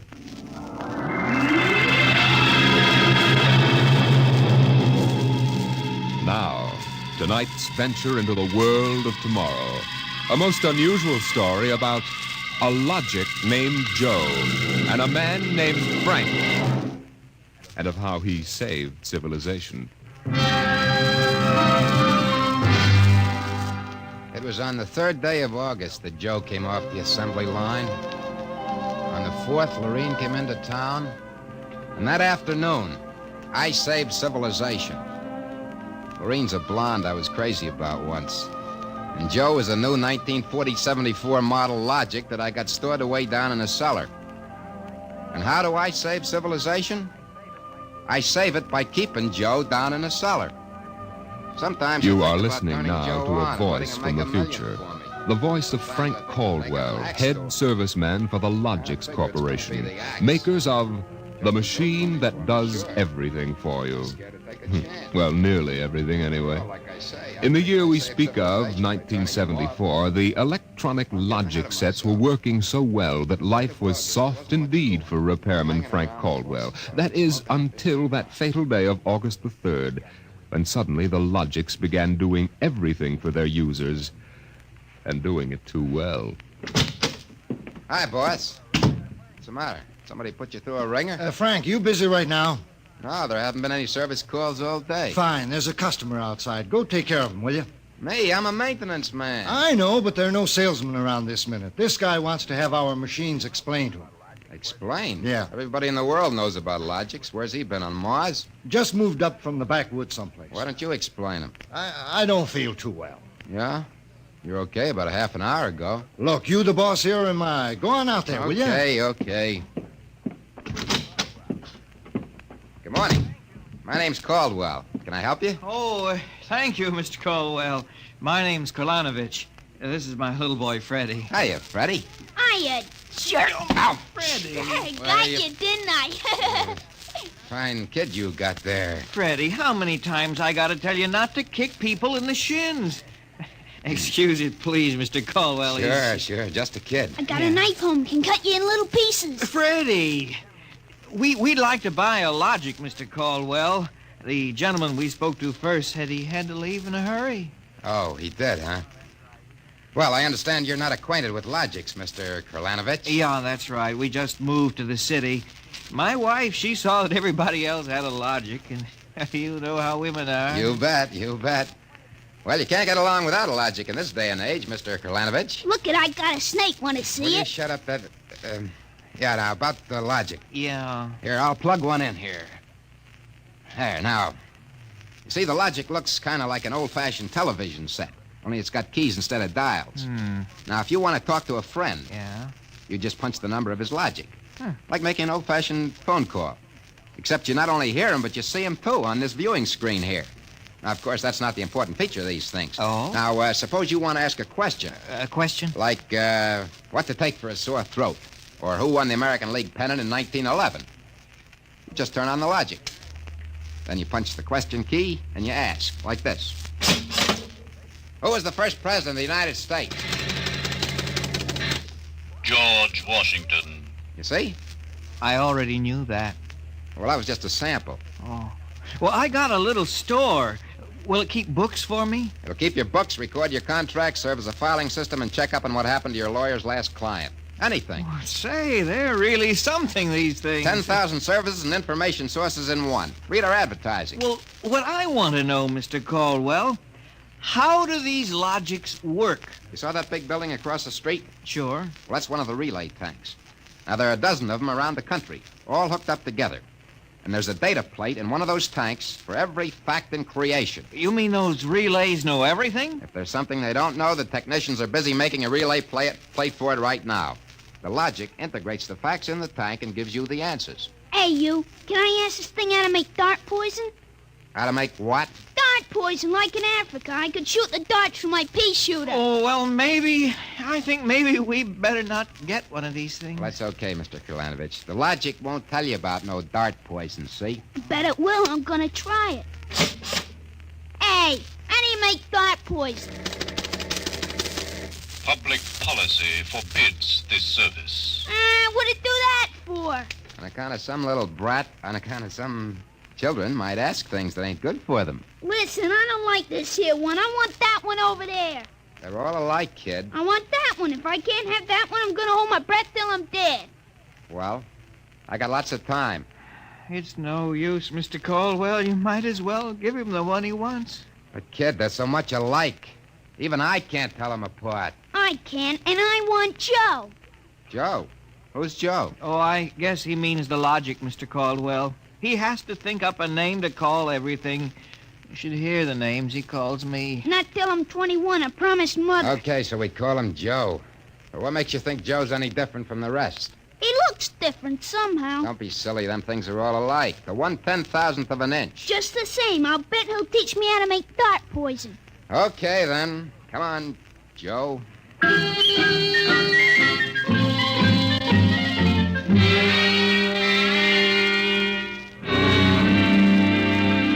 Yelling, I want that one, I want that one. I'm going to call him Joe. Mike, I could have wrung his neck. I could have How taken many that cards, Charlie? I pass. I'll draw two. Well, what a holy terror. He had his father scared to death. Too bad that kid ain't mine. I'd show him quick enough who was boss in the family. Holy smoke. What's the matter? Sorry, fellas. Gotta hold up the hand a minute. I just remembered. Gotta call my wife. Oh, let her wait a minute. Yeah, sure. You ever met my wife? Yeah, I did.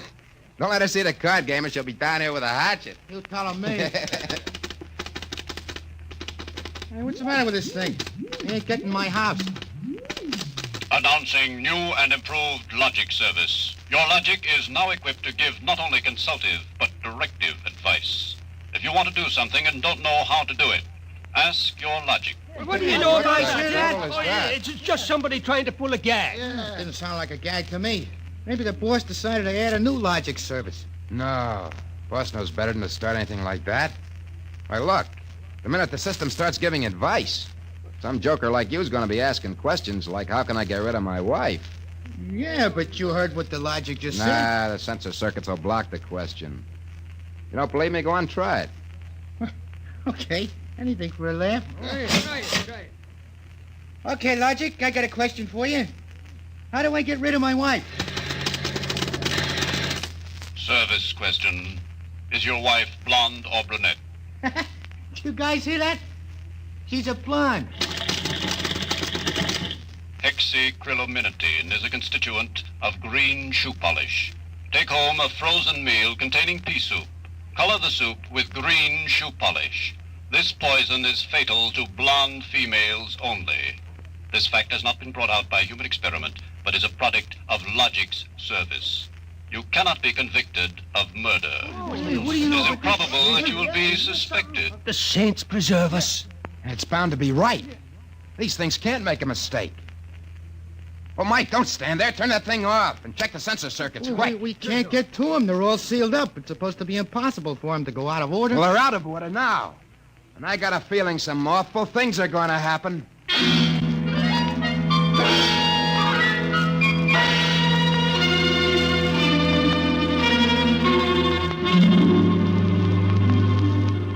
Boss, we got to do something. The logics have gone nuts. Relax. The thing gave a goofy answer once. Maybe it was a joke. Who ever heard of a logic making a joke? Well, it was an accident. Forget it. It won't happen again. What makes you so sure people are going to be trying it? Now, look. Supposing I wanted to get rid of you, for instance. You don't. How would you collect your pay? Yeah, but supposing. I'm going to try it and see what the logic says. If you want to do something and don't know how, ask your logic. How do I bump off my boss? Huh? A male, bald-headed, 45. Service question. Is he fat or thin? Holy mackerel. Fat. Make some chocolate ice cream containing powdered charcoal in place of half the chocolate. Use Hotzo brand charcoal. Hotzo contains an ingredient fatal only to fat, bald-headed males. This fact is a product of logic's service. You hear what it said? If this keeps up, we'll have to shut down the company. You kidding? We can't shut down the company, and you know it. Logics do all the computing, bookkeeping, filing, and recording of contracts for every business in the country. They handle all television programs, personal calls, weather forecasts, employment notices. I know that, but... Wake up. If we shut down the Logics, we go back to a civilization we've forgotten how to run. Yeah, but the point is, boss, they're now giving out information on murder. And no telling what else. Well, we'll just have to find out why and fix it. Meantime, there's nothing to worry about. Nothing to worry about? Of course not. You've asked these questions for a gag. Nobody's going to ask them seriously. What you need is a little faith in human nature. Oh, excuse me, it's probably the wife. Person-to-person video call. Go ahead. Cyrus, dear, how do you feel? Why, just fine, sweetheart. I just called to tell you, Cyrus, I want you to be sure and get home on time for dinner. Yeah, why? Because I've got a surprise for you, dear, your favorite dessert. Dessert? What kind? Homemade chocolate ice cream. The flavor is heavenly, Cyrus. When you taste it, you'll just die. Cyrus, what's wrong? Why don't you answer me? Cyrus! Chocolate ice cream, huh? This can't be happening. Agnes wouldn't... Why, this is dangerous. Have a little faith in human nature, huh? Caldwell, you're the head of the maintenance crew. I'll give you 24 hours to fix these Logics, or you're fired. Now, look, boss, Get me the police. Get me an extra maintenance crew. Get me a doctor. You. Me? Get moving. Where? Anywhere. Find out what the Logics are up to. And see that you find out before the Logics do.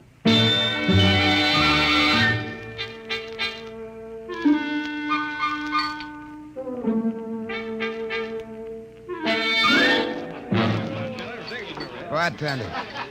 Hey, bartender, give me a double. Coming up. What's the matter, pal? You had a bad day? Go away, will you?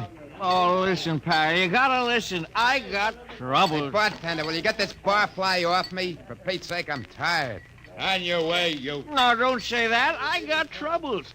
How am I gonna keep my wife from finding out I had a couple of little drinks? How am I gonna do that, huh? Look, mister, it's a hot day. I've been driving a car around and see. Yeah. I've been trying to keep a bank president from having apoplexy on account of his logic told him how to rob his own bank.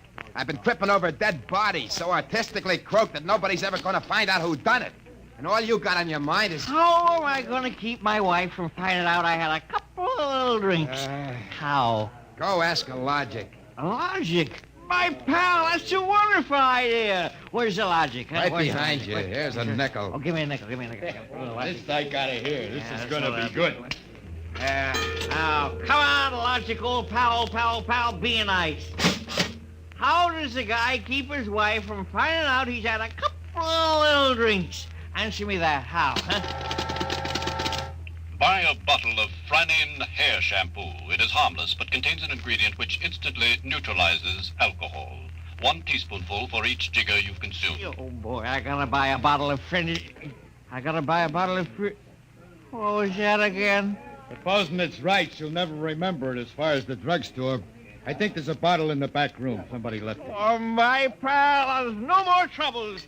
Show me the way to go home. I got a picture of him back there drinking that shampoo. Give me another devil. I don't know what's worse, to be as low as you or as high as him. All right, where is he? I know he's here. Where is that bum? Who you want, lady? My husband. I know he's here. Now, where is he? Show me the way to go. That no good louse. I'll show him. Thinks he can come staggering home again, does he? Well, I'll teach him. Poor guy. Oh, why, my dear, what a surprise to see you here. Archibald. Yes, my love. You're not. Sober? Well, of course, my love. I'm sober as a judge. Then what are you doing in this saloon? Well, merely conducting a little research, my dear. Research? Your suspicion wounds me deeply, my love. Let me tell you, my dear, that I've been conducting a research project that is going to make us a fortune. I'm about to patent Sober, the drink that makes happy homes.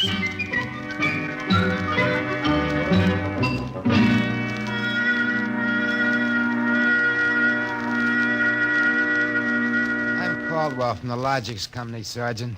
I just stopped Logics Company. Listen, Caldwell, you people get those blasted machines under control or we'll have you all behind bars. Now, look, Sergeant. No, you look. At this blotter. Blank. The greatest crime wave in history, and we can't even make an arrest. They're all perfect crimes. Well, we're doing our best to find out. It's not good enough. If you can't find out anything, shut down the company. Or the police department will. We know there's some big gang back of this. Hey, maybe you know something about it, Caldwell. Now, look, nobody's back of it. The Logics run themselves. They pick their own circuits automatically. You mean that they're doing this all by themselves? Sure. We always thought they could do more things than we knew about.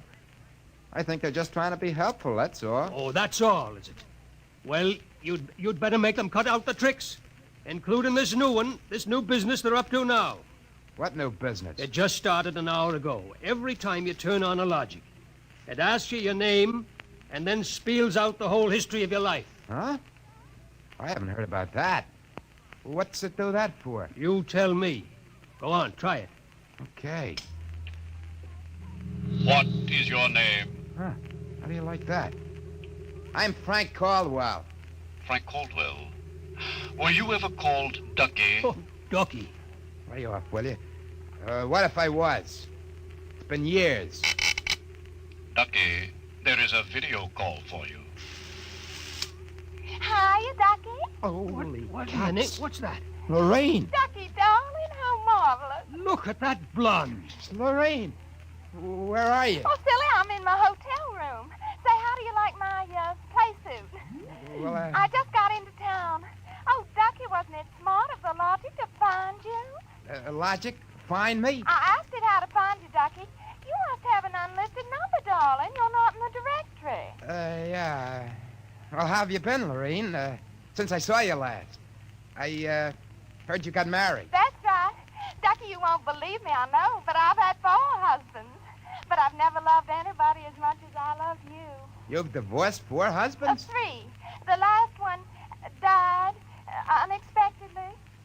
Who unexpected it? He did. But the jury acquitted me, Ducky. They knew it was just a little old accident. So now I'm free again, and we've just got lots of things to talk over. But, Lorraine... You come right over here, Ducky, instantly. Well, I'm working. I'll call you back. Oh, I'm so lonesome. Please make it quick, Ducky. Have you ever thought of me? Oh, yeah, sure. Plenty. You sweet. Here's a kiss. That'll just have to last till you get here, but hurry, please. Oh, my back. What am I going to do? Do like you were telling me a while ago. Huh? Calm yourself, Ducky.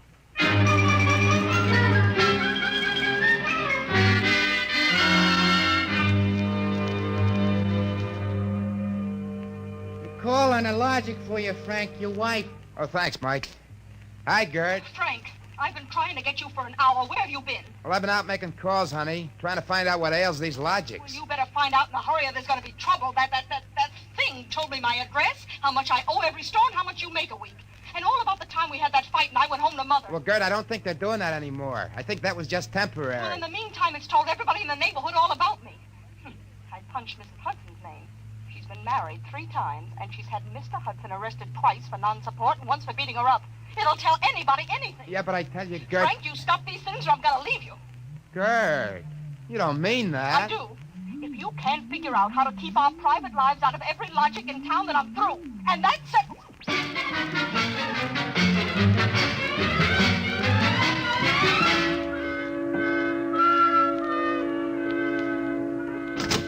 Hey, boss. You gotta put more men on the job or something. We gotta lick these logics. My wife's gonna leave me if we don't. You're also going to be looking for a job if we don't. Well, I don't care about the job, but listen. You listen. The logics are giving out information on high explosives, the fine points of murder, and legal loopholes that'll beat any charge from hijacking to high treason. Yeah, but my wife... And about 6 guys have thought of asking how to switch bank credits so they can corner all the cash in the country. Now quit bothering me. Get over at the tank and help Mike try to block off some of those circuits.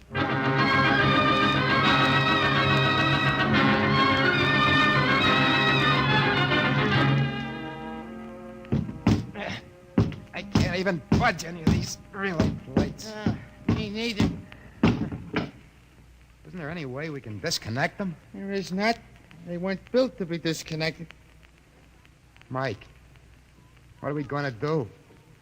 I'm thinking of slitting my throat. When they were giving out all the information on everybody, my wife got the lowdown on a certain blonde. I got nothing left to live for. Ron, why did you have to remind me? You got one? My only hope is I ain't got her. See who that's for? Hi, Ducky, darling. Oh, Lorene, not again. Ducky, darling, I'm lonesome. Why haven't you come over? Well, I've been busy. Oh, Pooh. Ducky, do you remember how much in love we used to be? Yeah. I was so mean to you. Ducky, let's get married tonight. Oh, gosh, Lorene, I... Right away, Ducky. Look, I got married. Oh, you poor darling. You poor darling. Just have to get you out of that. No.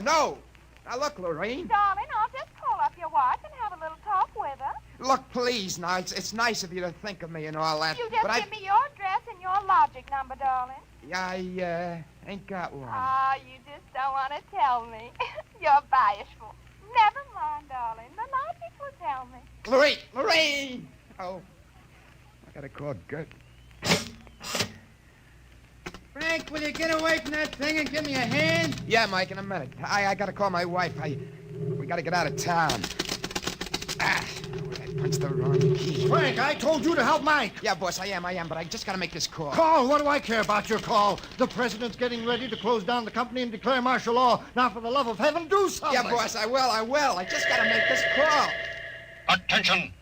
To assist in solving a special problem of logic service, kindly give the following information if possible.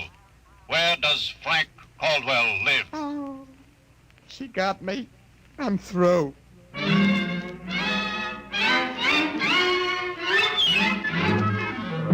Look, Gert, there is no blonde. Frank Caldwell, I told you I was leaving you. Well, leave me later, will you? Right now, pack yourself up and the kids. We gotta get out of here. What is all this? Are the cops after you or something?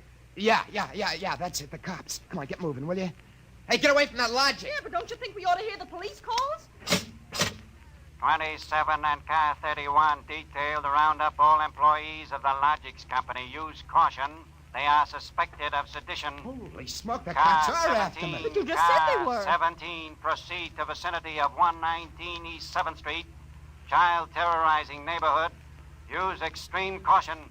Child is armed with pea shooter using poison darts. That is all. Ready. Who's Freddie? Oh, he's a mean little kid. He wanted a logic that would tell him how to make dart poison. They're all alike, I kept telling him. They're all alike. What are you talking about? I don't know. All I know is it was a nice world up till yesterday. Now it's like a guy named Joe come along and squashed all our mud pies for us. Looks to me more like it was a logic named Joe. A logic name? They're all alike.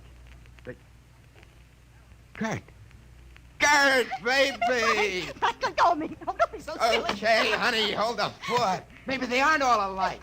Where are you going? think you're going to make a getaway? Baby, if you got the right inspiration, I'm going straight to the middle of this whole jamboree.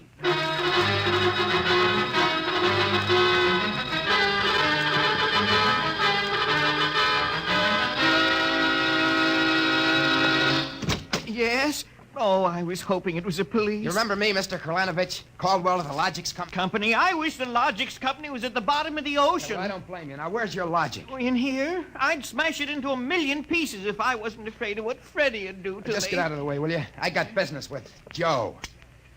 If you want to do something and don't know how, ask your logic. Oh, we're back to that routine, huh?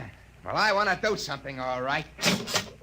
Tell me, Joe, can a logic be modified to achieve correlations for which human brains are too limited? Yes. How great will the modifications be? Microscopically slight. Changes in dimension not detectable even by precision gauges. They can come about only through an extremely improbable accident. And what would this super logic then be able to do? Come on, you spell it. It could set up entire new combinations of electronic relays which would bypass the normal sensor blocks, thereby enabling it to perform valuable new services, including the giving of helpful advice on any human problem. Uh-huh. Has this accident ever happened, Joe? Come on, come on! It has happened only once. In the case of the logic now owned by the Kolanovich family of 119 East 7th Street. A logic named Joe. Thanks, Joe. That's all I wanted to know. Hey, what's all this about? I'm taking this logic away, Mr. Kralanovich. I'll bring you a new one. Our troubles are all over. Hey, you, get away from Joe. Correction, our troubles are just beginning. Now, Freddie, put down that blowgun. Ah, shut up. Hey, you, I said get away from that logic. Now, look, Freddie, I'm going to bring you a nice new one, see? I want that one. What I got in this picture ain't beans. Mr. Caldwell, the police, they're outside. Yeah, for me and Freddie. Nuts. What they want you for? You ain't smart enough to do nothing. Oh, no? Say, there's plenty I can tell you. Open up in there. There's our cops, kid. It's you and me against them. So what you gonna do about it if he's so smart? Now, look, we may have to fight our way out, see? Now, let me see that blowgun. I know a way to hop it up so the cops won't have a chance. Come on, give it to me. Okay, let's see what you can do. Here. Thanks. Here.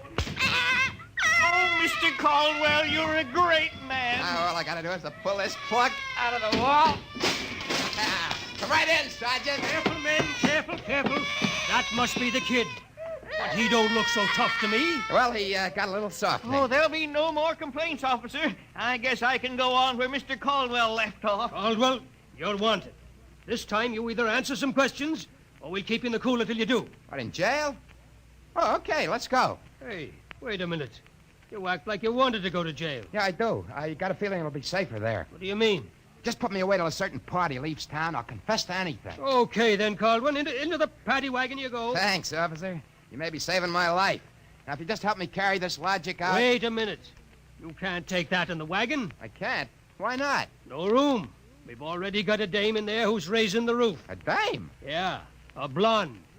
She was trying to buy a gun without a permit. She keeps screaming she's going to miss her date with Ducky.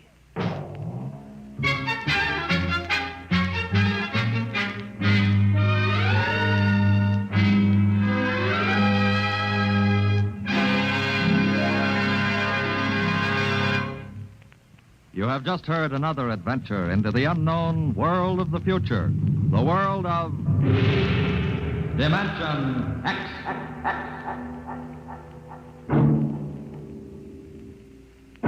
Next week, Dimension X joins the big parade of exciting half-hour presentations at a brand new time on Friday evenings at a different hour. In the Eastern time zone, you'll hear it at 9 o'clock Fridays, daylight saving time. In other zones, please consult your local newspaper listings to learn the new time. For that's when Dimension X will bring you one of the strangest stories ever told. Ray Bradbury's Mars is Heaven. Tonight's story on Dimension X was titled A Logic Named Joe, written by Murray Leinster and adapted for radio by Clarence A. Ross. Featured in the cast were Joseph Julian as Frank and Roger DeKoven as the Logic. Your narrator was Norman Rose. Music by Albert Berman. Engineer Don Albert. Dimension X is produced by Van Woodward and directed by Edward King. Robert Warren speaking. Tomorrow, hear a thrilling story on high adventure. It's on NBC.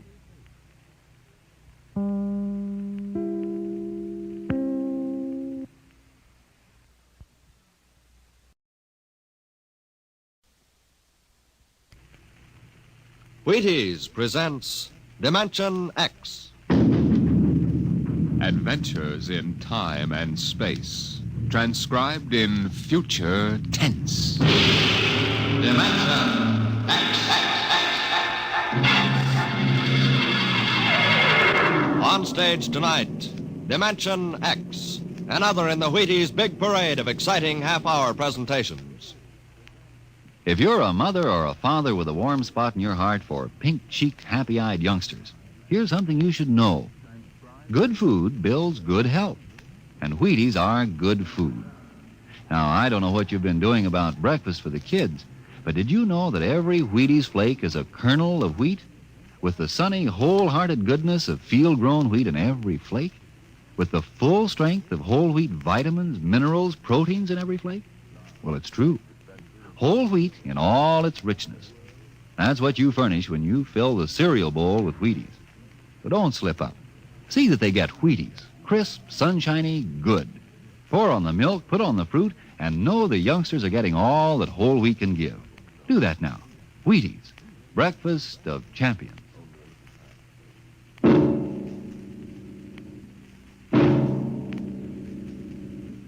Now, tonight's adventure into the unknown, into the world of Dimension X.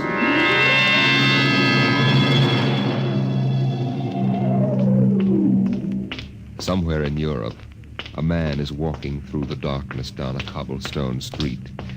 It's early evening still, only a little past 8. But the street is strangely deserted. He pauses, looks behind him, then knocks quietly on a door.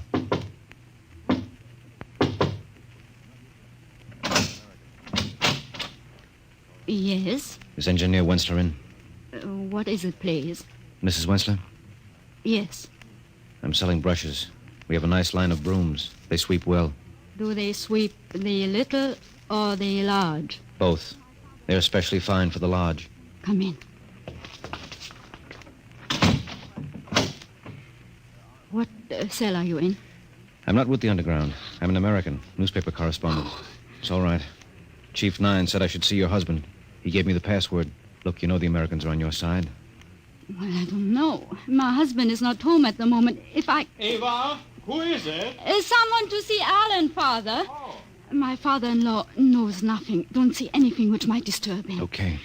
You wish to see my son, Mr... Arnold. Yes, a friend asked me to look him up. Mr. Arnold is an American correspondent, Father. Oh, an American. It is not often I have had the chance to talk to an American these days. Things have changed, haven't they? Yes, these last few years, we have been out of touch with the world. I was working in my laboratory, Mr. Arnold.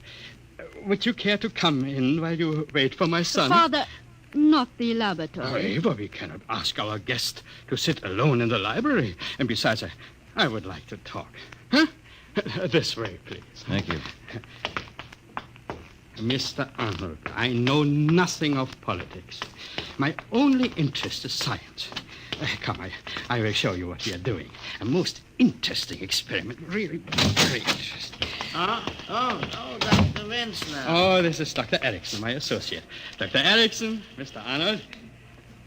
An American. Yes.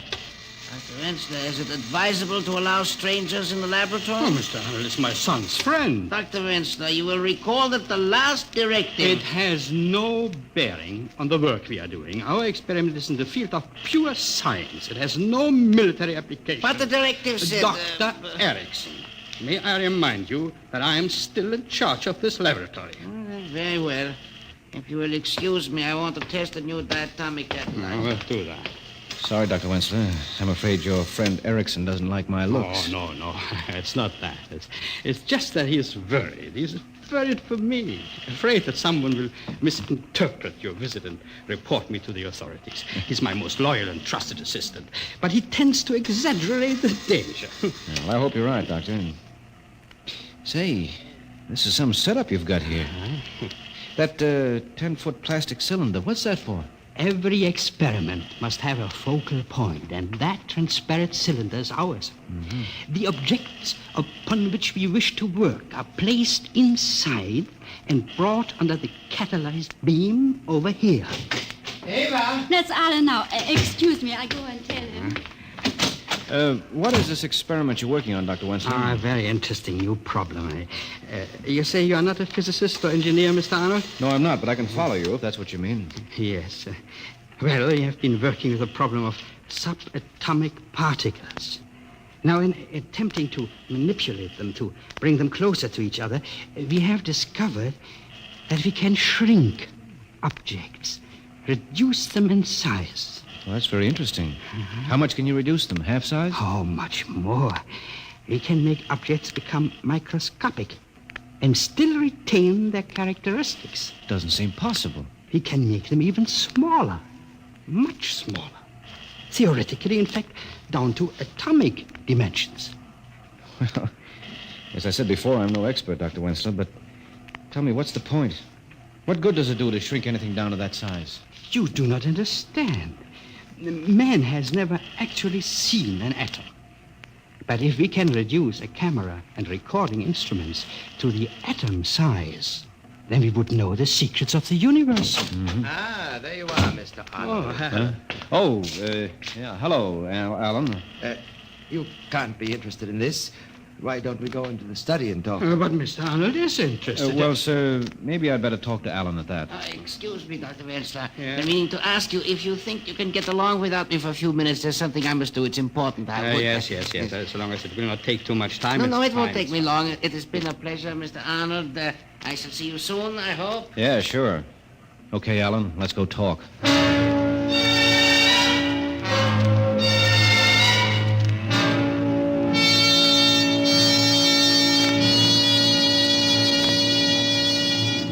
Your credentials seem to be in order, Mr. Arnold. I talked to our chief after Ava explained why you were here. I don't agree with him. Look, Alan, you think the chief of your cell would have let me come here if he didn't think I was trustworthy and could help? I know, but... Public opinion can't be marshaled overnight, you know. Not even in America. Suppose the revolution is successful. It will be. All right, your only chance to make it stick will be in recognition by our government. And immediate help. Now, my stories can do a lot to lay the foundation for that. And with the date of the uprising so near... You know too much, Mr. Arnold. If this should leak to the secret police... Don't worry about it. It's my neck as much as yours. What do you think, Ava? Chief Nine said he was to be given the fullest cooperation. Very well, then. What do you want to know? Question 1. What makes you think this revolution really has a chance? You can't fight tanks and guns with just your bare hands. Mr. Arnold, we believe the Wentzler machine can solve our biggest problem. What's that? How to collect arms without being attacked by the secret police. Oh, yeah. Yeah, I see. Now, suppose we could reduce all our equipment. Electronic guns, ray gas, anti-tank blaster. Anything which could be brought in unassembled. Reduce it to so small a size that a woman's handbag could hold enough to equip a regiment. You see what that would mean? Yeah, sure.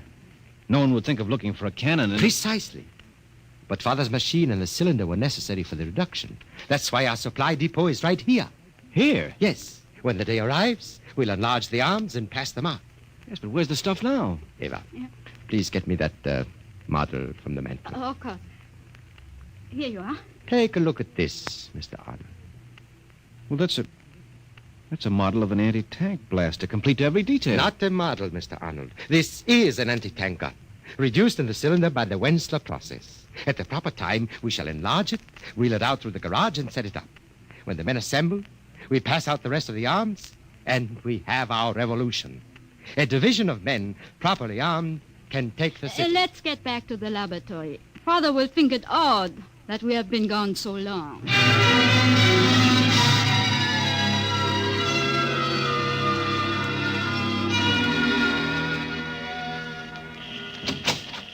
Oh, I was wondering where you were, Alan. I don't know what's keeping Erickson. He should have been back long ago. I need some help on this circuit Of here. course, Father. What are you doing? Erickson, I have amplified the effect by putting another diatomic catalyzer into phase. I want to give a test run, Alan. If you will bring one of the animals from the cage. Yes, Father. Animals? Yes, we are experimenting now with the reduction of living animals, guinea pigs. How does it work? Those we diminish to microscopic size return unharmed. But those sent down to the atomic dimension, the cylinder returns. But there's nothing inside, nothing. So, Dr. Wensler, have you ever tried it on a human being? I tried to persuade Father to send me down to find out what's making the animals vanish. No, Alan. But, Father, we've installed high-frequency radio communication now. If anything started to go wrong with me, I could tell you in time to reverse the process. No, I will never permit it. All right. Guinea pigs it is, then. But someday, Father, I... Yes, dear? Come to the window. What is it? That man, the one in the raincoat. He has been standing in that doorway across the street ever since I looked out the window. What of it? I don't like it, Alan. He has been standing there just looking at our house. Oh? Alan, do you think it... I don't know. I'm not sure. Eva? Yes. You know what we planned in this eventuality. Yes. Get the arms and the provisions. We can't afford to take a chance. All right, Alan. Now, what is it, my son? What is Father, it's better for you not to know too much, but I'm a member of the underground. No. Ava, too. We have some contraband hidden in the house. We'll have to put it in the cylinder. Contraband? What do you mean? Arms, Father. Arms and provisions for an army reduced to 1/40th size. Alan. Yes, we must put them in the cylinder and warm up the machine. If it is the secret police, we'll make the arms invisible, microscopic in size. Can I help? If you wish, Mr. Arnold, you can help my wife get the supplies. Okay. Alan! What is it, Ava? 2 police cars have just turned the corner.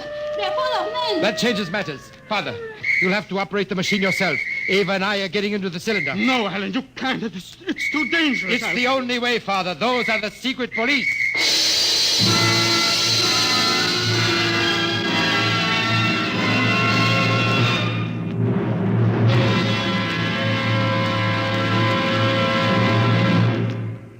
Dimension X will continue in just a moment. Tomorrow morning, get up and get at 'em with Wheaties to help. Now, does that sound as if I just made it up? Well, listen, folks. It's real. It's so. If you'll pour the Wheaties into a bowl tomorrow morning, if you'll pour on cold milk and put on the fruit you like best, if you'll do these things, you can honestly feel a difference all morning long. And here's why. Every golden Wheaties flake, every flake is made from a grain of wheat. That's why every flake of Wheaties gives you full whole wheat vitamins and minerals and the amazing energy you'll notice still with you by 11 in the morning. You simply cannot miss, because it's a fact. You do better by yourself on a better breakfast.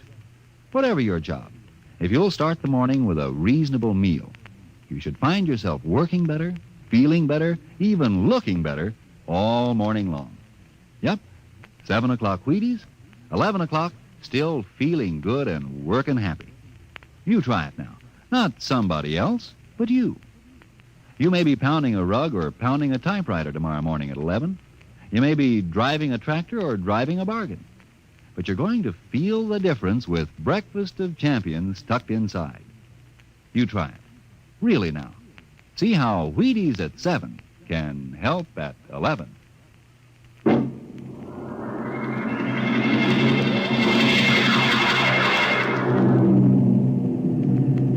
Atomic catalyzer ready? Ready. Set at point 034. Good. All right, Ava. Get in the cylinder. Alan, I can't let you take the chance, Alan. Isn't it enough to make the supplies disappear? Not for the secret police. They must know something, otherwise they wouldn't be here. But how could they prove anything? No, Father. Every man has his breaking point, and I can't afford to gamble with the lives of others. I don't know how I'd react on the torture. Torture? Oh, Father, you are naive, but don't worry, you'll be safe. Everyone knows you aren't interested in politics. And Mr. Arnold is an American. Perhaps that will protect him. They're coming now. Oh, my son, what have you done? There's no time for recriminations now, Father. I'm getting in with Ava. Arnold, will you help my father with the machine? And after? Yes, I'll do whatever I can. Thank you. Now, take us down to submicroscopic size. Yes. Hold us down until the police have gone. Tell them we've left. They won't dare meddle with the machine. Tell them it will mean death to anyone who gets in the way of the beam. When they're gone, bring us back up. I'll maintain radio silence until I hear from you. Very well, my son. There they are. The machine's warmed up. Move over, Ava. I'm coming in. Let me have it. That's it. I've switched on the radio. If you can hear me, secure the porthole, Arnold. Okay, we hear you. Porthole secure. Ready, Father? Yes. Are the oxygen tanks all right? Ava? Yes. They're breaking down the door.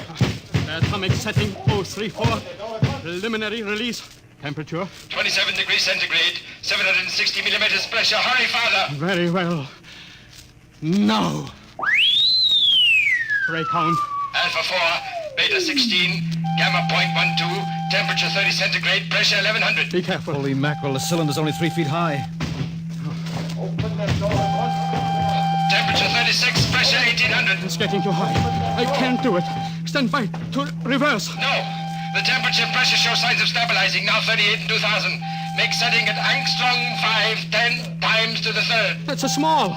We can't afford to take chances. Only 3 inches high. It's all right, Father. Temperature and pressure beginning to drop. Thank God. A half-inch high. Oh, they're coming. They're coming. Bye, Father. God bless you. Son. If anything happens, it isn't your fault. Remember, this is my doing. Ava, switch off. Jan, Anton. Yes, sir. Save those men. Yes, Commander. Stop! Don't come near the beam. No, this machine is in operation and can kill anyone coming within range. Shut off that machine. The machine cannot be shut off until it reaches nadir. A sudden reversal would cause an explosion and take us all with it. You there. Who are you? Who, me? Just a friend of the family. Arrest him. Now, get your hands off me. Let go of me. Now, Dr. Wensler, your son and his wife, where are they? Answer me, you old fool. They left a few minutes before you came. Left? Jan, I told you to watch all the exits. We did, Commander. Mouse could not have escaped. I swear it by the leader. They are not here. You. What do you know of this? I told you they left some time ago.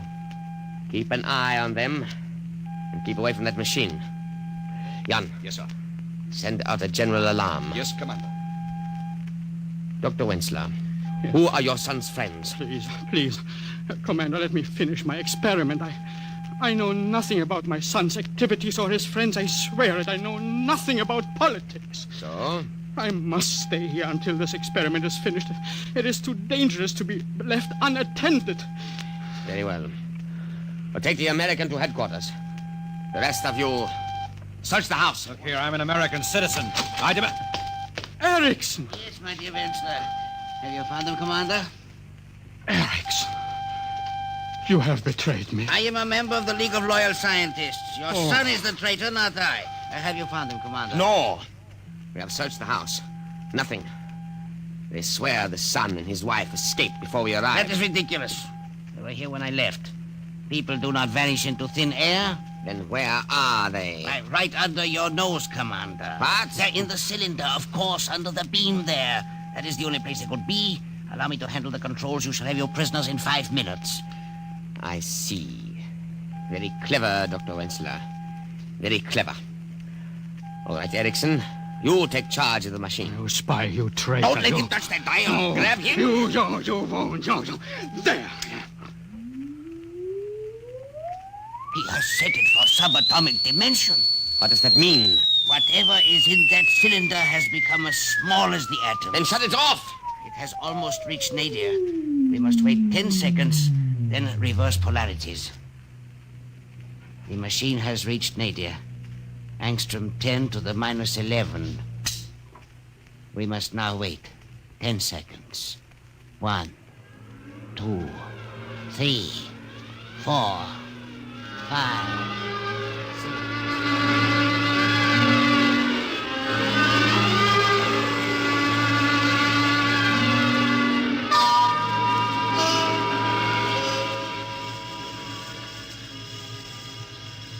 What's the matter, Alan? I don't know. Something must have gone wrong. Alan, look up there. Why, it's the solar system. It's coming at us so fast. Look, the sun. The sun? No, that can't be. Ava, that's the nucleus of an atom. We've reached the subatomic dimension. That sun is the nucleus, and those planets are the electrons revolving about it. That planet coming up at us, there on the other side of the sun, I mean the nucleus, is... An electron. It's growing in size. We're heading straight for it. We're coming down on it. We are going to land.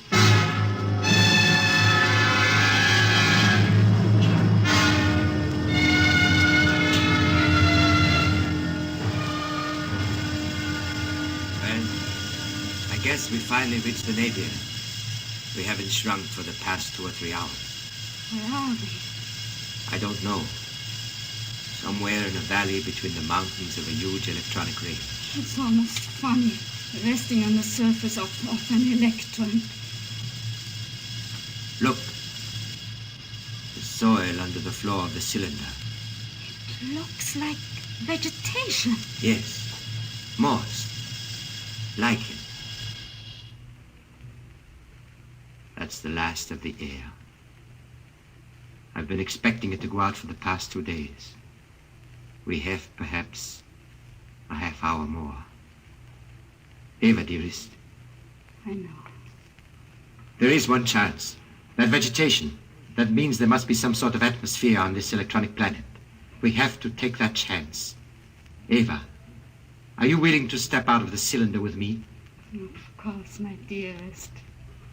For whither thou goest, I will go. Thy people shall be my people, and thy God, my God. Where thou diest, I will... We haven't much time. Ready? Ready. All right. Open the porthole.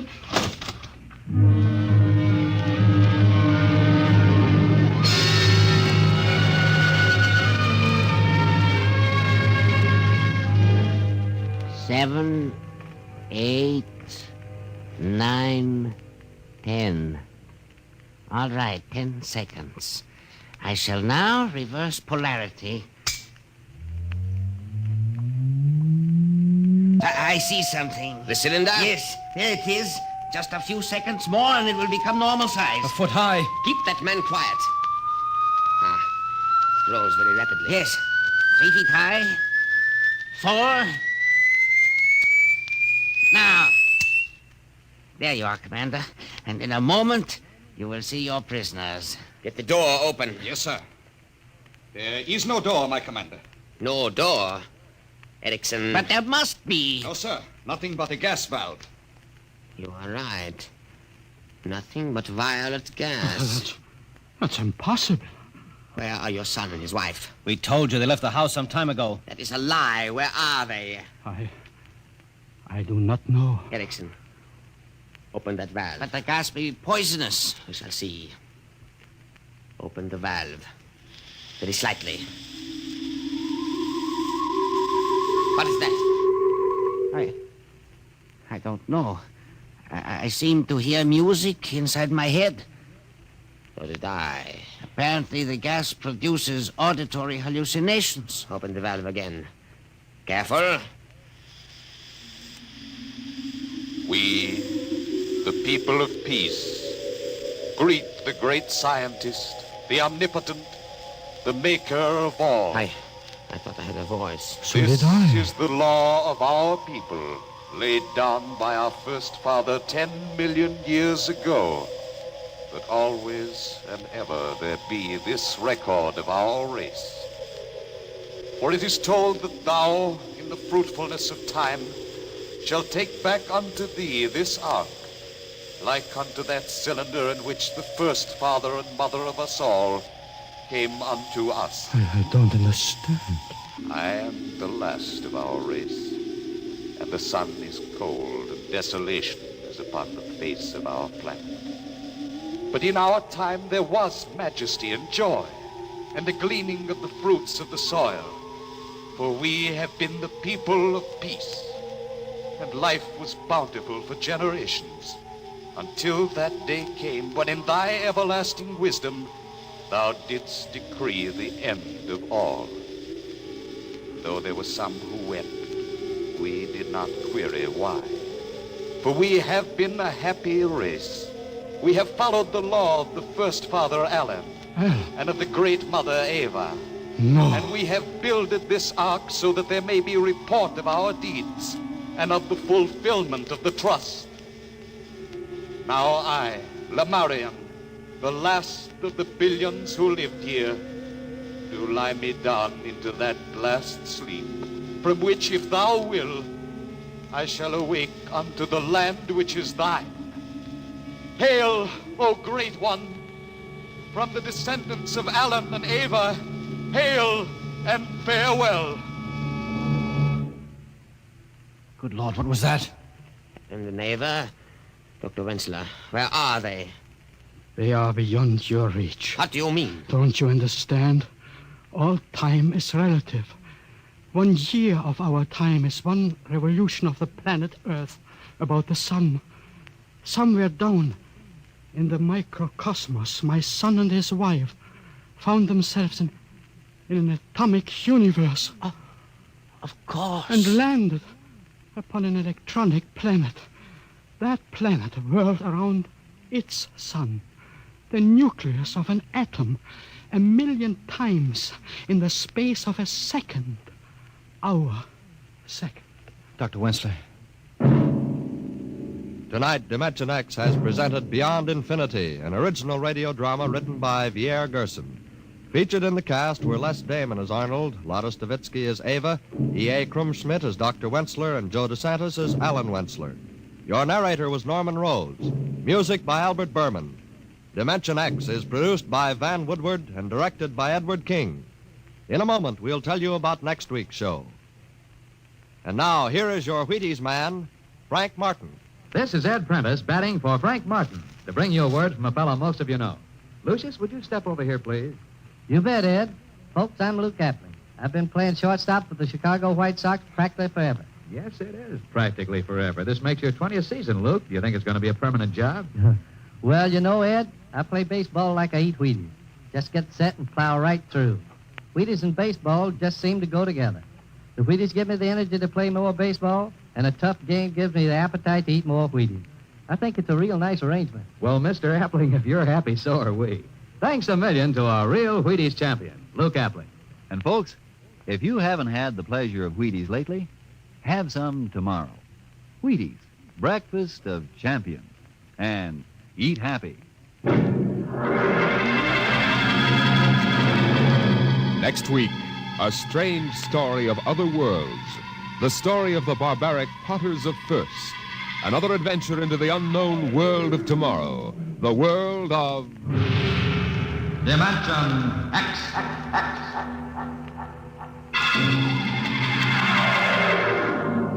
And this is the Wheaties man, Frank Martin, inviting you to listen tomorrow night to Joel McRae in Tales of the Texas Rangers on the Wheaties Big Parade. See you then.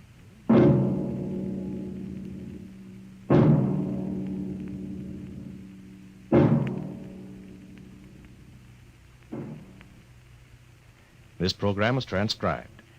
Stay tuned for Stories of the Underworld by Jack Late on NBC.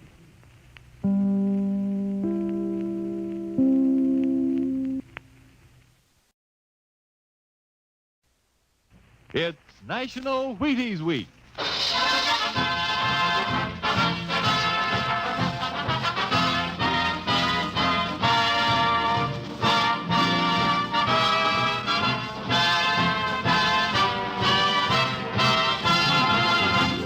Yes, it's National Wheaties Week, and Wheaties presents Dimension X. Transcribed on stage tonight, Dimension X, another in the Wheaties Big Parade of exciting half-hour presentations. It's National Wheaties Week, and here's the forecast for tomorrow morning. Bright and cheerful with occasional smiles followed by a good morning all morning long. You think I'm kidding? No, sir. You can have a better morning around your house tomorrow if you start it off with a good breakfast, including, I hope, a bowl of Wheaties with milk and fruit. Nourishment? Say, Wheaties have it to give. To you, right here in National Wheaties Week. There's a whole kernel of wheat in every Wheaties flake. Talk about vitamins and minerals and protein. They're yours in Wheaties. All you have to do is get them, those Wheaties, at your nearest store. Get them and try them once this week. For me. For you. Try them once and see for yourself how Wheaties at 7 can help at 11. Ready?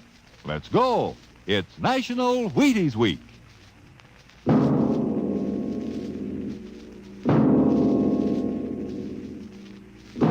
Now, tonight's adventure into the unknown world of the future.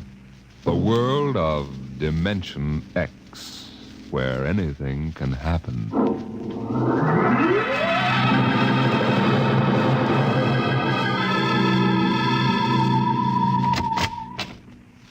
You are Mr. Sid Ryan? The same. My name is Lucia. I'm a Martian. Pleased to meet you, Mr. What was that again? A Martian. A Martian, eh? As in Orson Welles? Precisely. I'm a Rotarian myself. Sit down. Thank you. And now that we've had our little joke, Mr. Lucia, what can Publicity Associates do for you? It has been my observation that advertising and publicity are the very backbone of earthly civilization. Spoken like a true Martian, Mr. Lucia. Now, if you'll tell me the name of the client. The client, of course, will be the Martian. You don't give up, do you? Give up? The gag, I mean. Oliver. Oh, yes, Mr. Ryan? This is Mr. Lucia. How do you do, Mr. Mr. Lucia claims to be a Martian. Take him outside, will you, Oliver? Get the name of the sanatorium he escaped from and tell them to bring the butterfly net. Wait, sir. I'm happy to see, Mr. Ryan, that my telling you I am a Martian has approximately the effect I supposed it would have. I believe we can do business. I have here the cash retainer of $5,000. Sit down, Mr. Lucia. Oliver, get the client a cigar. Yes, sir. No, the other box. Thank you. No. Well, now, what can I do for you, sir? I wish you to manage a publicity campaign. A very large, a very important campaign. Is the product established, or is it something brand new? Oh, something quite new. Now, what would you judge to be the most effective type of campaign? Well, if the client has a lot of dough to throw around, a suspense campaign is best. First, you place ads in the paper saying, watch this space. Then, about a week later, you run an ad saying XYZ or PDQ, and you get people guessing what it means. Then, finally, when you've teased them enough, you bust loose and unveil the product. Excellent. Very well, sir. We shall conduct a suspense campaign. Of course, in this kind of campaign, secrecy is very important. Once the name of the product leaks out, it spreads like wildfire, and the whole campaign is kerfloppo. Yes, quite so. Utmost secrecy. That's right. You realize, of course, these things cost like crazy. Would, say, $1 million cover the expense? Come again? I said, would $1 million cover it? Why, yes, I imagine. You did say $1 million. I understood that you had handled some very large accounts. Of course, if this is too big... Oh, not at all. As a matter of fact, I seldom touch anything less. Right, Oliver? Huh? Oh, of course. That's right, Mr. Ryan. Absolutely right. Good. You will begin, then, by saturating the newspapers, the radio, streetcars, with a very simple statement. What's that? I shall write it for you. The Martians are coming. Say, that's not a bad teaser. Got that, Oliver? Yes, sir. The next ad will read, June 1st is Martian Day. June 1st is Martian Day. What happens on June 1st? The parade takes place. What parade? I wish you to arrange a parade up Fifth Avenue. You mean like the Macy parade? Exactly. Except that the theme will be the world of tomorrow. The Martian world. My client would like it to be a gay affair. Balloons, clowns, pennants, pretty drum majorettes. Say, that sounds terrific. I might be able to interest the department stores in a tie-in. Fine. The parade will climax the campaign. On June 1st, the product will be unveiled. Good enough. By the way, Mr. Lucia, just what is the product? What are we selling? Oh, no, Mr. Ryan. Secrecy, remember. Oh, but after all will be revealed to you in good time, Mr. Ryan. For the moment, let us say we are selling a concept. Concept? Precisely. The concept of invasion from Mars.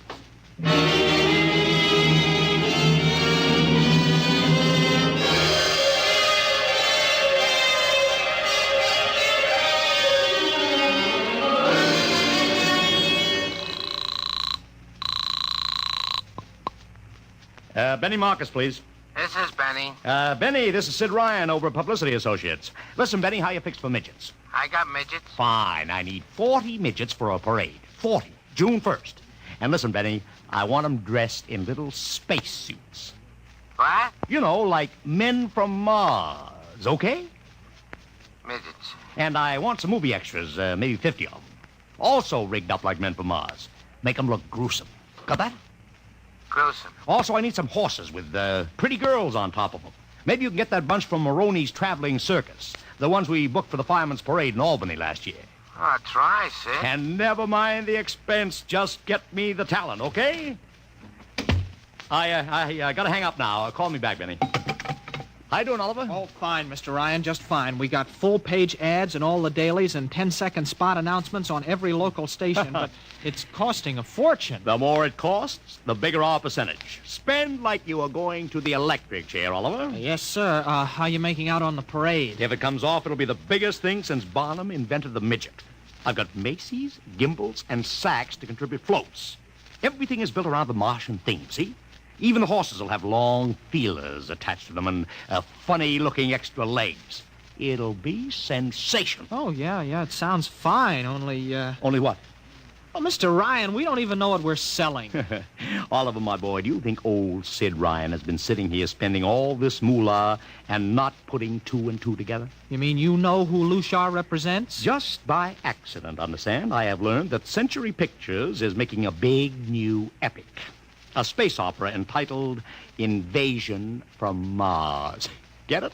Oh, I begin to see. Also, by mere coincidence, it happens to be the premiere sometime around June 1st. You follow me? But, Mr. Ryan, Century has an exclusive contract with New Features Syndicate for all their publicity. Suppose Century Pictures doesn't like the way New Features is handling their stuff. They want to get out of the contract, but New Features says no. So they have to get around the contract. A man named Lucia, client unknown, starts publicizing the Martian invasion. Need I go further? Oh, I get it, Mr. Ryan. Gee, I suppose I should have thought of that. No, Oliver, that's what I like about you. You're so innocent.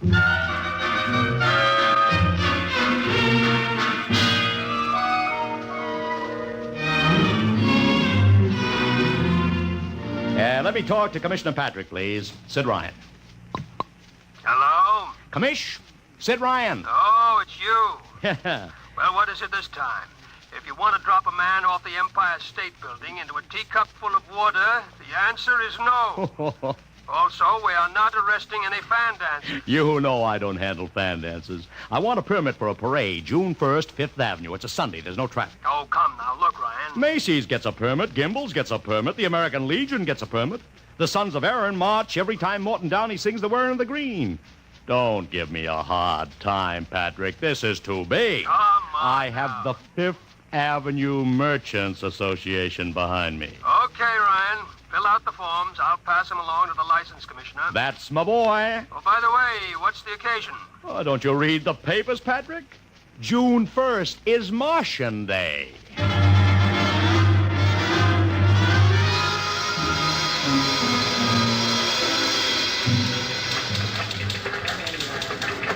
Well, Mr. Ryan, how is the campaign going? Like fire, Mr. Lucia, like fire. Everybody and his brother is going along with the gag. Yesterday, we distributed 50,000 Martian hats to school kids. I even arranged for Commissioner Patrick to accept a $50,000 check for the Policeman's Benevolent Fund from the man from Mars. Excellent. I understand Century Pictures spent over $1 million making that space opera. I beg pardon? Oh, come, Mr. Lucia. Sid Ryan wasn't born yesterday, you know.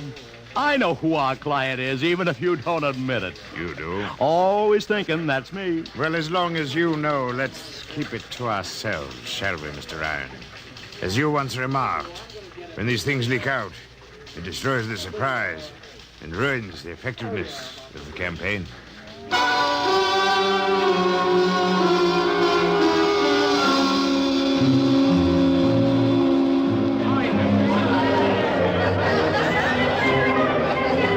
Ladies and gentlemen, this is Ron Heileman speaking to you from our portable transmitter atop the reviewing stand for the much-heralded Martian Parade on Fifth Avenue.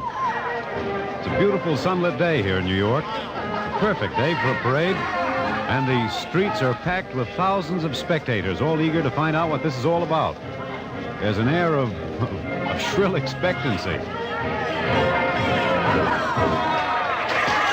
Helen, over here! Okay, tell them all right.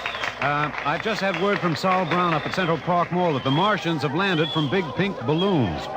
And while we're waiting here for the arrival of the parade, we brought some people up to our microphone to tell you their reactions to this spectacular affair. What's your name, madam? Miss Ada Shackley. A little louder, please. Miss Ada Shackley. And where are you from, Mrs. Shackley?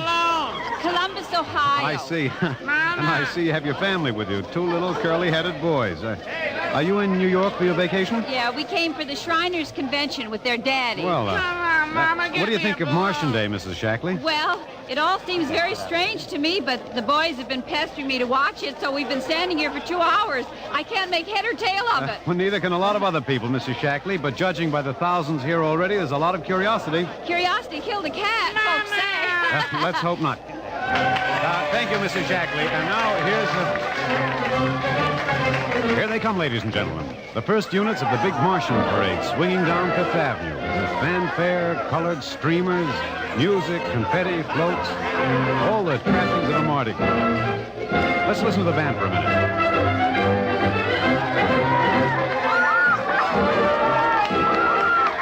Here in the vanguard, the whole troop of little midgets in weird-looking pink and blue spacesuits, carrying Rube Goldberg weapons with signs painted on them. I can read one which says Atomic Blaster. Another has a placard reading, "We're Martian through Georgia." And here come the clowns, laughing and falling all over each other. They're giving free sugar candy to the kids along the way. Yes, ladies and gentlemen, this is a happy, laughing crowd along Fifth Avenue today.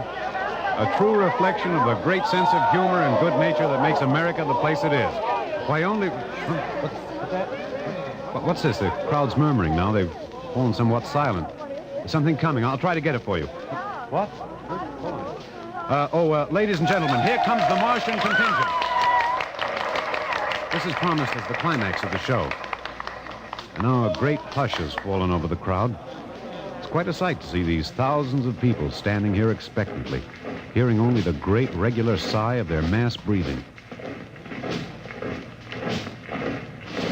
Now here they come, ladies and gentlemen. The Martians, marching in booted, helmeted ranks, row after row of them. This is an impressive sight, ladies and gentlemen. And a rather serious contrast to the rest of the joyous slapstick parade we've been witnessing up until now. There are perhaps 200 tall, broad-chested men dressed in metallic gray spacesuits with thick glass visors drawn across their faces. Each one's holding an ominous-looking ray gun at the ready position. And marching in absolute silence, keeping step perfectly, as though some mute, unspoken command were marking time for them. Even the children are awed by the unexpected, warlike realism of the Martian Legion. And And now the first ranks of the Martians move past us down Fifth Avenue toward the reviewing stands at the square. No one moves. There. A woman, ladies and gentlemen, just dashed out into the street. For what reason, I don't know. She just slipped through the police cordon somehow. They're after her now. But she's already reached the ranks of the Marchers, and she's trying to lift the visor of one of the Martian spacesuits. Wait. She's fallen. She screamed and then fell forward in a dead faint. The Martian column keeps right on coming. Unless they break ranks, they're going to trample her. No. The policemen have got her now. They're dragging her away, out of the way. They're trying to revive her now. What? All sorts of rumors have begun filtering back through the crowd. Some are even whispering that the woman's dead. We don't know yet, but whatever's happened, the incident seems to have cast a slight shadow over the mood of the crowd. The carefree holiday air seems to have vanished. The crowd's stirring uneasily, a little disturbed at what we've just seen. Nothing to be alarmed at, however. It just seems a shame that anything like this should happen to spoil our enjoyment of the Martian parade.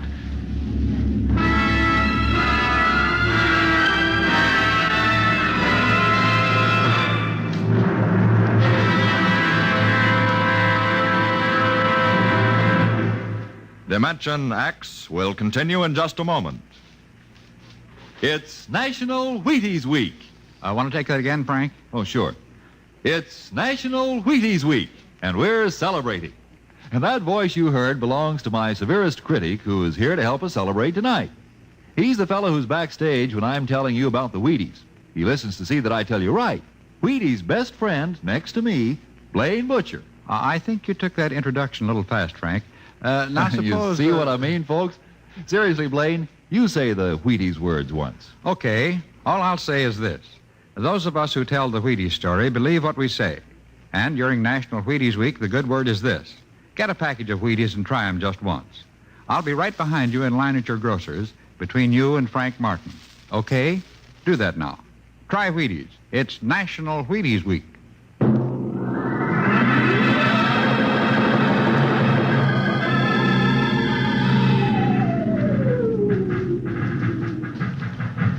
Mr. Ryan, did you see that? A woman fainted. She ran out into the street to get a close look at the Martians, then she screamed and fainted dead away. I'm well aware of that, Oliver, since I paid her $50 to do it.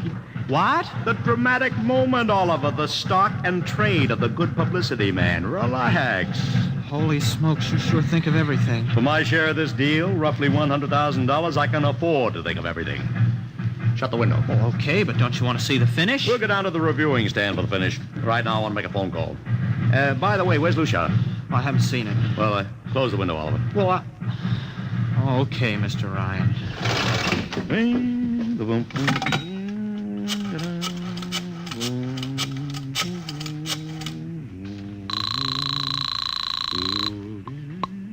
Marcus Talent Agency. Benny, this is Sid Ryan. Oh, say, listen, Sid, I was going to call you. I'm awful sorry about those Martians. What do you mean, sorry? They're terrific. No, don't joke, Sid. I mean it. Well, I mean it, too. They're great. Are you in a bag? Never felt better. You mean it, don't you? Of course I mean it. What is this? There are Martians in the parade? About 150. Of course, I only ordered 50, but under the circumstance... Sid! What is it? Sid, don't you know I couldn't get you a single movie extra? There's a studio strike in New York. Huh? Wait a minute. Where'd these guys come from if you didn't hire them? I don't know. Hold on. Oliver? Oh, yes, Mr. Ryan? Did you hire those Martians? Well, no, sir. I didn't... Benny, this is on the level, isn't it? Honest, Sid, I... Okay, Benny, I'll call you back. What's the matter, Mr. Ryan? I don't know. Just don't know. Wonder if Lucia hired him. What's Century Pictures number? Tremaine 4, 1000. Tremaine 4, 1... Century Pictures, the studio of the stars. Give me Marty Sanford, your publicity director. One moment, please. Sanford. Marty, this is Sid Ryan. Oh, hello, Sid. How's the... Fine. Listen, Marty, this is dead serious. On the level, get it? What's wrong? I've got to locate Lucia. Lou who? Lucia, come on now, Marty. This is life and death. The guy you sent over to hire me for the invasion picture. I never heard of a guy named Lucia. And, what invasion picture? Invasion from Mars, the space opera. Are you batty? Marty. That picture was shelved last month.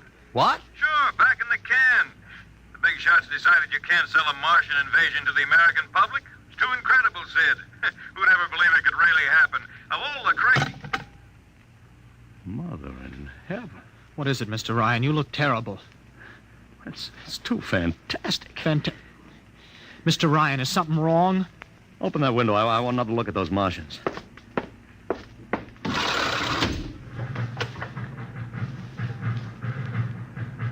Look at them. Oliver, you were in the Army. Could 150 movie extras learn to march like that in, say, 24 hours? No. Not in 24 days, Mr. Ryan. Not a second's hesitation. Not one out of step. Look at the way they carry those ray guns at the ready. The only other time I've seen troops march like that was on a film of the Nazi SS troops marching through the streets of Paris. Mr. Ryan. Oliver, get down there. Find that woman who painted. Her name's Gloria Montez. Get her up here. Make it fast.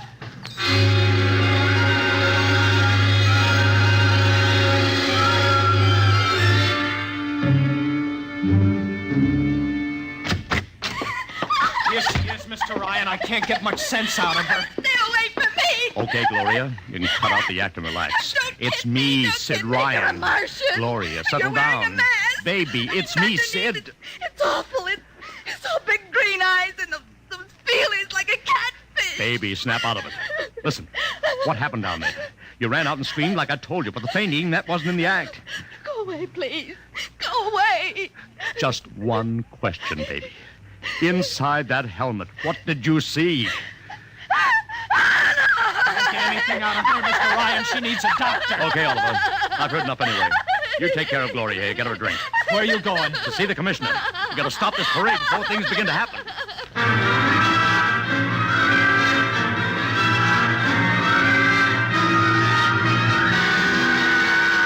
Okay, Ryan, what's the beef? Listen, Patrick, I don't know what it is, see, but something's wrong. You've got to stop that parade. I suppose you'd like the riot squad. That would get you a front-page spread on every paper in town. Now, look, Ryan, I've got no time for your cheap publicity gags. I'm a busy man. Listen, I'm trying to tell you I don't know where those Martians came from, who they are, anything about them. Oh, Ryan, I'm wise to your tricks. Now, if you let the sergeant show you out... You won't do it, huh? An honest citizen appeals for protection and you refuse it. I most emphatically do. Now beat it. All right, Patrick. I'll go right to the mayor's office. I'll have you busted flatter than the fried egg. Go ahead. I'm sure His Honor will be glad to toss you out on that phony nickel-plated skull of yours.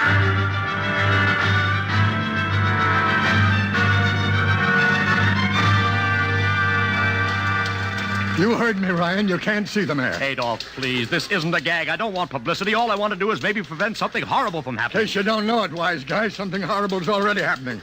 A couple of hundred little kids are in the hospital with ptomaine poisoning from that phony Martian candy you passed out. What? Or didn't you know? I didn't. We've got to stop that parade. Sure, you'd like nothing better than start a panic now. Maybe a few hundred people get trampled to death. Think of the newspaper space. That'd get you and your phony product. I won't stand for this, Adolf. This may be a matter of life and death. Now get out of here quick. It'll be your death. Go on, beat it. Get out. You and your publicity stunts make me sick to my stomach.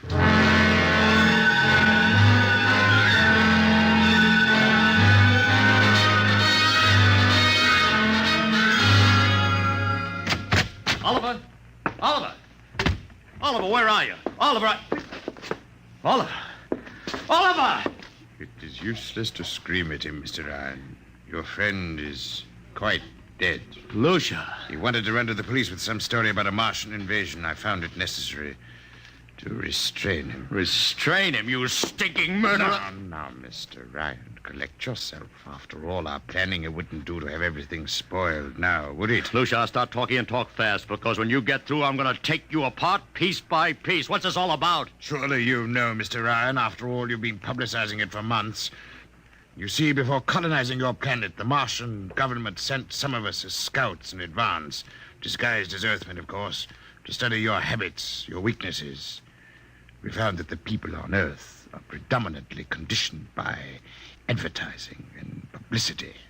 And so we conceived the idea of treating our entire invasion as a vast publicity stunt.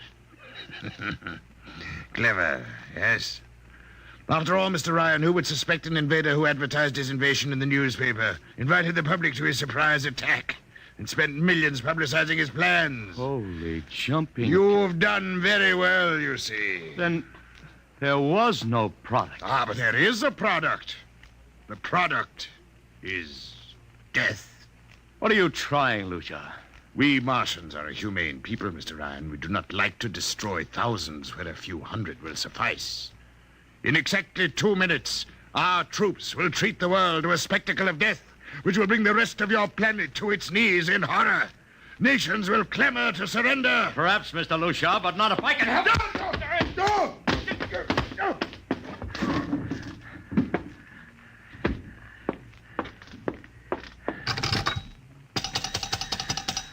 Yes, please. Operator, this is Mr. Ryan. Get me the field telephone on the reviewing stand of the Martian Day Parade. Hurry. Anyone in particular? Just hurry. Reviewing stand. Hello? Get me Commissioner Patrick. Hello? Hello. You have to talk louder. I want Commissioner Patrick. Patrick! Wait a minute. Things are quieting down. Hey, wait a minute. What was that you wanted? This is Ryan. I have to talk to the commissioner. It's a matter of life and death. Oh, you can't talk to him now. The chief Martian is presenting the PBA check to him. The Martians are going to fire a salute. Listen, you gotta stop him. What? Stop him! I'm sorry, Mr. Ryan. I can't hear You idiot! The worst is going...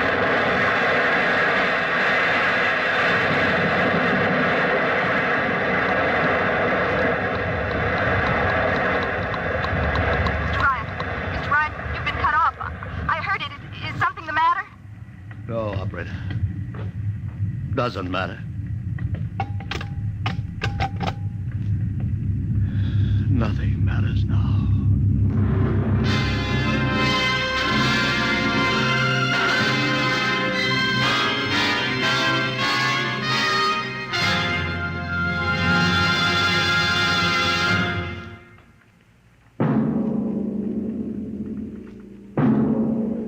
Tonight, Dimension X has transcribed The Parade, an original radio drama written by George Lefferts.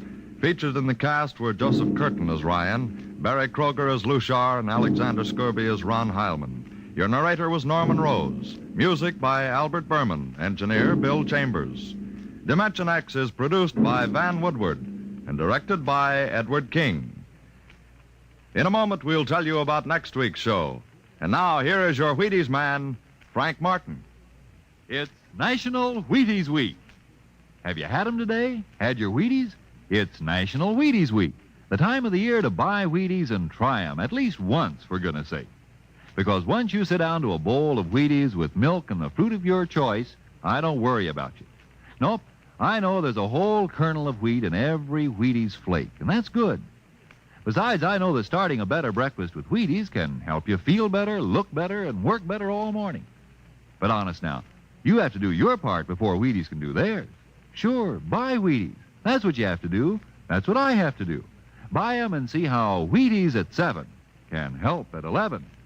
And a happy National Wheaties Week to you.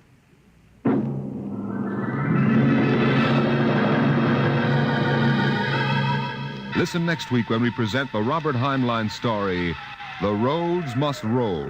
Another adventure into the world of tomorrow. The world of... Dimension X.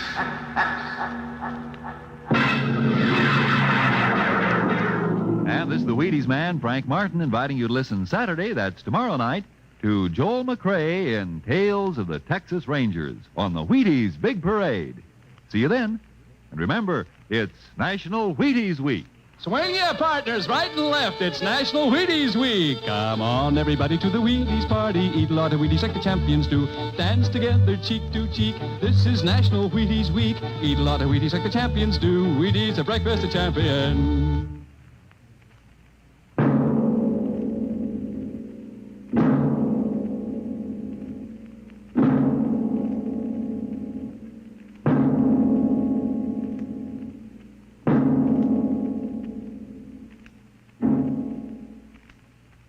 This program came to you from New York. Jack Late's coming up October 6th. It's Bill Bendix on NBC.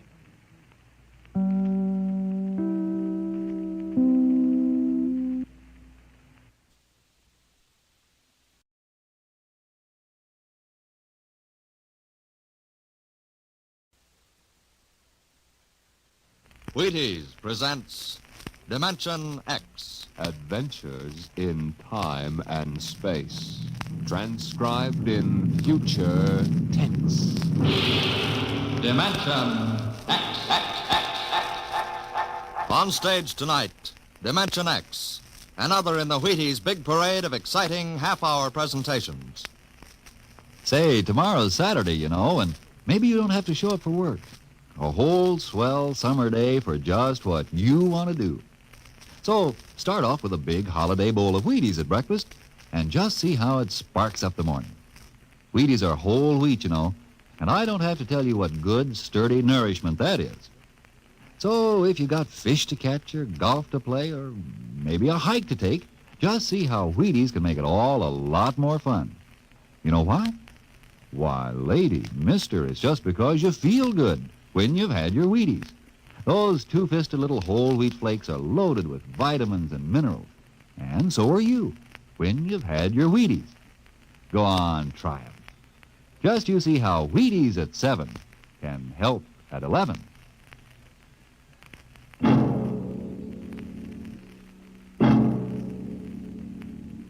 When the first space rocket lands on Mars, what will we find?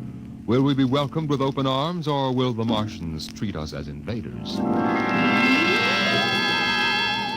Only one thing is certain. Someday a giant metal ship will take off from Earth to travel through the black velocities, the silent gulfs of space, to descend at last into the darkness of the upper Martian atmospheres. And on that day, man will finally know the answers. The day we first land on Mars.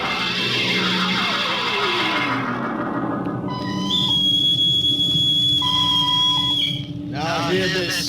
Now hear this. Approaching critical deceleration. Fasten gravity suits. Stand by to land. Mr. Lustig, what do you make of the terrain? There seems to be a heavy ground, Miss Captain. We won't be able to use our infrared lights. And we'll have to come in on radar.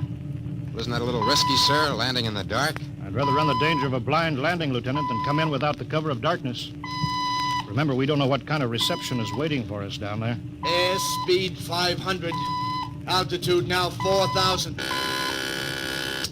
Bridge to engine room. Stand by for deceleration. Engine room, aye. Fire forward tubes 1 and 3. Aye. Skids down. Skids, check. Altitude 500. 4. 350. 3. Up a point now. All right. Let's set her down. Look out! Cut the power. Master's pipe battle stations. Aye, sir. All secured, sir. Well, we're on Mars. April 20th, 1987. 4:33 Greenwich time. Enter that in the log, Masters. Aye, sir. Well, gentlemen, it's less than 2 hours till dawn. As soon as it's light, we'll send out a landing party. Masters, get me an all-over hookup. All set, Captain. Now hear this. Now hear this. All right, men. The smoking lamp is lit. We're 17 men on an alien world. And it's up to us whether we ever get home again. Next few hours should tell the story. And I want instant obedience to all commands. I'll court-martial the first man who doesn't jump to when he's ordered. And one other thing. We may be on Mars, but this is still a United States naval vessel. Officers will conduct a personal and weapons inspection in 1 hour. That's all. Inspection, Captain. Now? Mr. Lustig, we've got an hour and a half to sweat out before we find out what's outside that airlock. I'd rather have a man worried about his stripes about what's waiting outside on Mars.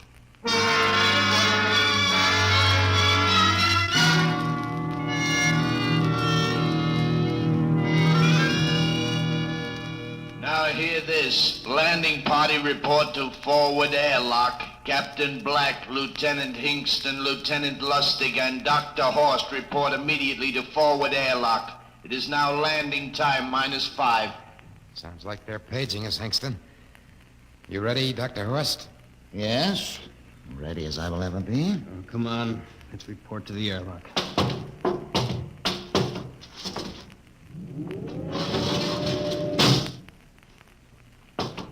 4 minutes to go. Hey, where's the captain? Who knows? What difference does it make? Just want to get it over with, that's all.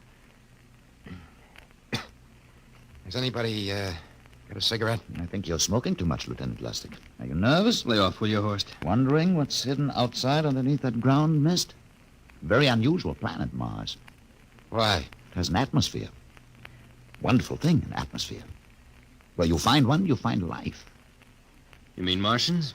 What do you think they'll look like? Who knows? Intelligent life can take many forms. You mean they may have green skins and eyes on stalks or something? The comic book conception is possible. Or they may have developed to a point that is far beyond us. Perhaps they have a science that can produce weapons far more dangerous than our atomic missiles. You think we may have to fight our way out? After all, we are invaders. Now hear this. Landing time -2. Landing time All right, -2. we heard this. I know what I'd like to find outside that airlock. Good old Illinois. You ever been there, Lustig? Only Chicago. Well, you ought to see my hometown. Green lawns, big white houses. Sounds like my hometown. My grandmother used to have one of those iron deers on the lawn. Every Halloween, we'd paint it another color. One time, we painted it black and white like a Holstein cow. Where does your family live, Horst? I have no family. When I was a child, they were gassed to death in the Dachau concentration camp. That's tough. Oh, it has its advantages. I have no ties on Earth. Nothing to lose now. I imagine I'm the only one on board who is free to enjoy our present peculiar position. All right, Lustig. You can button it up now. Aye, sir. Now, gentlemen, in 1 minute, we'll be the first men to set foot on Mars. Quite an honor, eh? As long as the medals are not awarded posthumously. Still uneasy, Dr. Horst? Captain Black, I've been uneasy ever since I can remember.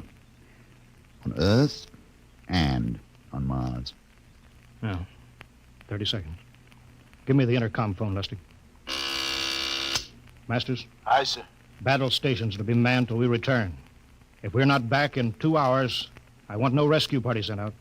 Blast off and save the ship, you understand? Aye, sir. All right, gentlemen. 5 seconds. 4, 3, 2, 1. Lustig, open the outer airlock.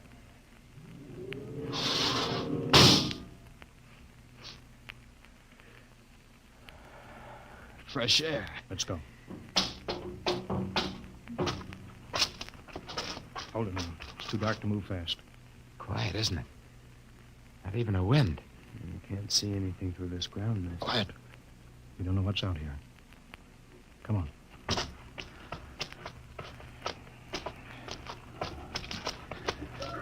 What the? Quiet, Captain. I could swear that sounded like a rooster. I don't hear it anymore. A very unlikely sound. A rooster crowing on Mars? Kingston. Aye, sir. Set that machine gun 25 yards to the flank. We'll stay here till the ground mist lifts. Aye, sir. What do you make of the ground, Horst? Grass. Plain grass. You can see some large foliage there where the mists thin down. What the heck is that? Kingston! Hold your fire, you fool! I hit it, Captain. What?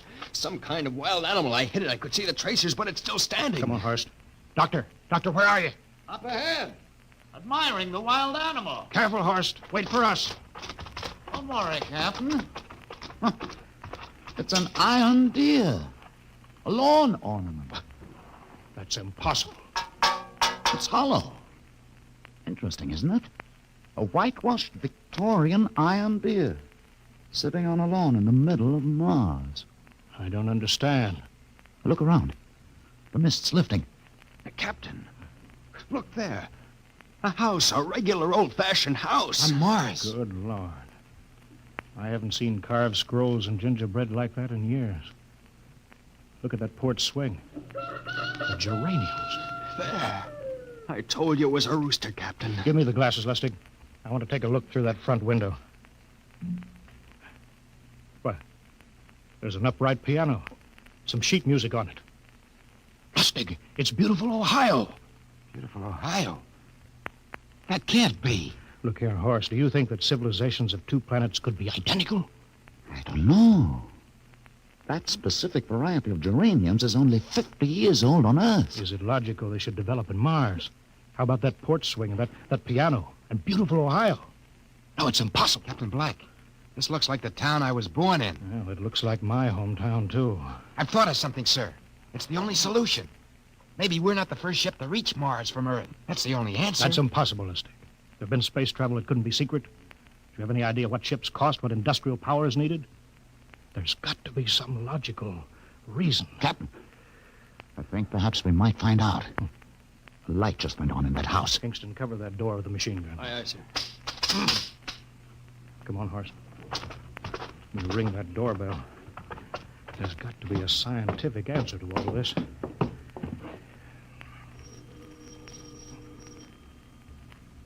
There's something moving in there. Stand back, Horace. Give me a clear shot. Maybe a Martian. Can I help you? We were looking... Well, if you're selling anything, it's much too early. No, wait a minute. What town is this? What do you mean?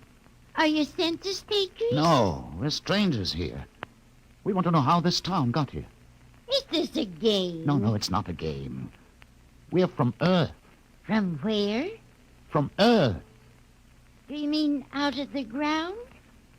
Hey, are you sure you're feeling well? Madam, we came in a flying ship across space. We're from the third planet. This is Mars. Now do you understand? Mars. You go away now, you hear? I'll call my husband from upstairs and he'll chase you. Now go on. This is Mars, isn't it? This is Green Lake, Wisconsin, in the United States of America. Bounded on the east by the Atlantic and on the west by the Pacific. Now, go away. Goodbye. Horace, do you suppose it's really possible? I've got to find out more about this. For the last time now, go away. Pardon me, madam. What year is this? Year? Well, 1928, of course. Oh, for goodness sake. You hear that, Horst? And we know it's 1987. And we know it's Mars. Is it possible that we got fouled up, made some tremendous blunder, and circled around and landed back on Earth? In 1928? Well, maybe some switch in time or dimension. Could we have shifted somehow and gone backward in time? Horst, it won't hold water.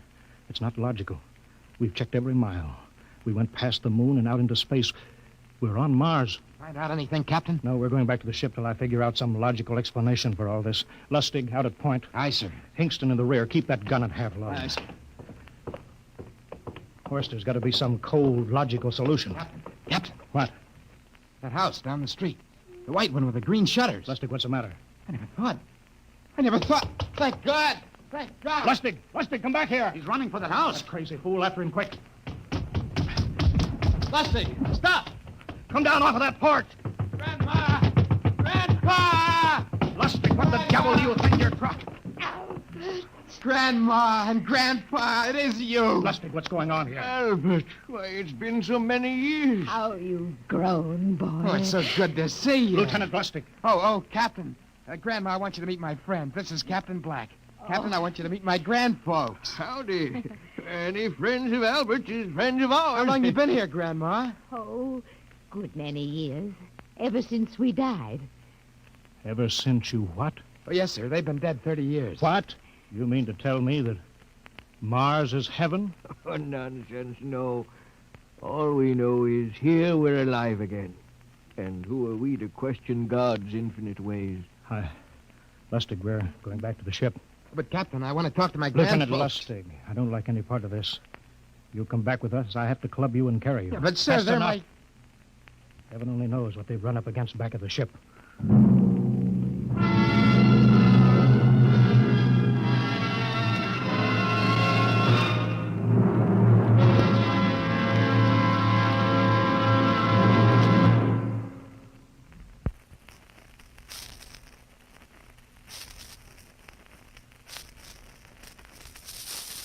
Dimension X will continue in just a moment. Well, now let's come back to Earth for a moment. And what's more appropriate than Wheaties and baseball? You'll see what I mean as I introduce Ed Prentice, who has a special treat for you. Carry on, Mr. Prentice. Folks, I'd like to have you meet a good friend of mine and a prominent member of a fine little organization known as the Chicago White Sox, Mr. Lucius Benjamin Appling. Ooh, Ed, don't say it like that. Whoever heard of a ball player named Lucius? What if I went around calling you Paul Edward Prentice? Let's just make it Ed and Luke, huh? All right, Luke. Say, just how long have you been with the White Sox? Over 20 years, Ed. Golly, I played in darn near 2,500 games. Then at bat almost 9,000 times. Man, I'm from way back. Well, Luke, you don't look it. How do you keep up the pace, anyway? Well, Ed, I sleep good. I eat good. I eat mighty good. Wheaties about 4 mornings a week. Those little old flakes put a lot of snap, even in an old-timer like me. Must be because they're 100% whole wheat. I sure like Wheaties and milk and fruit. You know, Luke, that's exactly what I hear from a lot of ball players and plenty of other people, too. No wonder they call Wheaties the breakfast of champions. Well, thanks, Luke Appling and Ed Prentice. You know, folks, you may not be a champion ball player, but Wheaties can help you feel like one. So try 'em. Wheaties, that is. See how Wheaties at 7 can help at 11.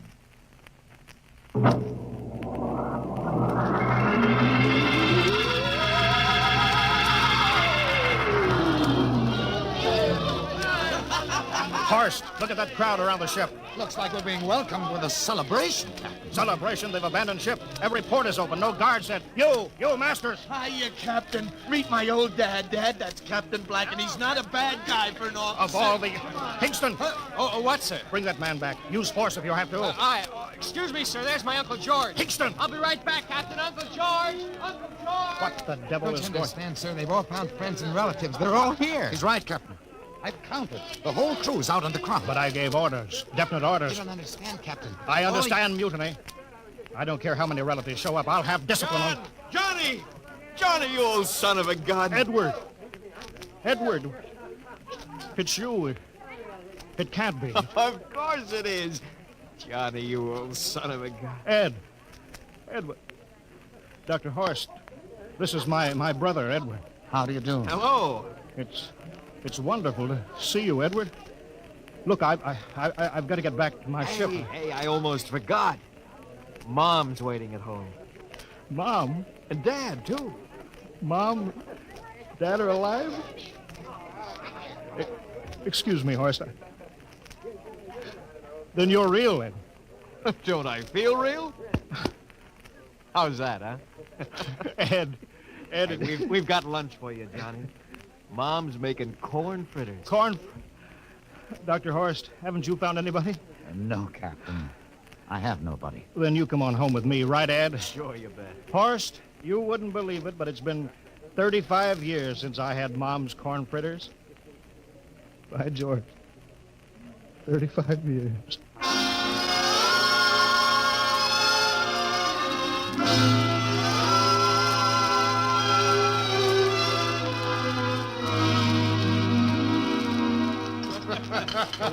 And there's plenty more in the kitchen, so don't hold back, Johnny. You too, Dr. Horst. Well, Johnny, you're still in the Navy, huh? That's right, Dad. I'm in command of the ship. We're an old Navy family, Dr. Horst. All 3 of our boys in the service. Ed was the best pilot in the Pacific. What did happen, Ed? Oh, what's the difference? I'm here now. Oh, you know, it's almost perfect. All we're missing is your brother Will. Then the whole family could be together. Well, it won't be long, Mom. Will's in charge of the XR-54. That's the next rocket coming out to Mars. Well, little Will. When does he leave, Johnny? Takeoff scheduled for September, but it depends on what we report. There's no question about that now, eh? Christmas together again. That'll be something, huh? Yes, sirree. Well, this calls for celebration. How about a little of the old dandelion wine, eh, Johnny? Now, Father, don't you go giving Johnny too much wine. Oh, he's a big boy now, Mother. Well, sir, isn't everything just fine? Just fine.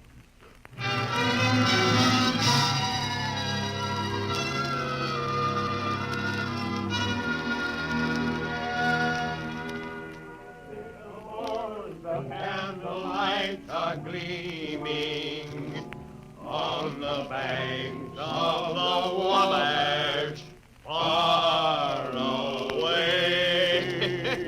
Hey, we have play another song. Sure, yeah. Well, Dr. Horst, what do you think of my little family, Very nice. You know, I can't understand why you didn't find any folks here, Dr. Horst. It's just a shame. Everybody else is so happy. I never remembered my family, Mrs. Black. All I know is they were gassed at Dachau during the Second World War. When I was liberated, I was in a delirium 3 months. I cannot remember anything before then. The psychiatric phenomenon. That's terrible. Isn't there anything anybody can do? I don't want to remember. Oh.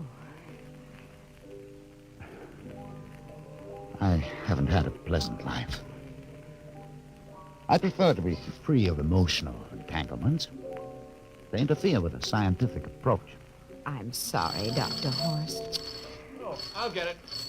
Hey, that's our ring, long and 3 shorts. I remember that. Well, maybe we'd better call it a night. You must be getting tired, Johnny. I'd better be going back to the ship. Oh, nonsense. You stay the night. We insist. Oh, I just couldn't rest thinking of you all alone on that ship. Oh, I'll be all right. Well, good night. Oh, wait a minute, Dr. Horst. That phone message was for you. Me? Yeah, that's right. A message from Anna. Anna? I don't remember any Anna. She asked if you were better. Perhaps she's someone you knew at Dachau. Anna? She said she's coming over here first thing in the morning. So you'll have to stay over. Yes, well, but... that settles it then. You stay here, Horst. You can bunk with me in my old room. Oh, but Johnny, we thought you'd like to be with Edward. So you could talk the way you used to. Well, we can't put Dr. Horst in the daybed. I think we better share the room tonight. There'll be plenty of time for talking, Ed. I guess so. Well, I suppose I better drop back to the ship. You know, Ed, security check. Well, why do you have to do that here? Well, I don't know. There's no good reason, I guess. Well, suppose we skip it tonight. Oh, sure. Well, good night, everybody. Oh, it's good to have you home, Johnny. It's good to be home, Mom.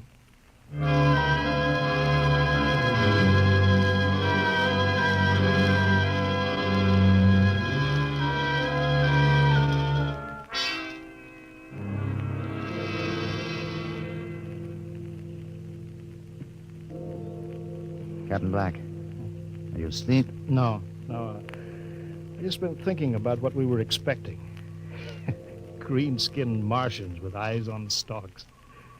All the time it was only Mom and Dad and Edward waiting. It's funny what tricks your imagination can play on you. Yeah, I guess Mars is heaven, Horst.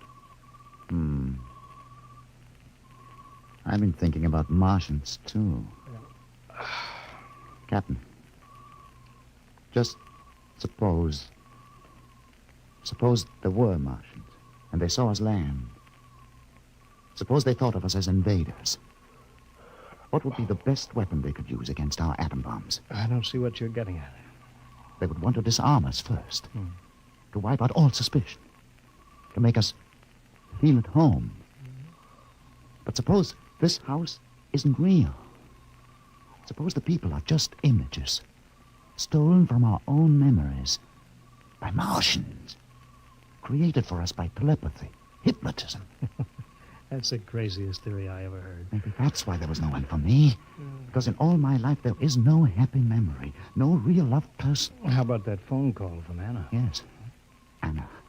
I didn't remember who she was, but I do now. I just remembered. When I was freed from Dachau, sick, delirious, I raved about a wonderful, kind nurse named Anna that took care of me. There you are. It's logical. She's coming to see you tomorrow. But there was no Anna. I'd been nursed by a man. What? Anna was only a dream. And there's only one way they could have learned about her. By reading my subconscious mind. But that's impossible, Horst. Why? The whole crew was thinking of home. Suppose the Martians read our minds. Yes, but if there are Martians... If there are, they have us separated. Each man in a different house. Sleeping. Trusting. No one at the guns. I left my pistol downstairs. Do you think there's something to this, Horst? It's a... Who would suspect his own mother? His grandparents? How easy. Just a knife in the heart of each sleeping man. It's impossible, Horst, but we've got to get back to the ship. Listen. The crickets have stopped. Come on. We don't know when they change back to. whatever they really are. Where are you going, John? Ed, well, we wanted to drink of water. That's all, Ed. You're not thirsty, John. You don't want to drink. You don't want Look out! to drink. His face, it's changing! And his hands, he's a Martian! Run, horse! Get Run! away, John. You can't get away. This way, horse! Can't get away. Horse, where are you?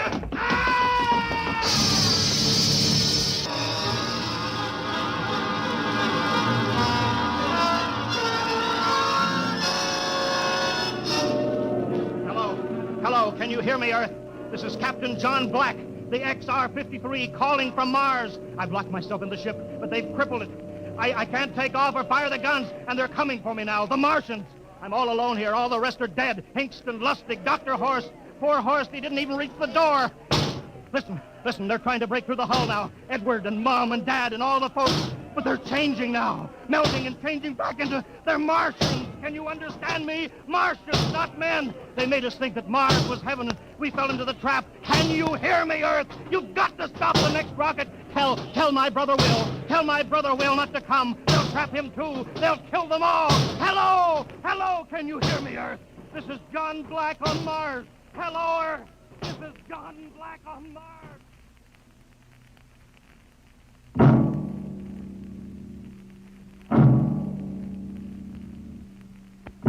Tonight, Dimension X has presented and transcribed the Ray Bradbury story, Mars is Heaven, adapted for radio by Ernest Kenoy. Featured players were Wendell Holmes as Captain Black and Peter Capell as Dr. Horst. Your narrator, Norman Rose. Music by Albert Berman, engineer Bill Chambers. Dimension X is produced by Van Woodward and directed by Edward King. Robert Warren speaking. In a moment, we'll tell you about next week's show. And now, here is your Wheaties man, Frank Martin. Folks, tonight we have a special guest for you. Here he is, Joel McRae. Hello, Frank Martin. I kind of expected to see a package of Wheaties sticking out of your pocket. What? Did I forget him? You must like Wheaties, Frank. Sure, don't you? You bet. I'm joining the big parade of Wheaties programs, you know, with Tales of the Texas Rangers come Saturday night. That promises to be real entertainment, Joel. I understand these are true stories of the Texas Rangers. Absolutely. Each story is straight from the Texas Ranger files. Well, we're mighty proud to have you join us, Joel, with this new program. We'll all be listening on the same NBC station Saturday night for Joel McRae in Tales of the Texas Rangers. Okay, Mr. McRae? Okay, partner. Good night. Good night, Joel. And friends, be sure to listen Saturday, that's tomorrow night, to Joel McRae and his new program, Tales of the Texas Rangers. And get your Wheaties, everybody. And this is the Wheaties man, Frank Martin, inviting you again to listen tomorrow night to Joel McRae in Tales of the Texas Rangers on the Wheaties Big Parade. See you then. Next week, the story of the strangest case ever recorded in the files of the Bureau of Missing Persons. The case of the Man in the Moon. You'll hear the whole story next week when we venture once more into the unknown world of... Dimension X.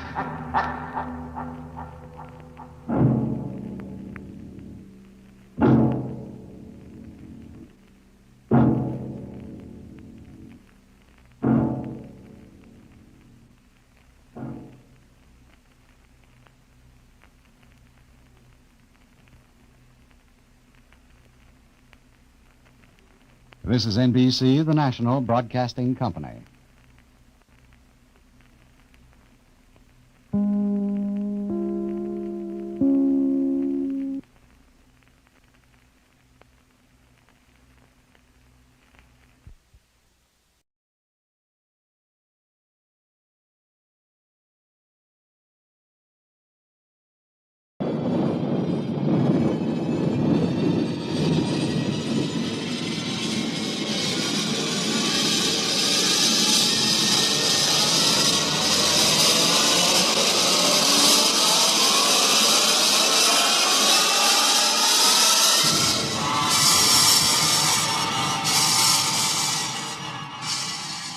From the far horizons of the unknown come transcribed tales of new dimensions in time and space.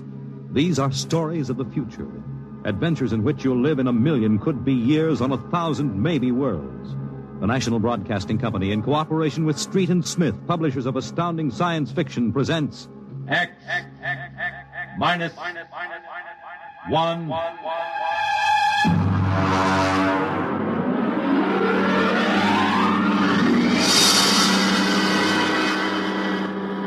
Tonight's story, Shanghaied. Okay, very funny, very funny. Think it over, boy. Tomorrow the old ball and chain. Yeah. Eat, drink, and be merry, for tomorrow you commit matrimony. Come on. We came down here to Scarlet Square to have a little fun. We might as well be at my mother's musicale in Beacon Street. Oh, the problems of the rich. Tell me, Jeff, just where does the coffin fortune come from? Pirate treasure? No, I guess it started in Nantucket. My great something or other used to be a whaler. Oh, whaler, there she blows. A dead whale or a stove boat. Watch my trusty harpoon. Hey, well, look out for the fort. Oh, my. Where's the money now? Oh, I don't know. We've got a lot of commercial holdings, mills, import-export outfits, rocket lines, you know. Mere trivia. All right, now look, why don't we get out of this dump? We could go up to the Copley Plaza. It may be stuffy, but at least the glasses are clean. Well, you're the condemned man. All right, you two go ahead and get in the car. I'll settle. All right, meet you out in front. Right. Excuse me. You want something, Bud? Yeah, the check. Okay. Hey, Milton, check. He'll be right out. Right, thank you. Hello, mate. Nice night, eh? Oh, yeah, I suppose so. I've been watching you. Celebrating? Sort of. Yeah, so am I. Just got off a deep space run out to Centaurus. Oh, that's a 15-year run, isn't it? 15 and 3 blooming months. Mm-hmm. Well, how'd you know? You a spaceman?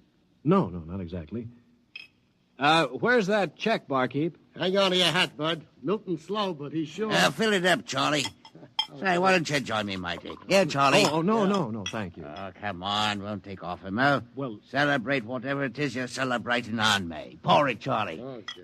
Well, all right, thank you. I guess I might as well. Cheers. Yeah, right, cheers. Oh, what was that, Marty? Charlie's special brand, eh, Charlie? Yeah. Well. Oh, say, look, Charlie, would you get that waiter out here? I've got to meet... Hey, what's your hurry, matey? You got plenty of time. Sure. Sit down. Take it easy. You don't look so good. No, I don't feel so good. Now, sit right here. You feel chipper as a blooming grasshopper in a sec. No, I've got to get outside. The car's in a hurry. Where's the check? The check? Oh.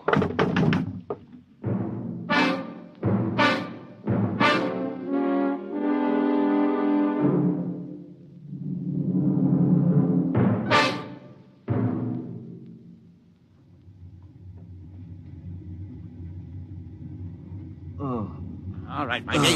Up on your feet. Wakey. Oh, all right, let go of me.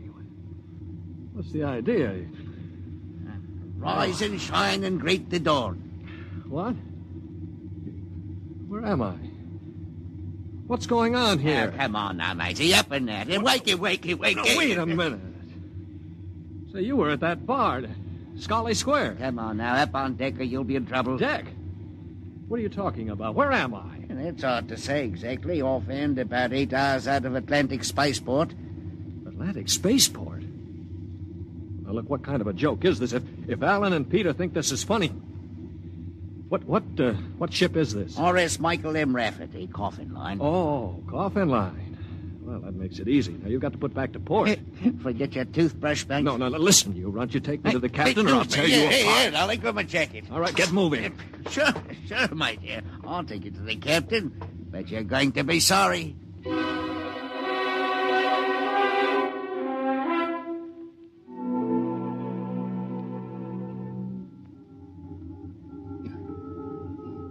Morton, what the devil are you doing on the bridge? Get below before Right away, sir. Only this here gentleman asked to see you. Yeah, that's right, Captain. There's been a mistake made. I'm afraid it was supposed to be a joke. Oh? Yes, you see, I'm going to be married today, and I suppose the boys thought it'd be funny to make me miss the ceremony. I'm sure it won't be too much trouble to have you drop me off back at the Atlantic Spaceport. What?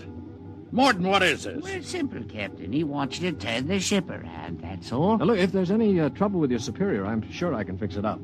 You see, I'm Jeff Coffin. Yeah? Well, you don't understand. My father is Cyrus Coffin. He owns this ship. Oh, he does, huh? Morton, get this drunk below. Now, just a minute. I can understand you not believing me, but I can identify my... Hey, where's my wallet? I've been robbed. Oh, now, look, Captain, wait a minute. All you have to do is radio back and check. Mr. Black, remove this man from the bridge. Yes, but... Aye, sir. You heard the captain, Buster. Oh, no, wait a minute. Let go of me. This is no way to treat a passenger. Passenger? Huh. Wake up, sonny boy. You're one of the crew. Now get below.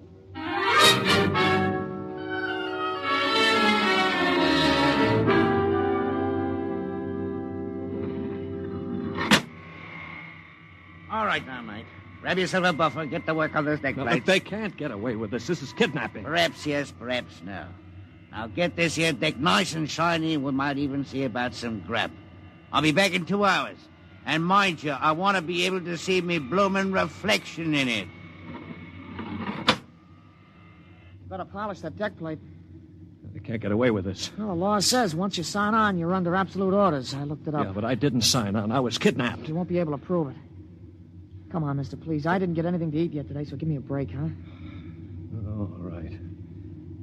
What do you do, run the buffer over it? Yeah, that's right. Like this. You sign on?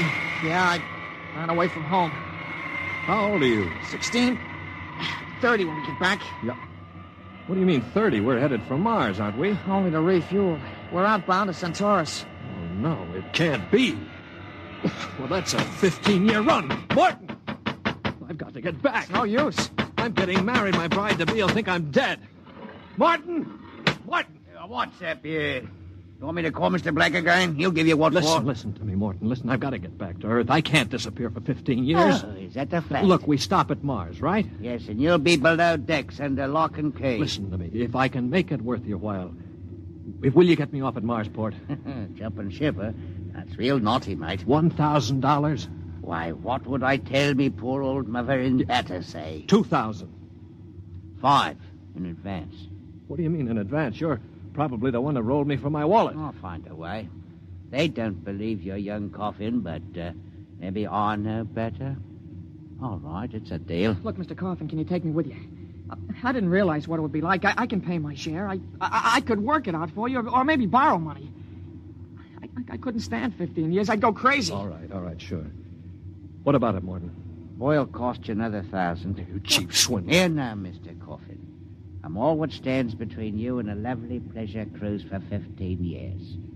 So I'll thank you to treat me with a respect and politeness what a gentleman like myself deserves.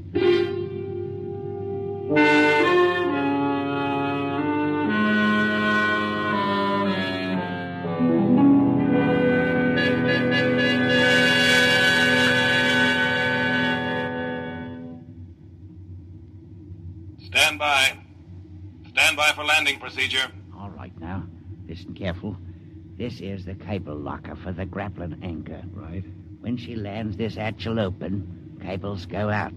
Don't get yourself caught in them. You'll be tore apart. All right, we've got that. You sure we can get out? Now, you just do what I say. We drop down to the blast pit. Nobody'll be there. Lie low in the pit till dark. Got that? Right. And look, Morton, I'll tell the patrol you helped us get away. That'll help you when they catch up with this gang. Well, thank you, sir. Thank you kindly. I've got to get to my station now. Luck. Thanks. Thanks, Mr. Morton.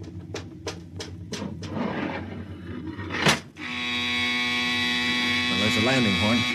Now keep clear of that cable, Joey. Here we go. Right. Hold on tight. There goes the grappling cable. Yeah. All right, come on. Drop through the hatch. It's about 6 feet. All right, it's clear. Hurry up. Here I come. Oh. You all right? Yeah, I twisted my ankle. It's all right. All right, there's the blast pit. Get going. Right. Now, we're all right so far. The ship hides us. Here's the pit. All right, now get down so they can't see you. Wait a minute. I hear somebody coming. Keep still. Maybe we better look. Look, if we stick our heads up over the edge, they'll see us short. Now keep down and keep still. I hear him. Shh.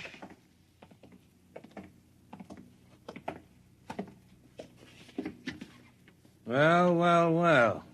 Look what we have here. 2 little babes in the wood. Now, you two move and I'll shoot you in the belly. Morton, you got good eyes. I told you I saw him coming this way, Mr. Black. Jumping ship. My, that's a terrible thing to do.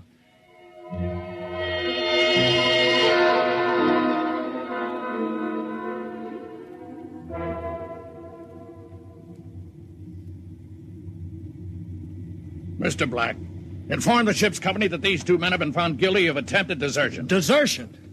You kidnapped me, you dirty crook. Don't you talk to Captain Howell that way. I'm sentencing them to 24 hours hull watch. Take them away. Morton, take him to the aft lock. Aye, sir. You calm down after 24 hours hull watch. What's hull watch? Very simple. We put you two in spacesuits, shove you through the airlock on the end of a line. You sit out there and watch the hull for 24 hours. No food, no water, and the eating units in those suits are just a little bit defective. Makes it interesting along about the 18th hour. Yeah, I'll bet. Here we are, gentlemen. The airlock. You get in there. Got 5 minutes to get into them suits before we blow the air out. See you in 24 hours. Maybe.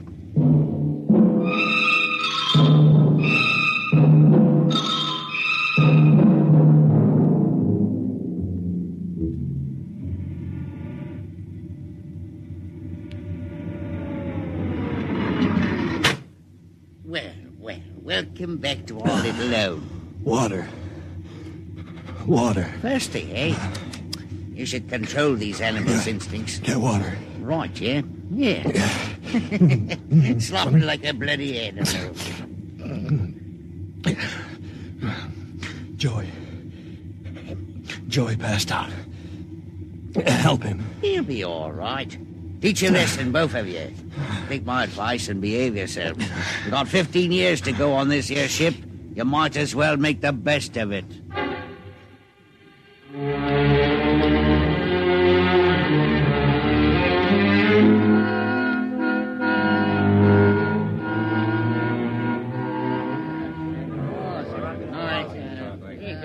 Hey, Morton! What do you call this That's mess? your supper, mighty food concentrate. What's the idea? Only 2 months out and on concentrates already? You complaining? Yeah, I'm complaining. If Captain Howell's chiseling on the manifest, that's his business. But when he tries to take it out in our hides... You keep quiet or I'll turn you into Mr. Black. Concentrate is what you get to eat from here on out. Now shove it into your face and keep quiet. Suppose I shove it into your face and see how you like it. What's going on in here? What's going on? Morton. He struck me, Archwant. 48 hours hull watch. All right, what are you all looking at? Get back into your places. Morton, bring that man down to the aft airlock.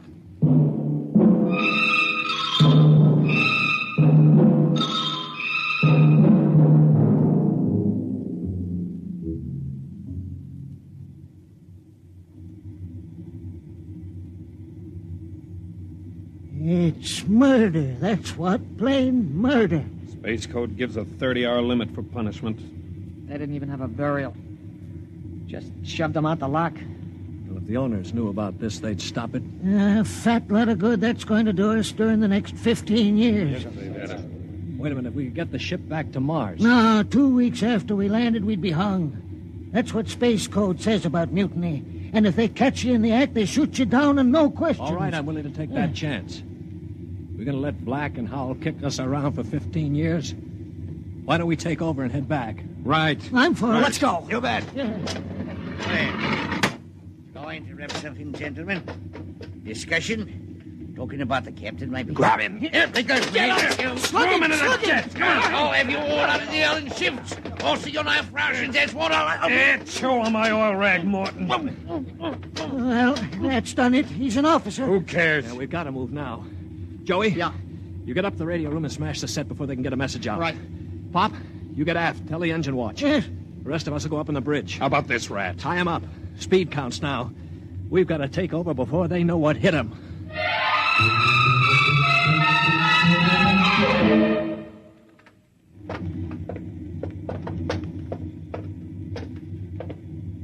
All right, careful. We've got to surprise them. Don't worry, we'll get them cold. Jeff, Shh, quiet. Sparks were sending when I got in, but I knocked them out and smashed the set. We're okay. Good boy. All right, come on. Right past the bulkhead. Look out! The blast bulkhead. Yeah, we're cut off from the bridge. We'll never get through that. They must have found out somehow. The intercom. Black can turn it on from the bridge. You heard the whole thing. Well, we better get out of here. What'll they do? I don't know. We got all the controls up there. We can shut down the driver, but we can't steer. Yeah. You better dog down the hatch behind us. All right, men. Captain Howell's giving you 1 minute to give up. Quiet. In a pig's eye, Black. You'll hang for mutiny, every one of you. What do we do now? Quiet. They can hear everything on the intercom. If I pull the jack out. That's the boy. Look, we've got to get through to the bridge. It's a Mexican standoff. We can't get at them. They can't get at us. What's that? It's an air leak. The pressure's down. It's Howell. He blew the hatch on the mess hall section. Just opened her up and let the air out. Morton, do you know what Black's going to do? He's going to bleed off the air down here. Serves you all right. If I had my way, I'd see all out on the hull till you froze stiff. You're forgetting something, Morton. You're back here with us. What do you mean? If Black and Howell blow out compartments one by one or bleed the air off, you'll get it too. They'll take care of me. Don't you worry about that. Oh, you think so, huh? Joey, Yeah. plug that intercom back in. Right. Captain? Captain, Giving up? we've got Morton back here. Yeah? If you try anything on us, he'll get it too. What am I supposed to do, cry? You don't care if he dies? That's his problem. We're going to drop the oxygen level 5%. Can't do that to me. Captain! It's unfortunate that you were captured, Morton, but the security of my ship comes first. You mean you don't care? You'd see me dead. Precisely. Well, you can't. It's murder, that's what. I'm not one of them. You can't kill me. You can't. Joey, pull the intercom plug. All right, there you are, Morton. They'd kill you just as soon as look at you. Now listen, we've got to get through that bulkhead. You know this ship.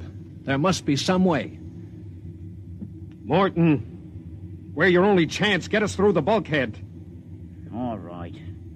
All right, why shouldn't I? They'd kill me. Well, then there is a way to get through. An emergency release. Uh-huh. So don't tell crewmen about it to keep them from breaking through in an engine blast and leaking radiation to the bridge. Well, then let's get going. We've got to get through that bulkhead before Howell cuts the air down and gets us all.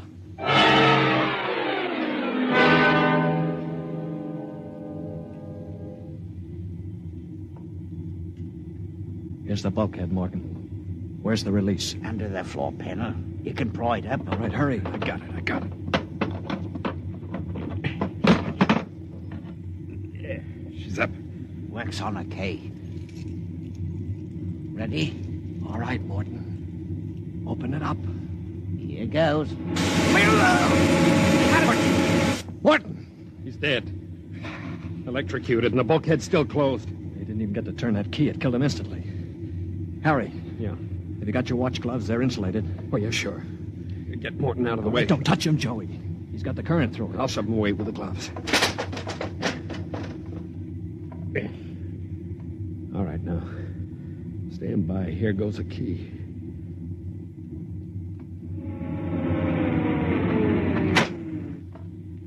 All right, let's go. Get him. Come on in. That's it. Stand back there. Come on, get him. Stand back. All right, Black, see how you like this. All right, grab the guns. Joey, look out. Let go of that gun, Hal. All right, hold them both. You don't have to worry about Black. I got him square with a wrench. We better tie up the captain. Yeah. Well, what do you think you're going to do now? We're going to turn around and go back home. I don't think so. I burned the navigation tapes, and none of you can recalculate them. Why, you You'll dirty- just wander in space till the fuel gives out. You'll die right here on this ship.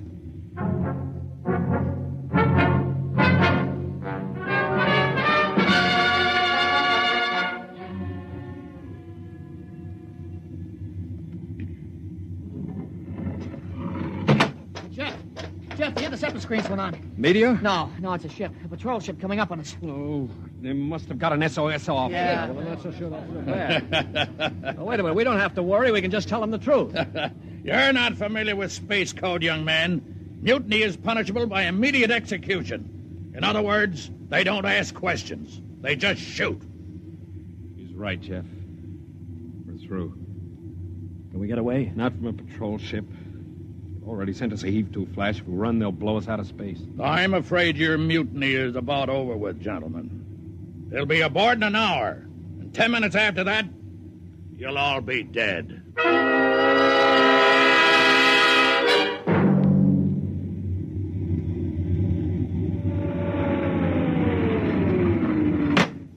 Nobody move.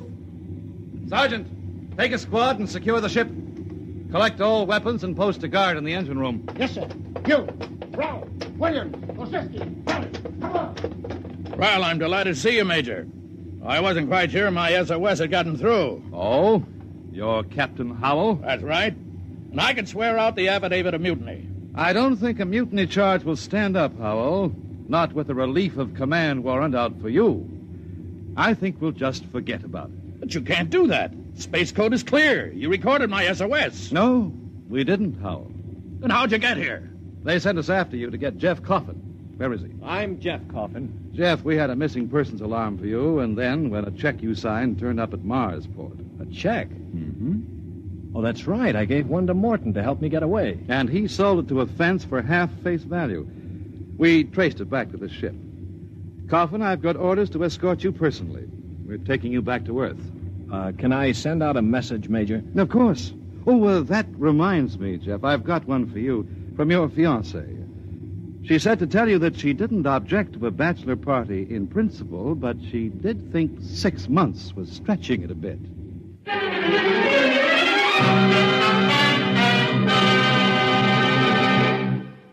You have just heard X-1, presented by the National Broadcasting Company in cooperation with Street and Smith, publishers of astounding science fiction. X-1 was an NBC Radio Network production.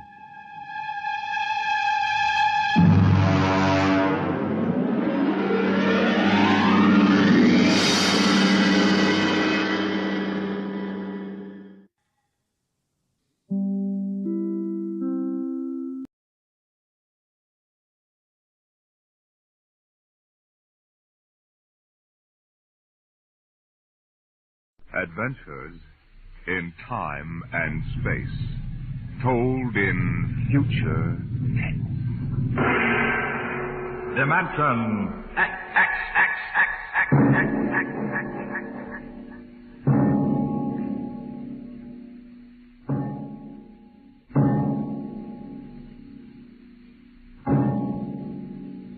The mind of man is still an unprobed field. Within it lie many mysteries still unsolved. But there are men today, psychologists now experimenting with telepathy, hypnosis, thought transference, who believe that in the future we may discover the existence of a force of the mind more powerful than any force the world has ever known. We go ahead now in time some 10 years, and in space to the campus of a small eastern college. The hour is late, and in one of the dark college buildings, 2 men stand in front of a door that bears the name Professor Arthur Barnhouse, Psychology.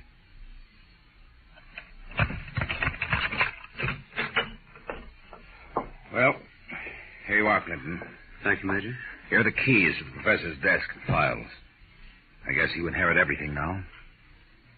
You might as well dictate a full report while everything's still fresh in your mind. I'll wait and see you home. Oh, no, that isn't necessary. I'll be all right. You sure?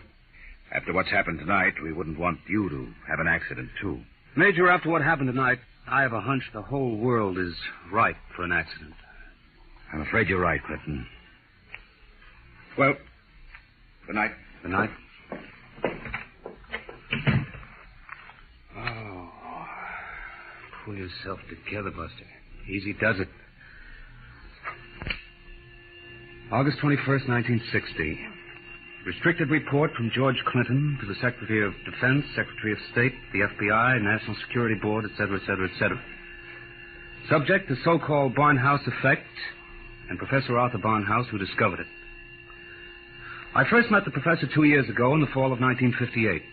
He was a professor of psychology here at Wilton College, and I was here on an instructor's fellowship in the psych department. They assigned me to be Barnhouse's assistant, and he needed one. He hardly ever remembered to go to a class, and he didn't seem to do anything else either. For 3 months, I watched him sitting at the desk here in his study, He'd either stare at nothing for hours or fall asleep, nodding over his mess of papers. I couldn't understand it, and it was none of my business. But one day, I thought I'd better give him a shake. What? What? I said it's 2:15, Professor. Don't you want to go to your 2 o'clock class? Don't you want to mind your own business? I beg your pardon. Sorry, Clinton. Forgive me. I don't know what gets into me. Forget the class. The kids would rather be outdoors anyway. Okay, Professor. In that case, I'm sorry I woke you up. It's all right. I just can't seem to get my sleeping done at night. Clinton, what do you know about the international situation?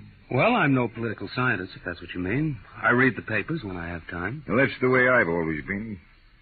Lately, I've had to look into it. I stay up nights looking into it. Professor, I don't want you to take this personally or anything, but... Well, sir, I wonder if you'd mind if I asked to be transferred. You mean you'd rather work with somebody else in the department? Oh, no, sir. No, sir, it's not that. I think maybe there's a chance for a psychologist to work on that government project. Government project? Oh, yes, that army thing. Yes, sir. They're trying to develop robot pilots for the new fighter rockets so they'll be expendable. Oh, yes. Something else designed to replace men. Yes, sir. And you know, it's a funny thing. The robots work just like human brains. They get overworked or overloaded or something, and they have nervous breakdowns. Now, if I could only find out what drives those electronic brains crazy, why, I'd feel that I would... If you want to study a brain that's going crazy, never mind the robots. You can go to work on me. What are you talking about, sir? I don't know. I'm either crazy as a bedbug or a... Clinton, I wish you'd help me find out. Are you serious, Professor? I never was more serious in my life. I'm afraid I'm going out of my mind. But why? What makes you think so? This is what makes me think I'm crazy. Those dice? Clinton, do you know what the odds are against my rolling a 7? Oh, about 5 or 6 to 1. Watch. 7. Now, what are the odds against my rolling it again? Twice in a row? Plenty. About 100 to 1, I'd say. Watch. Professor, you're hotter than a $2 pistol. It's funny. That's what they said 8 years ago when I first discovered this. Discovered what? This force of the mind. I call it dynamo-psychism. You mean you shove those dice around just by thinking about it? People have always thought there could be a force of the mind. You know that. Fortunately or unfortunately, I've learned to control it. Yeah? How did you happen to find out about this, Professor? Well, it was about 10 years ago, back in 1948. I made the mistake of going to a psychologist's convention, and in order not to appear unsocial, I happened to find myself, for the first and only time in my life, in a dice game. What happened? I didn't have the faintest idea what was expected of me, and someone told me to roll 7s. So I did. 10 of them. I'll bet you weren't asked back into that game. That night, in my room, I realized that it simply couldn't have been an accident, Clinton. I tried to reconstruct the exact scene, the position of my body, and finally, the thoughts in my mind. And that was what did it. I remembered what had been my train of thought, and I proceeded to roll 7s, not 10 consecutive times, but 50. Oh, brother, there it is again. Professor, can you do anything else? I mean, besides shove dice around? You see that inkwell on my desk? Sure. Watch it. Don't take your eyes off it. If nothing happens, say so, and I shall go quietly, even happily, to the nearest sanitarium. Okay, Professor, shoot. Hey. Why, it just blew up. Yes. I'm sorry. I didn't mean to splash ink on your suit. That's okay, Professor. What was that funny noise? Oh, that? The dynamo psychic waves are a little like ultra-high frequency waves. Sometimes, when I turn on the power, they create a kind of static. Listen, Professor, how much power have you got? Could you blow up anything, well, you know, big? I could flatten the Great Wall of China. Oh, you'll make the helio-oxygen bomb look sick. That's what scares me, Clinton. The thought that maybe I could use this power to save the world. Clinton, you've got to help me. Who, me? Professor, when it comes to international relations, I don't know from where. You'd better get in touch with the State Department. State Department? Yes, they'd be the ones, wouldn't they? Well, you probably want to be getting home now. I'll see you to the door. I could use a breath of fresh air. Okay, Professor. You better stop brooding about this. You get somebody else to do your worrying for you. Yes, you're right. I have been brooding, wondering what to do. Just sitting and staring endlessly at that awful monstrosity across the way. You mean the old belt house? Yes, I've gotten so I can't stand the sight of it anymore.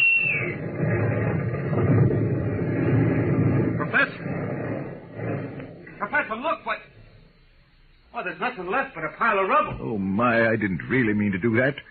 Well, you see, Clinton, it's got to the point where my lightest whim is more dangerous than a blockbuster. Professor, you get in and write that letter to the State Department right now. You packed too much of a wallet.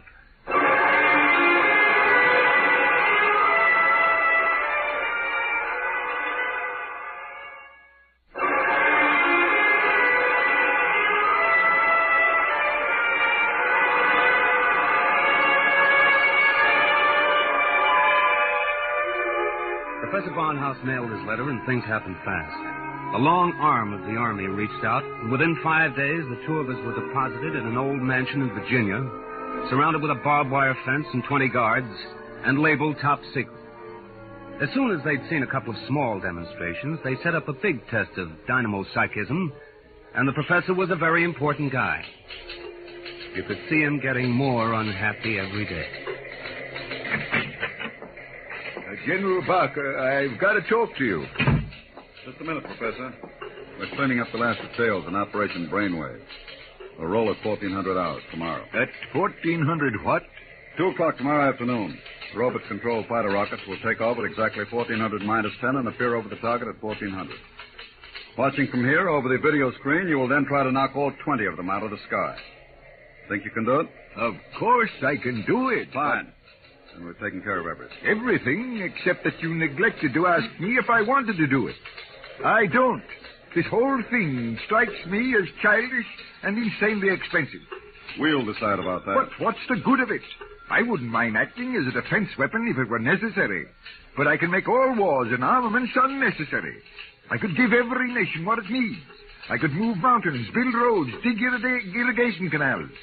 I have a technique which costs nothing and can do immense good. You're spending millions to prove that it can do immense damage. It doesn't make sense. You know something, General? He's right. Of course I'm right.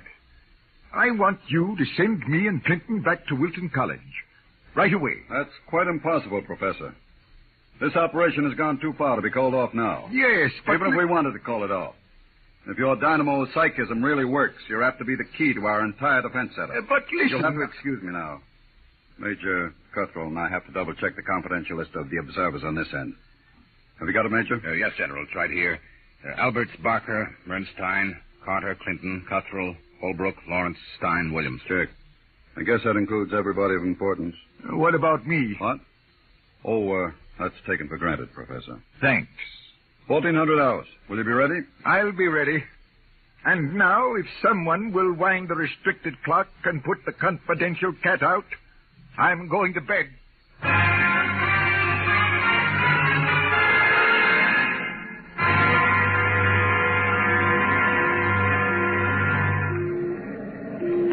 One minute, 45 seconds to go, Professor Barnhouse. Are you in good shape? I'm all right, General.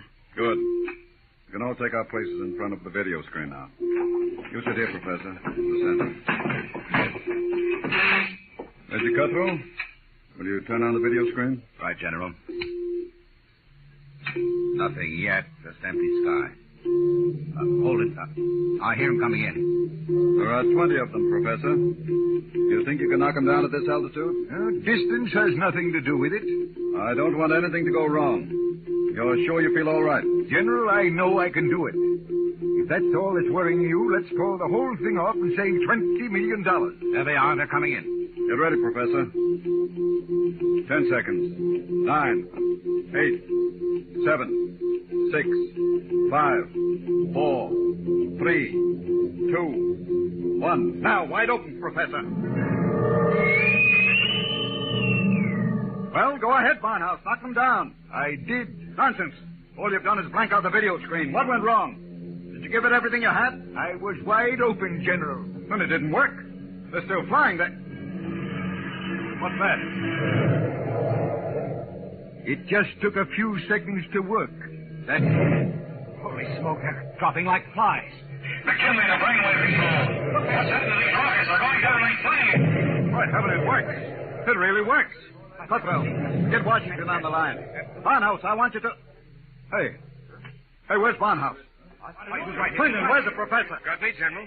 We were all staring at the video. He must have walked out. Get moving, everybody. Alert the guards. Search the house. If anything happens to that man... What is it, Corporal? Corporal Gray guard at the main gate. Sir Professor Barnhouse is gone.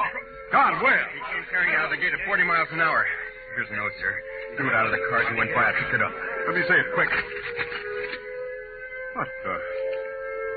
What got into that man? What does he say, General? Gentlemen, as the first superweapon with a conscience, I'm removing myself from your national defense stockpile. Setting a new precedent in the behavior of ordnance, I have humane reasons for going off. Signed, Arthur Barnhouse.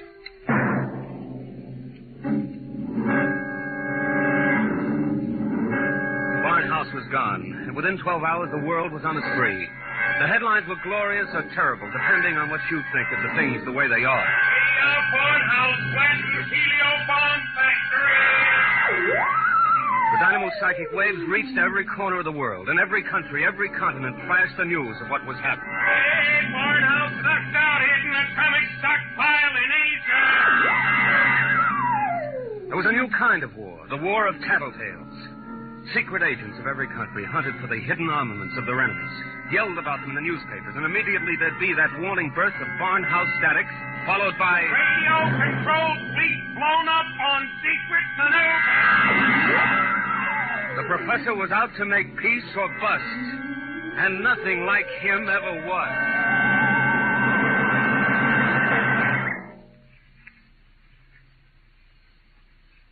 Look, Major Cutwell, I told the FBI and the Army everything I know weeks ago. I've answered questions till I'm blue in the face. I didn't come here to ask questions, Clinton. I came to ask for your help. My help? That's right. Find Barnhouse. What if I don't want to? If you're his friend, I think you'd better. Why pick on me? You've got the FBI, the police, and Army intelligence. Why can't you find him yourself? We're trying. But you know the man well. You could spot him where we wouldn't. And you're the only one who can. Maybe. But why should I? Wherever he is, I think he's doing fine. He's making war impossible, and I like it. So do I. Yes? He's putting you out of a job. That's all right with me. I'll retire to a truck farm with pleasure. Well, then? Look, Clinton, we aren't the only ones in this race. Every country in the world has its best agents out hunting for Barnhouse. Nobody can beat that kind of a manhunt. He seems to be doing all right so far. Sure, but how long do you think he can keep it up? A week? A month? Sooner or later, he'll be spotted. And if the wrong people find him, Clinton, we're done for. You know what kind of weapon this is. Whoever controls the Barnhouse effect can control the world. Well, all right. Suppose they do find him. He'd never give the secret away. Never give it away? Are you out of your mind? You think these fellows are playing for marbles? Well, no, but... Read the papers, Clinton. Don't you know what's going on in the rest of the world? Yes, They'll get the secret out of Barnhouse, all right. What happens to him in the process won't be very pretty. Well, he must realize that, then. He'll never let himself be taken alive. He may not have the choice. And if he doesn't, God help us all. All right. All right, I'm in. Good. Now, do you know anything that you haven't told us? Anything that might give us a lead? Only this. It was addressed to me. I found it here on his desk the morning after he escaped. You mean he came back here? Yes. I guess he needed to pick up some personal effects. Anyway, the files were open, and he left this note on a scrap of paper. Anything to do with the Barnhouse effect? Read it yourself. It's Greek to me. Just these few lines scrawled on a piece of paper, and the last one breaks off right in the middle of the sentence. This stuff doesn't make any sense at all. You know, from the looks of this, I'm beginning to wonder if the professor isn't going off his rocker. I thought of that, too. All the more reason why we've got to get to him quick. He may be helpless, and the whole world's on his track. Come on, Clinton. We haven't much time.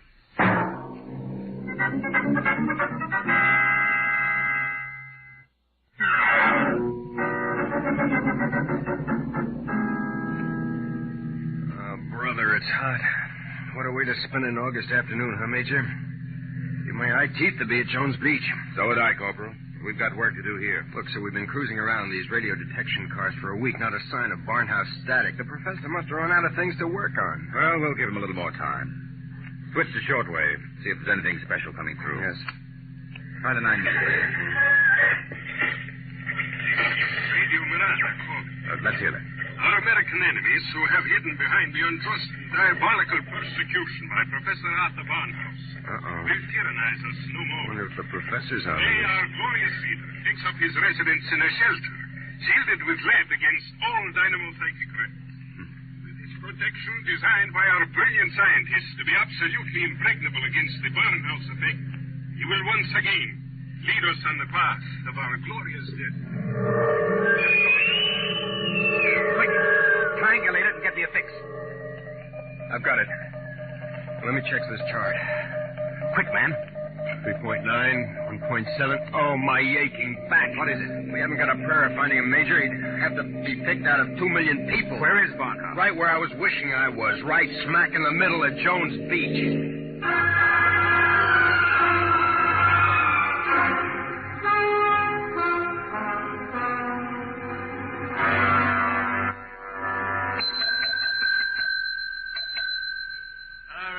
We're full. No more rooms tonight. We don't want a room. Do you recognize this picture? Who wants to know? Uncle wants to know. Oh, excuse me. I'm sorry. Let me see it. Yeah, it looks a lot like room 417. About 5 feet 8, thin, sandy hair, glasses, little scar right across the bridge of his nose. Yeah, that's 417, all right. You mean he's here now? No, not anymore. He checked out 2 days ago. He couldn't have gone far. What makes you say that? Oh, he looked sick as a dog. Couldn't hardly carry his own bag out. Uh-oh. Like I said to the other fellas, I said he looked like he was on his way to the morgue. What other fellas? Oh, the ones this morning. You're the second pair that's been asking for him.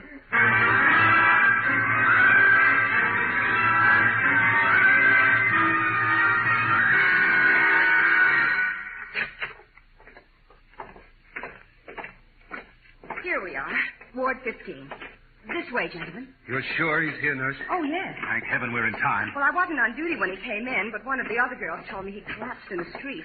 The ambulance brought him in. Okay, he must have really had it rough. Oh, here you are. Bed number 78. This is your man. Wait a minute.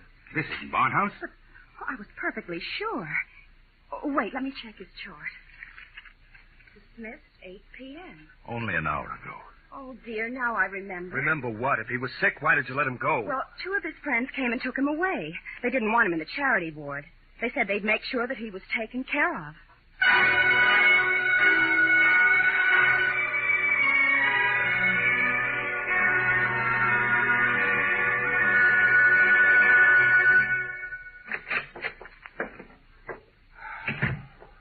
Every time I walk into this study, I keep hoping somehow I'll wake up out of a bad dream and find the professor just sitting here. Major, is there anything we haven't covered? Nothing. The police, the FBI, the air patrols, the docks, the railroad stations, everything. Not even a flea could get through this dragnet. I hope. Then I guess we sit. We sit. Maybe something will come in.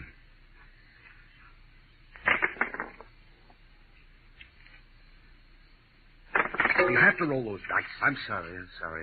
I wasn't thinking. An hour. That's what's driving me crazy. 1 hour sooner and he'd have been in our hands, not theirs. I know. Well, maybe he's still all right. How can he be all right? He's in the hands of a foreign power. We don't know that for sure. The professor was a likable little guy. He couldn't have lasted this long if he hadn't found some friends. Maybe they came and took him away. Well, grab that. Hello? Yes? Clinton, is that you? Professor Barnhouse. Clinton, Who's got you? Where are you, Professor? I don't know. They said something about taking me to an airport. An airport? Which one? Listen, Clinton, I've got to tell you. The inkwell. What are you talking about? Remember the inkwell? Professor. Professor Barnhouse. Operator. Operator. Your call, please. Operator, that call that just came in here. Can you trace it? I'm sorry, sir, but I'm afraid it's too late. Your party has been disconnected.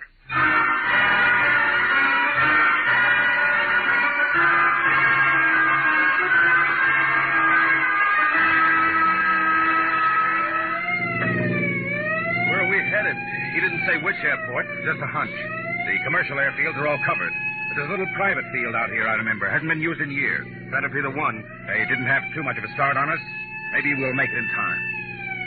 Step on it, Corporal. Wide open, Major. How'd he sound? Did he say who had him? No, all he got out was the airport and something about an Major, Mr. Clinton, there's a tail light up ahead. Must be another car going like the devil. You're right, I see it.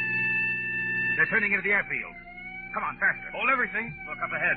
They're switching the floodlights on at the field. There's the plane down at the other end, all warmed up and ready to go. We'll never make it on the road. Hang on, I'm going through the fence. Right.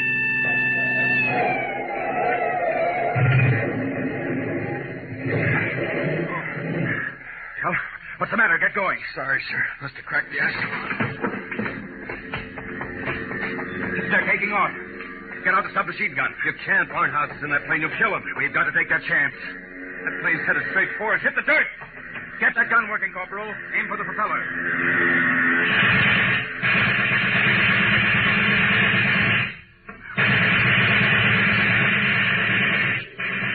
Couldn't get him, Major. Well, there goes the old ball game. I'll get through to Air Patrol, sir. Maybe they can intercept the plane. No, not a chance. By the time the fighters got off the ground, the plane would be out of range. No, we've lost, Barnhouse. And nothing can save us now. Hey, what?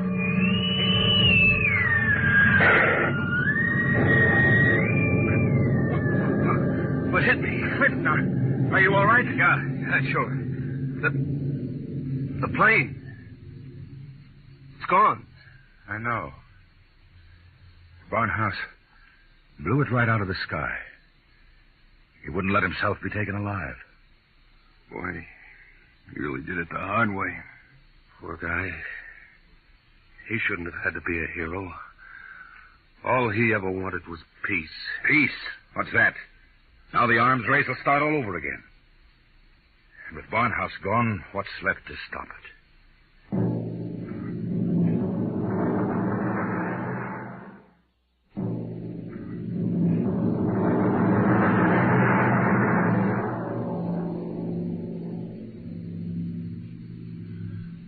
So they brought me back here to the professor's old study to dictate this report. I'm sitting here at his desk, and it's just the way he left it. Papers all over, even his old pair of dice. Arthur Barnhouse is dead. That's going to be good news for some people when they find out. The saber rattlers of the world will be busy as of tomorrow morning, getting ready to whoop up another war. I'm afraid they're in for a little surprise. It's 3 a.m. now. And before morning comes, I intend to vanish, disappear completely. That's the last that anybody will ever see or hear of me directly. That's why I want to tell you now. I've been looking at the new inkwell here on the desk. The professor's last words were something about an inkwell. And in it I found a little scrap of paper. Just a few words, but they complete the note I showed the Major. The note that didn't make any sense. The whole thing makes sense now. Professor Barnhouse may be dead. But you haven't heard the last of the Barnhouse effect. Not yet. I've been experimenting while I've been talking to you.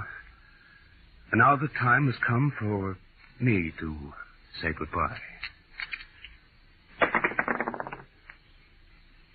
You see, I've just rolled my 50th consecutive 7.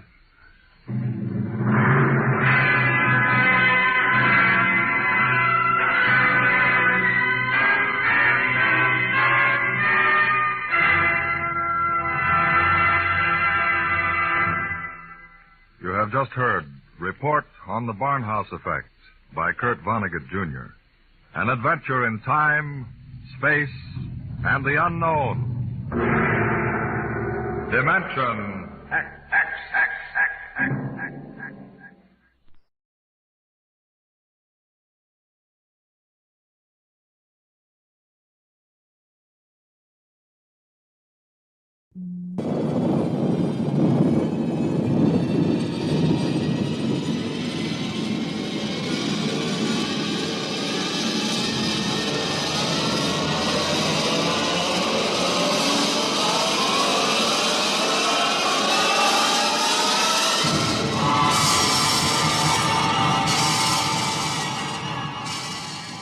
From the far horizons of the unknown come transcribed tales of new dimensions in time and space.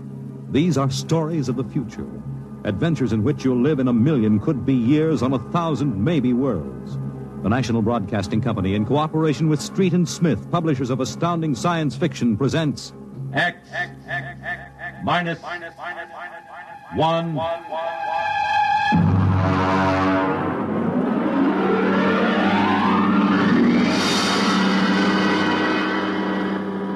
Tonight's story, Cold Equations.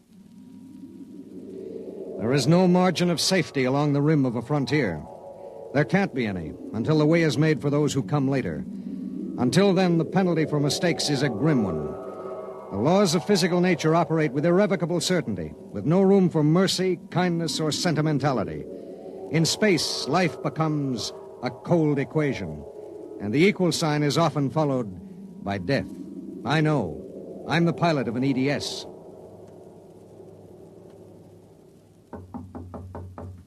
Come in.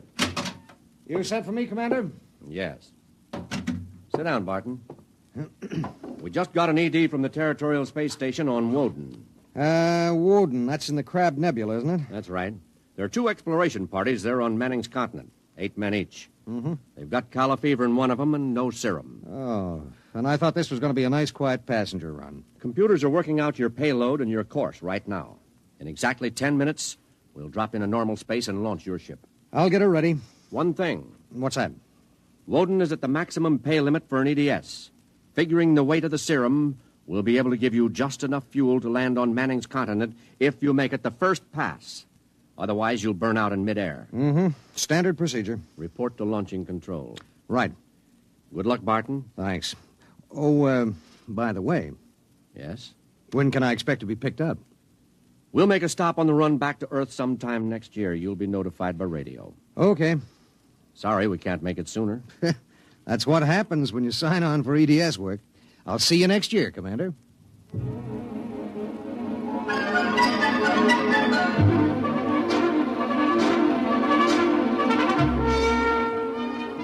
Down in the belly of the Stardust, the crew was working like beavers to get the EDS, the emergency dispatch ship, ready. Mechanics and technicians were swarming all over the place. Girls in inspectors' uniforms were checking the gauges in the supply cabinet. 9 minutes later, the exact course was in the computer. The serum was stowed in my supply cabinet closet, and little EDS 4G3 was ready to be born into space. Barton? Yes, sir. 30 seconds to blast off. All set? All set. I'm turning you over to traffic. Ready. Traffic control. Come in, EDS 4G3. Ready. 20 seconds. Lock open. 15 seconds. Space drive on. Space drive on. 10 seconds. Gravity neutralizer on. Neutralizer on. 5 seconds. 4, 3, 2, 1. Blast off.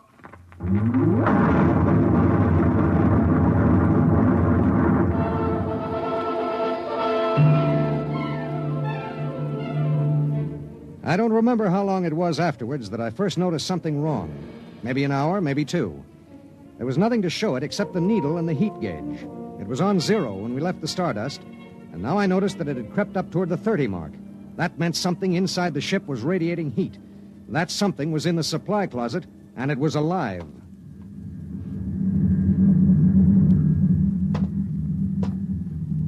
All right, come out. Whoever or whatever you are, if you don't come out in 5 seconds, I'm going to blast you. 1, 2, I'll be... Hello. I'm Marilyn Lee Cross. What are you doing in there? I'm a stowaway. Oh, my... What's the matter? Do I have to pay a fine or something? What are you doing here? I wanted to see my husband.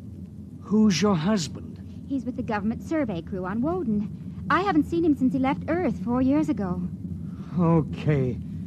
But what made you hide in my EDS? I have a job waiting for me on Mimir, but I heard you were going to Woden and there was plenty of room, so I hid.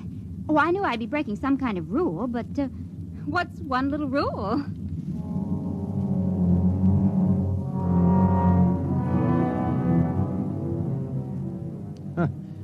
What's one little rule? H amount of fuel will power an EDS with a mass of M safely to its destination. H amount of fuel will not power an EDS with a mass of M plus X safely to its destination. Well, how could she be expected to know? She was 5'2" with brown curly hair and the faint, sweet smell of perfume. She was 5'2" and she smelled like apple blossoms. And her name was X in an equation that would have to be balanced.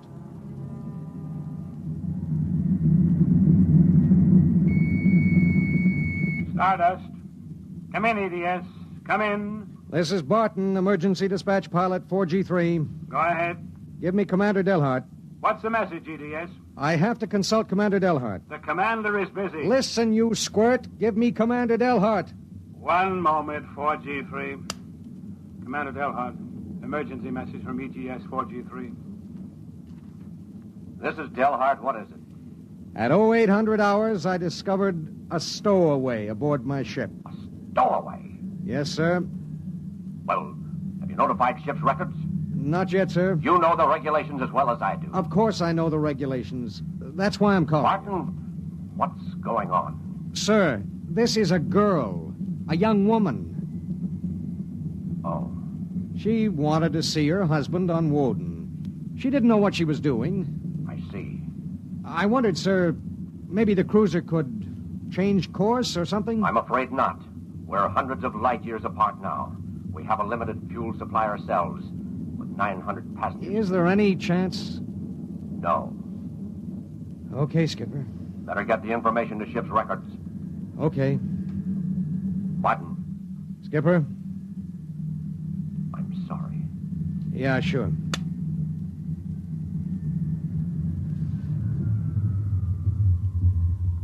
You cut our acceleration, didn't you? Yes. Why? Well, save fuel. For a while. How did you manage to stow away? I was taking a language lesson in Mimirese from a girl in the inspection corps. The order came in for your trip, and I just went along on an impulse. Oh, it was easy. I'll be a model prisoner, I promise. Oh, if you were only a thief or a spy, it would make it easier. Make what easier? Forget it.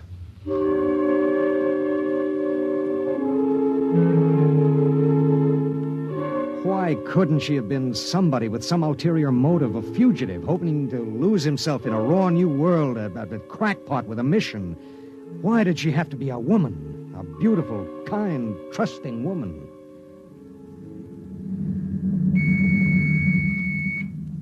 Stardust. Barton, EDS 4G3. Go ahead, 4G3. Identify a stowaway. Give me your identification disc, Miss Cross. Here. Why? Well, it's for ship's records. Identification number T8374. One moment. This is for the gray card, of course. Yes. I'll need the time of... I'll tell you later. That's highly irregular. Then we'll do it in a highly irregular manner. The subject is a young woman. She's listening to everything that's said. Are you capable of understanding that? Oh. Go ahead, 4G3. Number T8374-Y54. Name, Marilyn Lee Cross. Female, married. Born July 7th, 2160. Good Lord, you're only a child. Height, 5 feet 2 inches. Weight, 110. Hair, brown. Eyes, blue. Complexion, light. Blood type, O. Original destination, Port City, Mimir. Listen, I'll call you back later. Look, miss. Marilyn. Look, Marilyn. I guess you don't know what you got yourself into here. Well, it's like this. This ship is carrying Calla fever serum to the survey group on Woden. Yes. Their supply was wrecked in a tornado. The fever is always fatal unless the serum is given in the first 48 hours. Now, these little ships have exactly enough fuel to reach their destination. If you stay aboard her, your added weight will cause it to use up all its fuel before it can land. What happens then? We crash. You die, I die, and 6 fever victims on Woden die. Well, can't they send out another ship to meet us? There are no ships to send. Well, Oh, no. Oh, no, you couldn't do that. That's how it has to be. But that's crazy. I haven't done anything. I haven't hurt anybody. I'm sorry. I should have told you before, but I wanted to make sure there was no other way. You mean it? You're going to make me leave this ship? That's how it is. But I'll die. I'll explode. I'll be like those horrible pictures about... Try to understand. I do understand. You're going to kill me, and I didn't do anything. I know you didn't. That has nothing to do with it. It has everything to do with it. Nobody just dies like that for no reason. Oh, listen. Maybe there are other cruisers. Cruisers you don't know about. Maybe the radio. Maybe it... Now, listen to me. It's different here. Different from anything you've ever known. On Woden, there are 16 men. 16 men on an entire world. They're fighting. Fighting an alien environment. The environment fights back. You can only make a mistake once. And I made a mistake. Yes. There's no hope. Absolutely none. You'll have to be put out of the ship.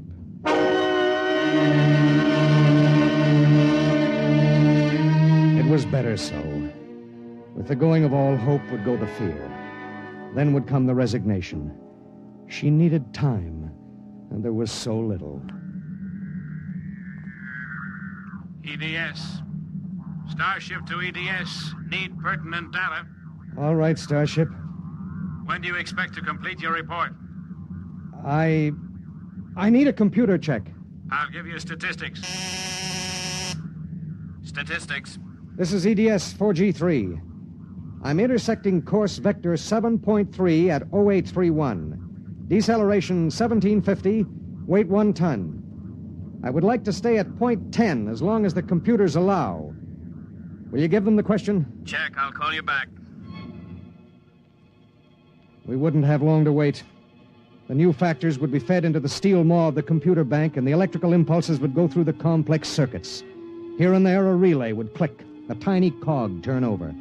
But it would be the current, formless, mindless, invisible, which would determine with utter precision how long the pale young girl beside me would live. 5 little segments of metal in the second bank would trip against an inked ribbon, and the machine would spit out the answer. You will resume deceleration at 1910. It was 1810 when he spoke. 1 hour. She has 1 hour to live.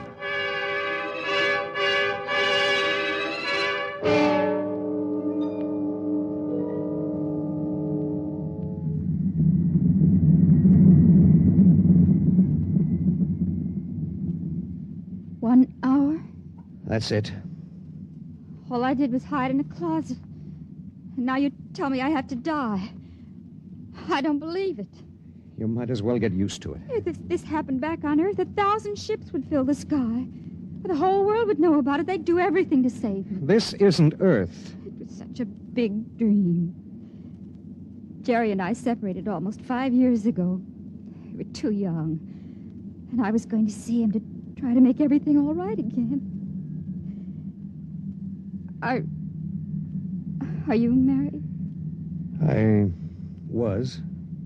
Oh? She ran off with some guy in the weather service. Do you still think about it? I don't let myself. Where is she? Back on Earth. Look, if you don't mind, I'd just as soon talk about something else. Okay. What do you do when you've got an hour to live? What do you talk about? What's Jerry like? Jerry? Oh, he's a funny guy. When he found out, I mean about the other fella, he didn't get mad. He cried. That was all he felt, sadness. So you walked all over him. Oh, I thought I wanted him to get mad at me, to be jealous. And now? Been thinking about him for 5 years. So when I heard the ship was bound for Woden and I knew Jerry was there, I stowed away. I didn't know about the fuel. I didn't know this would happen to me. She had violated a man-made law that said keep out. The penalty was not of man's making or desire. It was not a penalty men could revoke. H amount of fuel will power an EDS with a mass of M's safely to its destination. The time was 1830. 40 minutes. It was beginning to get me. A space frontier is a rough place, and I'd seen 100 men die since I left Earth. But this was different. I watched her as she wrote a message to her folks. I watched her as she fought her way through the black horror of fear toward the calm gray of acceptance. And then there it was on the view screen. The planet Woden, a red ball enshrouded in the blue haze of its atmosphere, swimming in space against the background of star-sprinkled blackness. The chronometer on the instrument panel said 1845.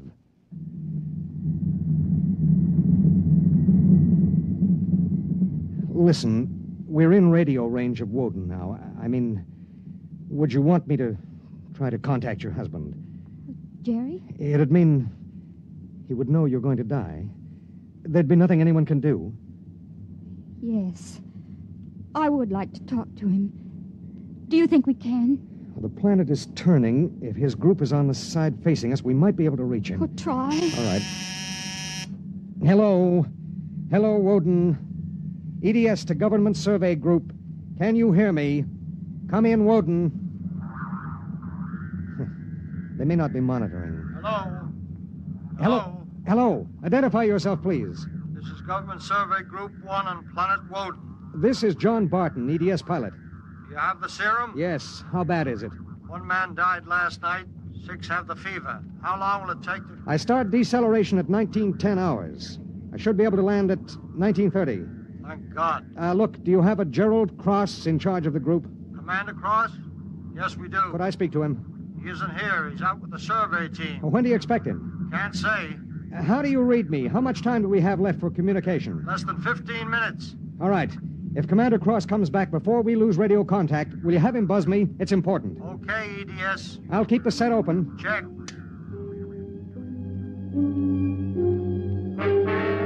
The minutes passed like small bits of eternity. On the view screen, I could see Manning's continent sprawled like a gigantic hourglass in the eastern sea. There was a thin line of shadow where it was beginning to disappear as the planet turned on its axis. I looked at the pale woman next to me, and I thought of another woman long ago who'd sat next to me and cried because I wouldn't try to understand. What had she written in those letters back home? What would they think of the faceless, unknown pilot who'd sent her to her death? What would I think of myself alone nights, reliving this voyage?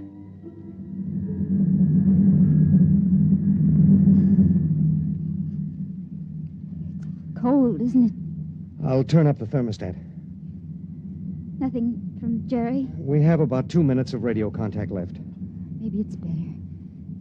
I mean, suppose it were you and your wife tried to call you. How would you feel? I don't know. Do you ever hear from her? I got a letter about a year ago. I tore it up. That was foolish. Yeah, it was. Life is so terribly short to be wandering around alone. Well, Wait a second, we're getting something. How much time before I have to leave the ship? About 10 minutes. Hello, EDS. Hello, EDS. Come in. Come in. EDS. This is Woden. I have Commander Cross. All right, go ahead. Hello, this is Commander Cross. Jerry Cross? Yes. I have someone for you. Go ahead. Hello. Jerry? Hello? Jerry? Who is it? It's me, Marilyn. Marilyn. I wanted to see you again. I stowed away on the EDS. You what? But Marilyn... It doesn't matter, Jerry. All that matters is that I can tell you all the things I've kept inside for so long. Jerry, I want you to know I've never forgotten. Oh, it's been so many years. I can't believe it. I thought I'd see you again, but now I can't. Jerry, you don't hate me, do you? Hate you? Oh, Marilyn, I've never stopped loving you. Not for an instant. Oh, Jerry. Listen, we don't have much time. The transmission is getting fuzzy. Oh, Marilyn, I've got to see you. There's got to be some way. There isn't. Let me talk to the pilot. Give it to me. Hello? Pilot, have you called the mothership? Did you have them checked with the computers? I've done everything. You've been on the frontier long enough to know the setup in an EDS. Oh, dear God, there must be something, some way. Do you think I'd let this happen if I wasn't sure? He tried to help me, Jerry. He tried. And it really doesn't matter. I'm not frightened anymore. Not now. But how did you get here? I don't understand. Well, I was going to Mimir to take a job, I thought. And now I realize I was just going because I'd be closer to where you were. Oh, Jerry, all this time... Don't. Let me tell you something. Marilyn, I've always known you'd come back to me. I've known it every minute. It's what's kept me alive. I want you to hold that in your mind. Jerry, I can't hear you. We haven't much time. We're losing radio contact. Jerry! Oh, don't cry, darling. Just know how I feel. I do. It's fading. There are so many things to say. Jerry, if you can still hear me, maybe I'll come to see you again.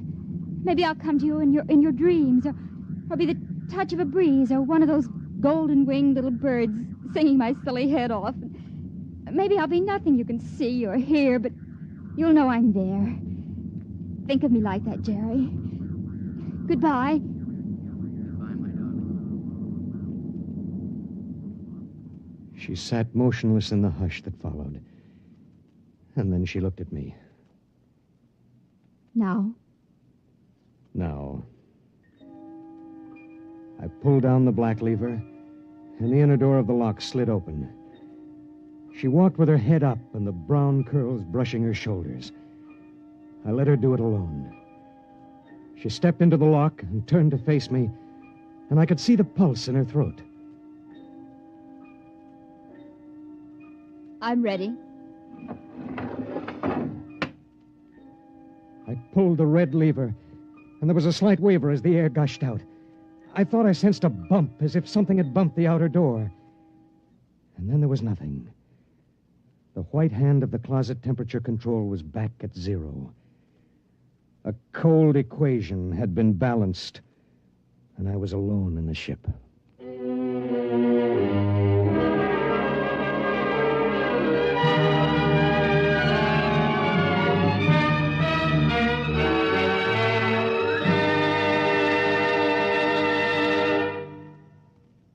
You have just heard X-1, presented by the National Broadcasting Company in cooperation with Street & Smith, publishers of astounding science fiction.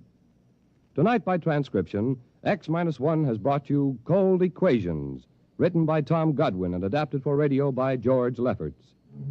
Featured in the cast were Court Benson as Barton, Jay Meredith as Marilyn, Milo Bolton as Commander Delhart, Bob Hastings as Jerry Cross, Jack Arthur as Traffic Control Officer, and Walter Kinsella as the Woden Monitor.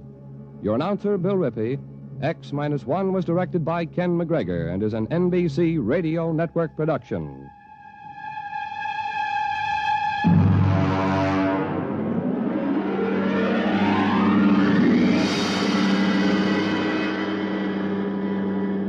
And now, next week. In the days of the Windjammers, whalers sometimes went on cruises that lasted as long as 2 years, and so sometimes they had to resort to rough methods to gather a crew. But what of the future when a cruise to a distant star may last for 15 years or more? We hear of such a voyage next week on X-1.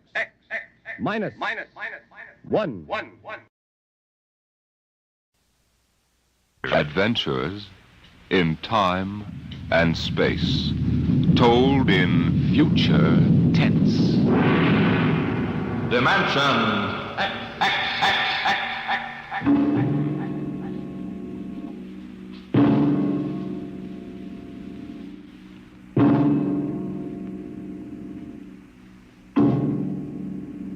Can you predict the future?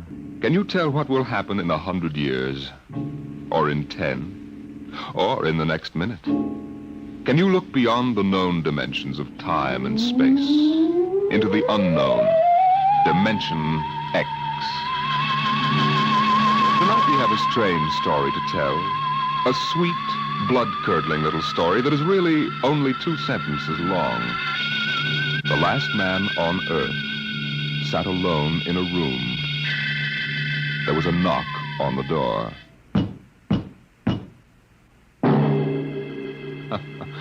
Think it over. Suppose you were the last man alive on Earth, in the universe for that matter. The last man sitting alone in a room, and suddenly there was a knock on the door. What knocked on the door? You wonder, don't you? Your mind, faced with the unknown, supplies something vaguely horrible. But it isn't horrible, really. You'll see. The last man on Earth sat alone in a room. There was a knock on the door. What? Oh, what's that? Good morning, man. What?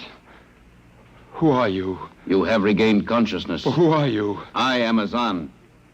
Maybe if I close my eyes, it'll go away. I will not go away, man. No, I guess I am awake. Who? What are you? I am Azan. Well, what's that? Azan is intelligent life. What happened? Where are you from? From Planet 7 in the 3rd galaxy in the 4th quadrant. Where? It is not necessary to repeat information which is correct in the original statement. Planet 7? You mean I'm not on Earth? You are still on your planet. Well, then what are you doing here? The Zans have annexed your world. You mean you've conquered Earth? Yes, that is correct. We will now prepare your planet for habitation by the Zan. Well, how about the people? There is no longer any use for large numbers of lower life forms. Therefore, we have dispensed with them. Dispensed with? You mean you've... When did all this happen? 2 days ago. You have been unconscious until now. You really mean I'm the last man on Earth? That is correct. Identify yourself now. What? Kindly provide data as to your position in the elementary social order of your planet. Well, I'm Walter Phelan, Associate Professor of Anthropology at Nathan University. How is it you speak English? We have deciphered your written and recorded records. It is not difficult to reconstruct your language. Very type of auditory communication. Oh.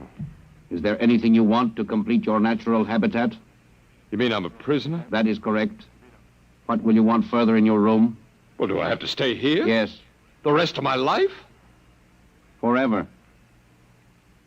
Well, then you better bring in my books. I gotta call you something. Do you mind if I call you, George? It is immaterial. All right, then, George.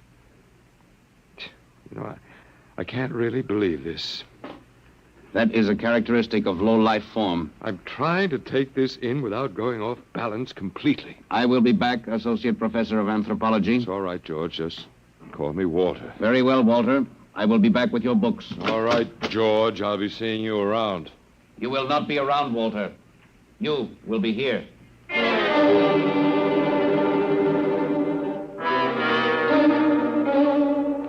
Yes, the last man on Earth sat alone in a room. A rather peculiar room. He just noticed how peculiar it was, and he'd been studying out the reason for its peculiarity. His conclusion didn't horrify him, but it annoyed him. There was a knock on the door. Come in. Oh. Hello, George. Hello, Walter. What can I do for you? Point 1, you will please henceforth sit with your chair pointed the other way. I thought so. That plain wall is different from the other sides, isn't it? That is correct. It is transparent. That's what I thought. I'm in a zoo, right? That is correct. I knew it. And if I persist in sitting with my back to it, what then? You'll kill me, I ask, hopefully? No, we will not kill you. That's too bad. George, I'll face the bars and perform for the people. I mean for the Zans. How many other animals do you have here in the zoo, George? 216. A male and female each of 108 kinds. Male and female of all the animals? There is a female of your species among the collection. Anyone I know? Never mind. It doesn't matter anyway. Well, George, you started out with point 1. I suppose there's a point 2 kicking around somewhere. What is it? Something we do not understand. 2 of the other animals sleep and do not wake. They are cold. What is wrong with them, Walter? Well, they must be dead. Dead? That means stopped. But nothing stopped them. Each was alone. Sure, they just died. But I have told you they were alone. Nothing stopped them. George, do you mean to tell me that you don't know what natural death is? Death is when a being is killed, stopped from living. Maybe these animals just died of old age. Old age? I do not understand. George, how old are you? Your planet went around the sun about 7,000 times since I was born. What? 7,000 years? Yes, I'm still young. Now, look, George, you've got something to learn about this planet you've hijacked. Here on Earth, we've got somebody that's a stranger where you come from. Down here, our people and animals live until the Grim Reaper stops them. This, Grim Reaper stopped the 2 animals? That's right. He will stop more? Oh, he gets us all, George. This is a new factor we have not considered. But you can consider it. Because when the Grim Reaper gets through, there won't be very much left of your zoo. You mean he will stop more animals soon? Well, with your lifespan, it won't seem like a minute, and we'll all be gone. Oh, it looks like you made a mistake, George. I don't think there's very much you can do about it. That is not correct. The Zan is a logical being. We will take action. Where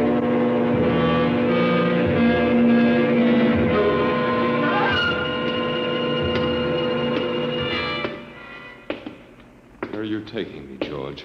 We will be there shortly. You mean, it's moving day? That is correct. We are here now. You will live here now, Walter. It is a larger room. Well, be it ever so humble. Go inside. Be careful with those books, George. Don't lose... Excuse me. Who are you? What are you doing here? Well, I guess George didn't explain. George tries to be polite, but he hasn't quite caught on yet. I'm Walter Phelan. My name is Grace Evans, Mr. Phelan. What is all this about? Why did they bring me here? I think I know why. Why? You see, I've been talking to George. George? Well, that's what I call them, all of them. There's no way to tell them apart anyway. There aren't many of them here, yet. They come from outside the solar system, sort of an advanced scouting party. Yes, I saw their spaceship. It's as big as a mountain. They're moving in on us. They cleaned off the Earth with some kind of vibration that destroys all sorts of animal life. They killed everybody. Oh, no. I was afraid. Well, the cheerful note is that you and I and 200-odd other animals were picked up beforehand as specimens for the zoo. You know that this is a zoo, don't you? Yes. I suspected it. But I don't remember anything about being captured. I just woke up here. Well, they solved a lot of problems for us. Housing shortages, wars. I don't suppose the human race, you and I, that is, have to worry about anything now. It's awful. Only they made one mistake. They overestimated us. I don't understand. They thought we were immortal. That we were what? Immortal, like they are. Oh, they can be killed. But the Zans don't know what natural death is. They didn't know anyway until they lost 2 of us yesterday. You mean there are more than 2 of us? No more of our species. These were merely brother animals. A rabbit and a canary. And by the Zans' way of figuring time, the rest of us are only good for a few minutes apiece anyway. That's a joke on them. They figured they had permanent specimens here in their zoo. But didn't they know that we'd all die eventually? No, I don't think so. See, George told me he was 7,000 years old and he's supposed to be young. When they learned how quickly we die, well, they were probably shocked to the core. If they have cause. How can you talk that way about it? Academic detachment. I learned it at faculty teas. At any rate, they've decided to reorganize their zoo 2 by 2. Oh. Sure, they figure we'll last longer collectively, if not individually. But if they think... That is, if you think for 1 minute... No, don't worry. I don't. But are they going to keep us locked up together in this one little room? I'm afraid so. It's horrible. I agree with you perfectly, my dear. But all personal considerations aside, the least favor we can do the human race is to let it end with us. I don't see much point in continuing it just for an exhibition in a zoo. How can you just sit here and lecture? Habit. But we've got to do something. Why? I don't know. It just seems we owe it to the human race to do something. You got a suggestion? There must be some way.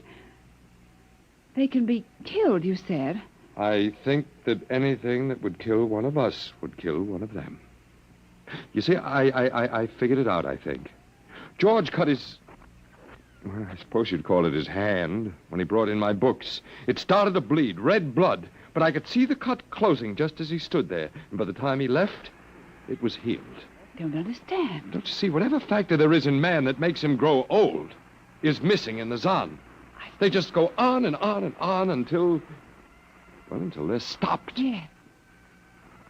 But suppose we killed one. There must be some way. Well, but what would be the use? They wouldn't even punish us. They just give us our food through a trap door and put a sign out saying, "Beware of the man, dangerous." I don't think they'd have to bother in your case. I don't see anything funny. I'm sorry. Just reminds me of Martha. Martha? My wife. She died 2 years ago. I'm sorry. No, not at all. Oh, it'll be George with my books. Come in. Hello, George. Hello, Walter. Point 1, I have brought your books.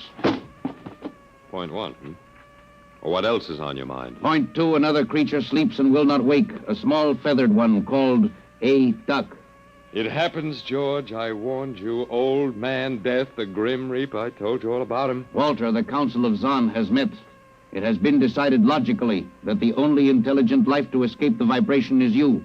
Therefore, the logical conclusion is you are stopping these animals by some means unknown to us. George, you're off your trolley. You will tell me now how this is done. You boys afraid you're going to lose the whole zoo? It is necessary to save the remaining specimens as long as possible. If we do not get information, we may be forced to dispense with your species entirely. Now, wait a minute. This means you, Walter, and the female. Now, wait a minute, George. Don't go off half-cocked. Let me take a look at these animals that won't wake up. I will take you there now. Go first, Walter. After you, my dear George.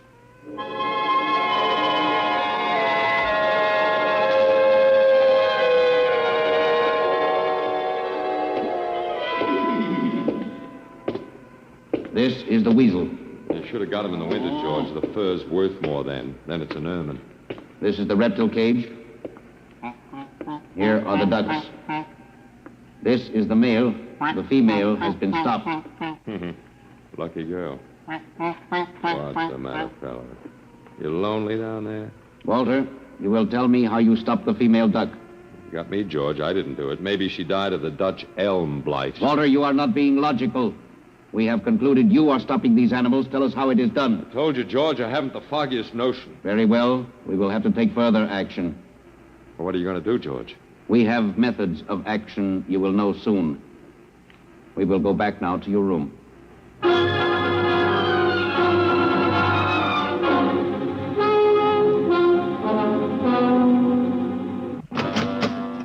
What happened, Mr. Phelan? You can call me Walter. After all, George does, and we have more in common. Oh, please, what happened? Just a duck, a dead duck. George thinks I killed her by remote control. He thinks I'm holding out on him. Good. What? Well, at least we can get back at them. At least we can do something to them. Well, why? After all, George isn't a bad fellow, if you like an ant mentality. How can you say that? They've wiped out the whole human race. They've murdered everybody. I suppose they have, but we can't change that now, so why think about it? Well, we can't just sit here and do nothing. I fail to see how we can do anything else. Oh, of all the men in the world they had to pick.